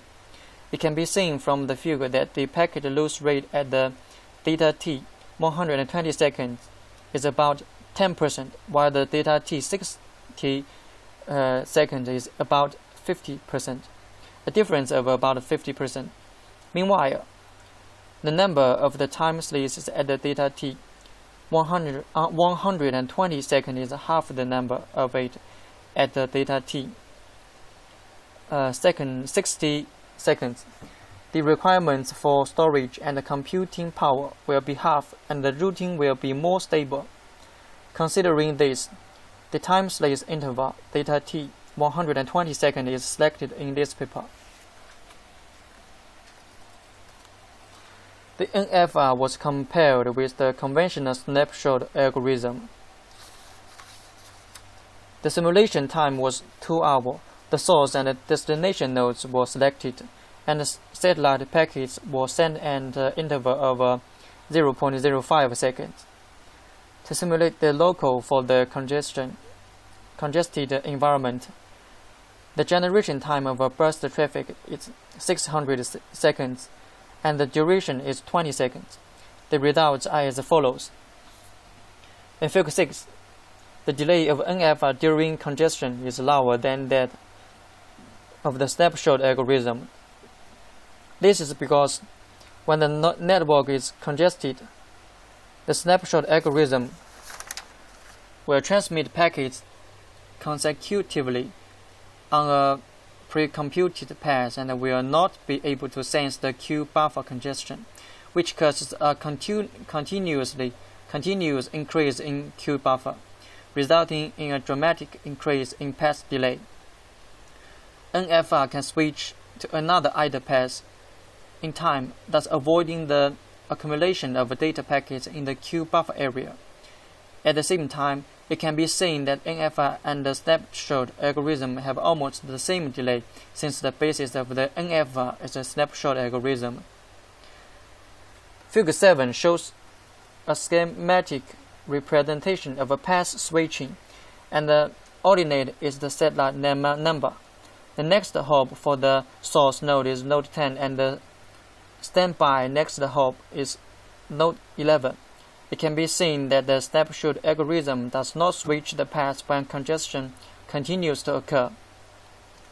The NFR will promptly switch path to an idle path 1 second after getting congestion information. When the congestion is cleared, the NFR will switch back to the original path again. The performance of the improved algorithm is verified by simulation to achieve the effect of reducing local congestion. Figure 8 validates the effectiveness of NFR for link disruptions in the polar regions. The results indicate that the snapshot algorithm has an average packet loss rate more than the NFR when the network is stable. The main reason is that the satellites send packets according to the current shortest path during a time-slice period. And when the satellites move to the polar region, the inner satellite link will be closed, but the static routing table calculated according to the current topology cannot detect the link disconnection and it still follows the shortest path, ultimately resulting in a packet loss. The NFR can detect the link on-off state by the link feedback mechanism, and then switch to the normal path to avoid packet loss. Finally, its conclusion. In this paper, an improved routing based on virtual topology called node feedback routing is proposed. NFR uses the node feedback mechanism to compute the routing table and feedback the state of the queue buffer and link state to the routing protocol. Based on the above mechanism, NFR has a strong adaptability to standard network conditions caused by link congestion and interruptions. At the same time, it inherited the advantages of a low end-to-end delay of virtual topology-based routing algorithms. That's all. Thank you very much.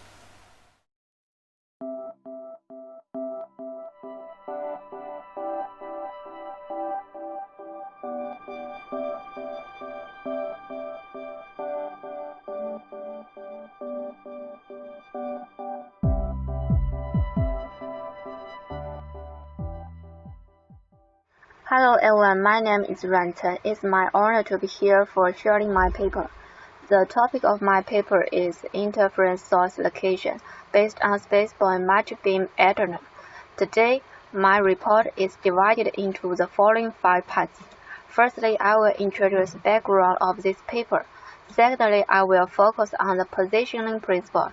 Thirdly, I will analyze the impact of different position errors on the positioning results. Then the positioning algorithm will be a very important part of this report. Last but not least, the core points of this paper will be summarized. In the part of introduction, in the recent years, satellite communication has developed rapidly because of its outstanding coverage, wide communication distance, and no geographic restraints. Nowadays, the application of satellites is not limited to communication, but is permitted in various fields such as navigation, position, military, and weather forecasting. For the satellites with large-scale multi-beam antennas, where their sensitivity of the received signal is improving, they are more susceptible to various intentional or unintentional interference, which affect the operation of the satellite system to a great extent. Therefore, it is extremely urgent to find a quick and effective method to locate interference source. Traditional technology for interference source location are based on time difference of arrival, frequency difference of arrival, and angle of arrival. Although this method have the superiority of high position accuracy, faster positioning speed, and low system complexity. However, 2 qualified satellites at least are required in these position systems. In order to avoid the difficulty of selecting qualified satellites and decrease the consumption of orbit resource, a position method based on single satellites is proposed. And the core of this positioning method is a Spaceborne multi-beam antenna. Actually, this position technology is proposed to positioning the interference source with 3 cone frequency beams of the multi-beam antenna, according to the frequency division multiplexing principle, which provides a new idea for locating interference resources. In the part of position principle, reference 8 gives the function expression of the multi-beam antenna pattern, which proposes that the antenna gain can be approximately calculated by the angle between the single incident direction and beam center pointing. For a Spaceborne multi-beam antenna, its gain overlap between the cone frequency beam is large, and when the interference signal is drawn, the main interfered beam and cone frequency multiplexed beams that are close to the interference source can receive this interference signal. The location of the interference source can be acquired by the characteristics that different beams can receive different interference signal strings. In order to obtain the position equations, the length characteristics in the picture are analyzed below. It assumes that the coordinates of the satellite and the coordinates of the central points of beam 1, 2, and 3 are known, and they are expressed in the terms of vectors. The coordinate of interference source is represented as R. For beam 1, the interference source satellite and beam 1 form a triangle. According to the Cauchy theorem, angle between the incident direction of the interference signal and the beam 1 center pointing can be expressed as the following formulas.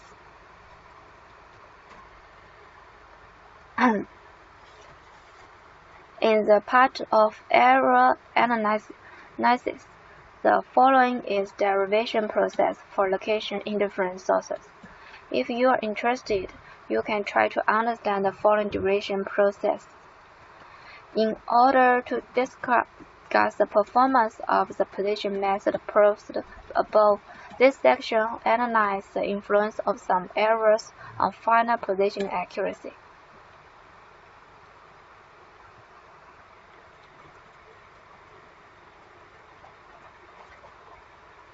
When the interference source is in different positions, we will discuss the influence of the following three kinds of error on the position accuracy. Firstly, we consider the gain measurement error with 1 dB.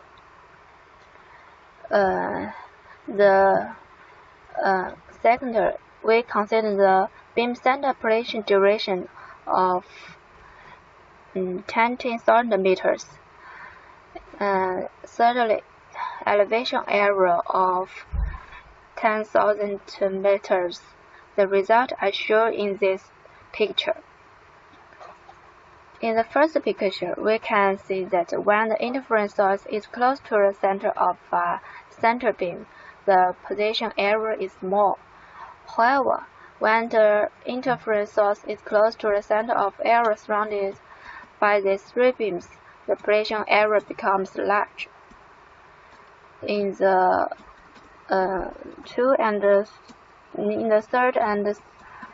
in these two pictures, it can be seen that when the interference source is close to the position of the satellite's bottom points, the position error is approximately equal to the deviation error or beam center position error. When the interference source is far from the location of the satellite's bottom point, the prediction accuracy of this method is often decreased. In summary, the gain error has a great impact on the final prediction accuracy. When the gain error is small, the final location will be 10,000 to 50,000 meters away from the real interference source.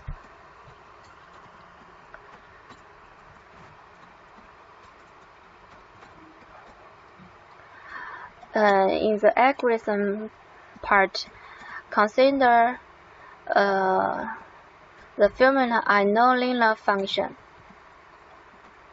We introduce an algorithm in order to further improve the position accuracy and reduce the position time. A particular swarm optimization algorithm combined on grid search is proposed.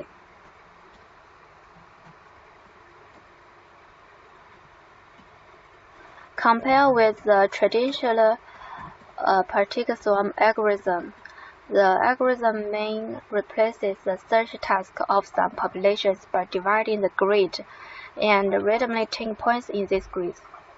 In the simulation, we assume the center of beam 1, 2, and 3 are known, and the location of the satellite bottom points is known. The actual location of the interference source is listed. The satellite orbiter attitudes and orbiter inclination. Consider the gain error has a great impact on the positional accuracy.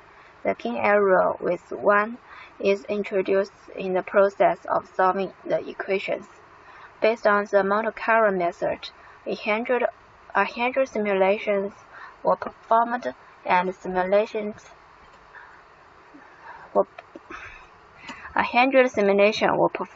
and the simulation result I show in this picture. In the first picture, we can see the result of 10 iterations, and the third picture shows the result of 200 iterations. The right fine-pointed star in these two figures indicates the actual position of the interference source, and these blue points are optimal solution found in each simulation. With the number of iterations increasing, these blue points become more and more concentrated near the true location of the interference source. The position error.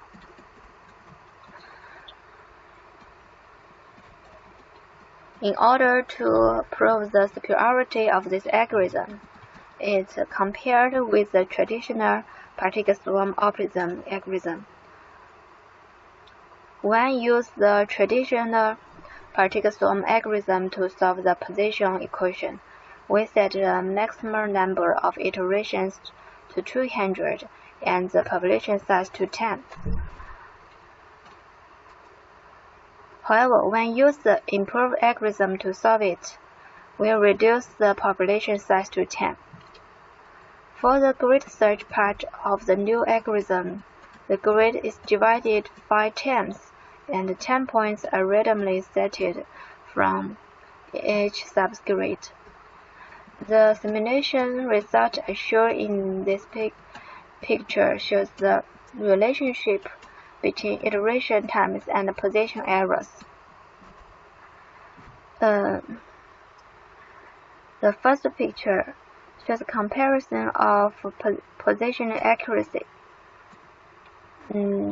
Shows the relation between iteration times and position, and the third picture shows the relation between the iteration times and the position time.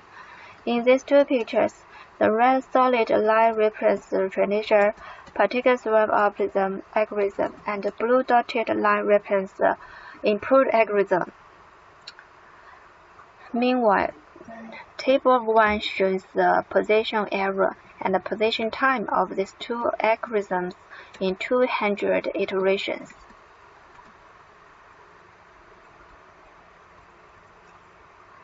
Last but not least, a single satellite position technology based on the Space Smart Beam antenna requires only one satellite, but its position accuracy is greatly affected by the gain measurement error. Then we introduce the gain measurement error when we solve the nonlinear position equation.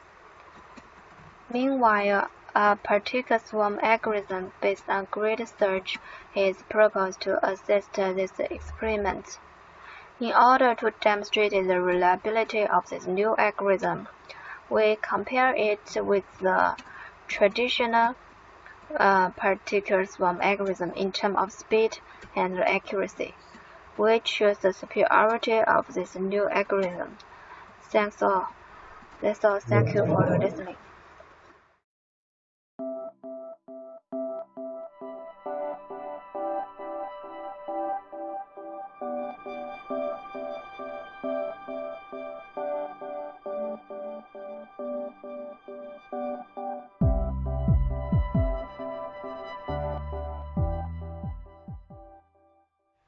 Hello everyone, my name is Hu Yixin. It is my great honor to have a speech here. The topic of my paper is research on signal separation technology for satellite IoT signal. The outline of my talk as follows. Well, let me introduce the first part of my speech, satellite communication system, as an important complement of terrestrial Internet of Things can take advantage of wide coverage and strong system survivability to provide access service for IoT terminals in remote areas. Random access of massive user terminals is the first problem to be solved on the transmission and access side for satellite IoT system. Multiple access schemas in satellite communication system can generally be divided into competitive multiple access and non-competitive multiple access. Most of transmitted signal of satellite IoT terminals have the characteristics of low baud rate, short packet time, and burstiness. The problem of massive access of IoT user terminals can be solved by random multiple access technology in company with efficient and reliable collision separation method. At present, most existing signal separation technologies are proposed for continuous signals, and the receiving structure is designed based on the phase-locked loop. The separation method for short for short burst signals is lack of researching in the open literature. A robust physical layer receiving technology still needs to be studied for uplink multiple access for the short burst IoT signals. In most cases, the satellite channel varies slowly and the IoT signals have the characteristics of low baud rate and narrow bandwidth. In CRDSA scheme, the Doppler shift of the copies sent by the same user terminal is small, and the difference exists in complex coefficients introduced by satellite channel. The correlation between the waveforms of copies are still strong if the frequency offset and the phase offset of copies can be compensated. Based on the above-mentioned analysis, a short burst signal separation method is proposed in this paper. The proposed short burst signal separation method employs adaptive minimal mean square area filtering combined with amplitude and phase estimation in the receiver for the CRDSA scheme. Let's move to the second part of my speech, satellite IoT access scenario. The multiple access scenario of satellite IoT is shown in Figure 1. User signal collision becomes an inevitable problem in the massive access process of IoT terminals because of large coverage of satellite beams for satellite IoT system. This paper studies the problem of short burst signal collision in the beams for satellite IoT system. This paper studies the problem of short burst signal collision in the uplink access. The CRDSA access process is shown in Figure 2. The core idea of CRDSA scheme is the same user terminal randomly select two different time slots to send chains of paths in the same frame, and each path contains information on the position of all time slots where its copy is located in the same frame. On the access side, the receiver employs SIC based on the copies without collision to successively decompose the packet with collision. The CRDSA scheme employs SIC to recover more packets that have suffered a collision originally, and the premise of the scheme is that there must be a clean copy of packet in time slot. In the following sections, we use this as the entry point, describe the received signal model and a short burst collision signal separation method for the CRDSA scheme, and assess the performance of the proposed signal separation method. The next part of my speech is receiver signal model. The received collision signal in slot M in the receiver is RMT. A clean copy of packet 1 is XT. The correlation observably reduced because the large frequency offset between the clean copy of packet 1 and the packet 1 in collision signal, so that the parameter estimation step needs to be added to achieve short burst signal separation. It can be seen from the formula that the signal after long pass filter does not contain the modulation term, but there is frequency offset and phase offset in order to use the correlation between the clean copy and the collision signal to separate the collision signals. The frequency and phase must be estimated first as the frequency offset and phase offset and then compensated into the clean copy signal. The next part of my speech is signal separation method.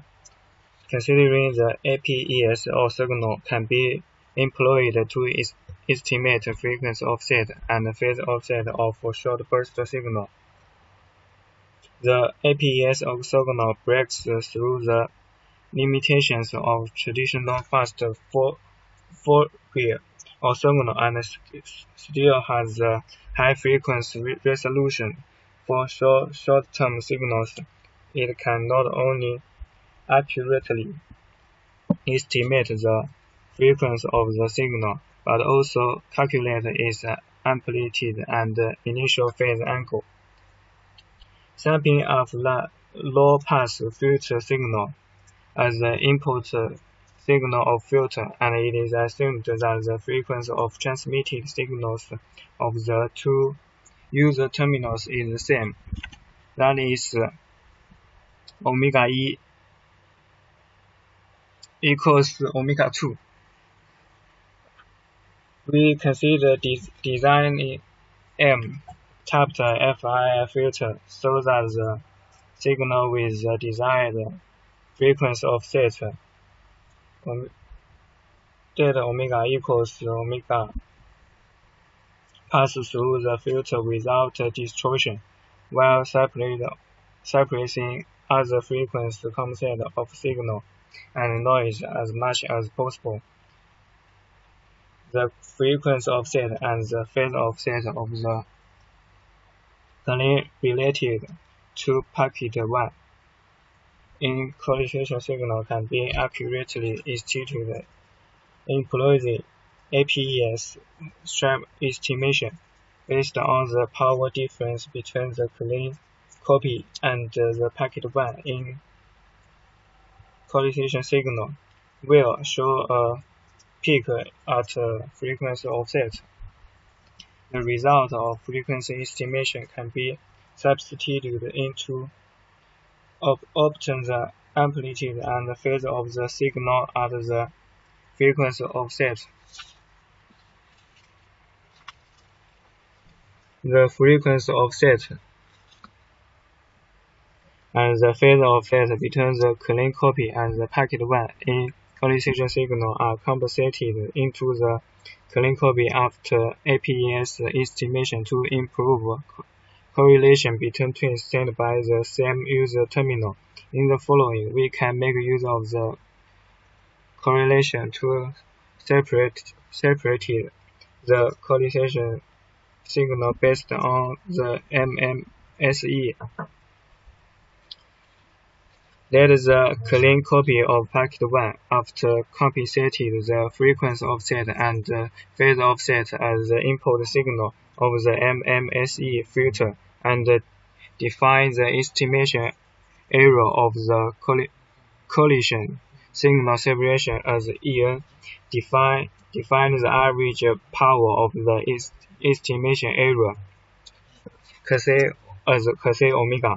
We can make use the clean copy and the collision signal to calculate the max tree R and the correlation vector P.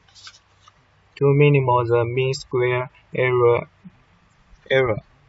find the omega. Note the differential operation of the function on the vector can be expressed by gradient and scalar function. On the vector, we can get the gradient of as delta sigma omega. Then get collision signal separation weight. Obviously, the closed filter output estimated by the separation weight is to the packet 1 in collision signal, and the closer the separated packet 2 is to packet 2 sent by user terminal 2. The next part of my speech is signal simulation results. The simulation parameters as follows. The signal-to-noise ratio difference between the receiver signals is 3 dB. The carrier frequency of the receiver signal is 1500 Hz and the initial phase is pi. The carrier frequency of the clean copy at the receiver is 1000 Hz and the initial phase is 0. The sampling frequency is 10,000 Hz. And the remaining parameters described in Table 1.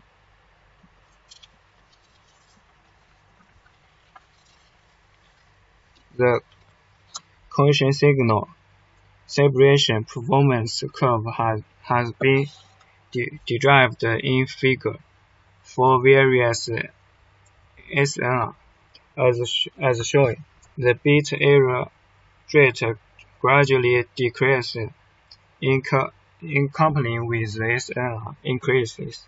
The estimated bit error rate curve and the theoretical bit error rate curve basically coincide with each other at low SNR, and there is a certain degree of deviation at high SNR.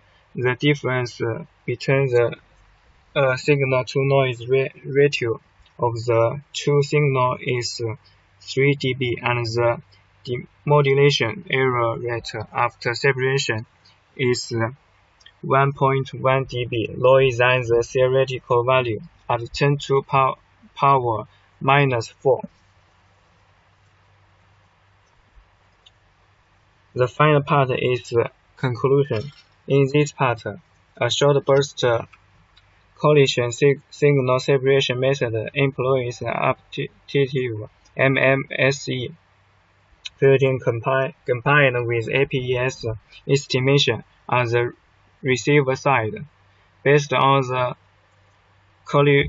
correlation between collision signal and clean copy for the CRDC scheme has been proposed and shown to solve the problem of user signal collision because of massive access processes of satellite IoT terminals and its performance assessed through detailed simulations, which verifies the feasibility of proposed method. Different simulation parameters can be set to further analyze the performance of proposed short burst collision signal separation method in the next work. That's all. Thank you very much.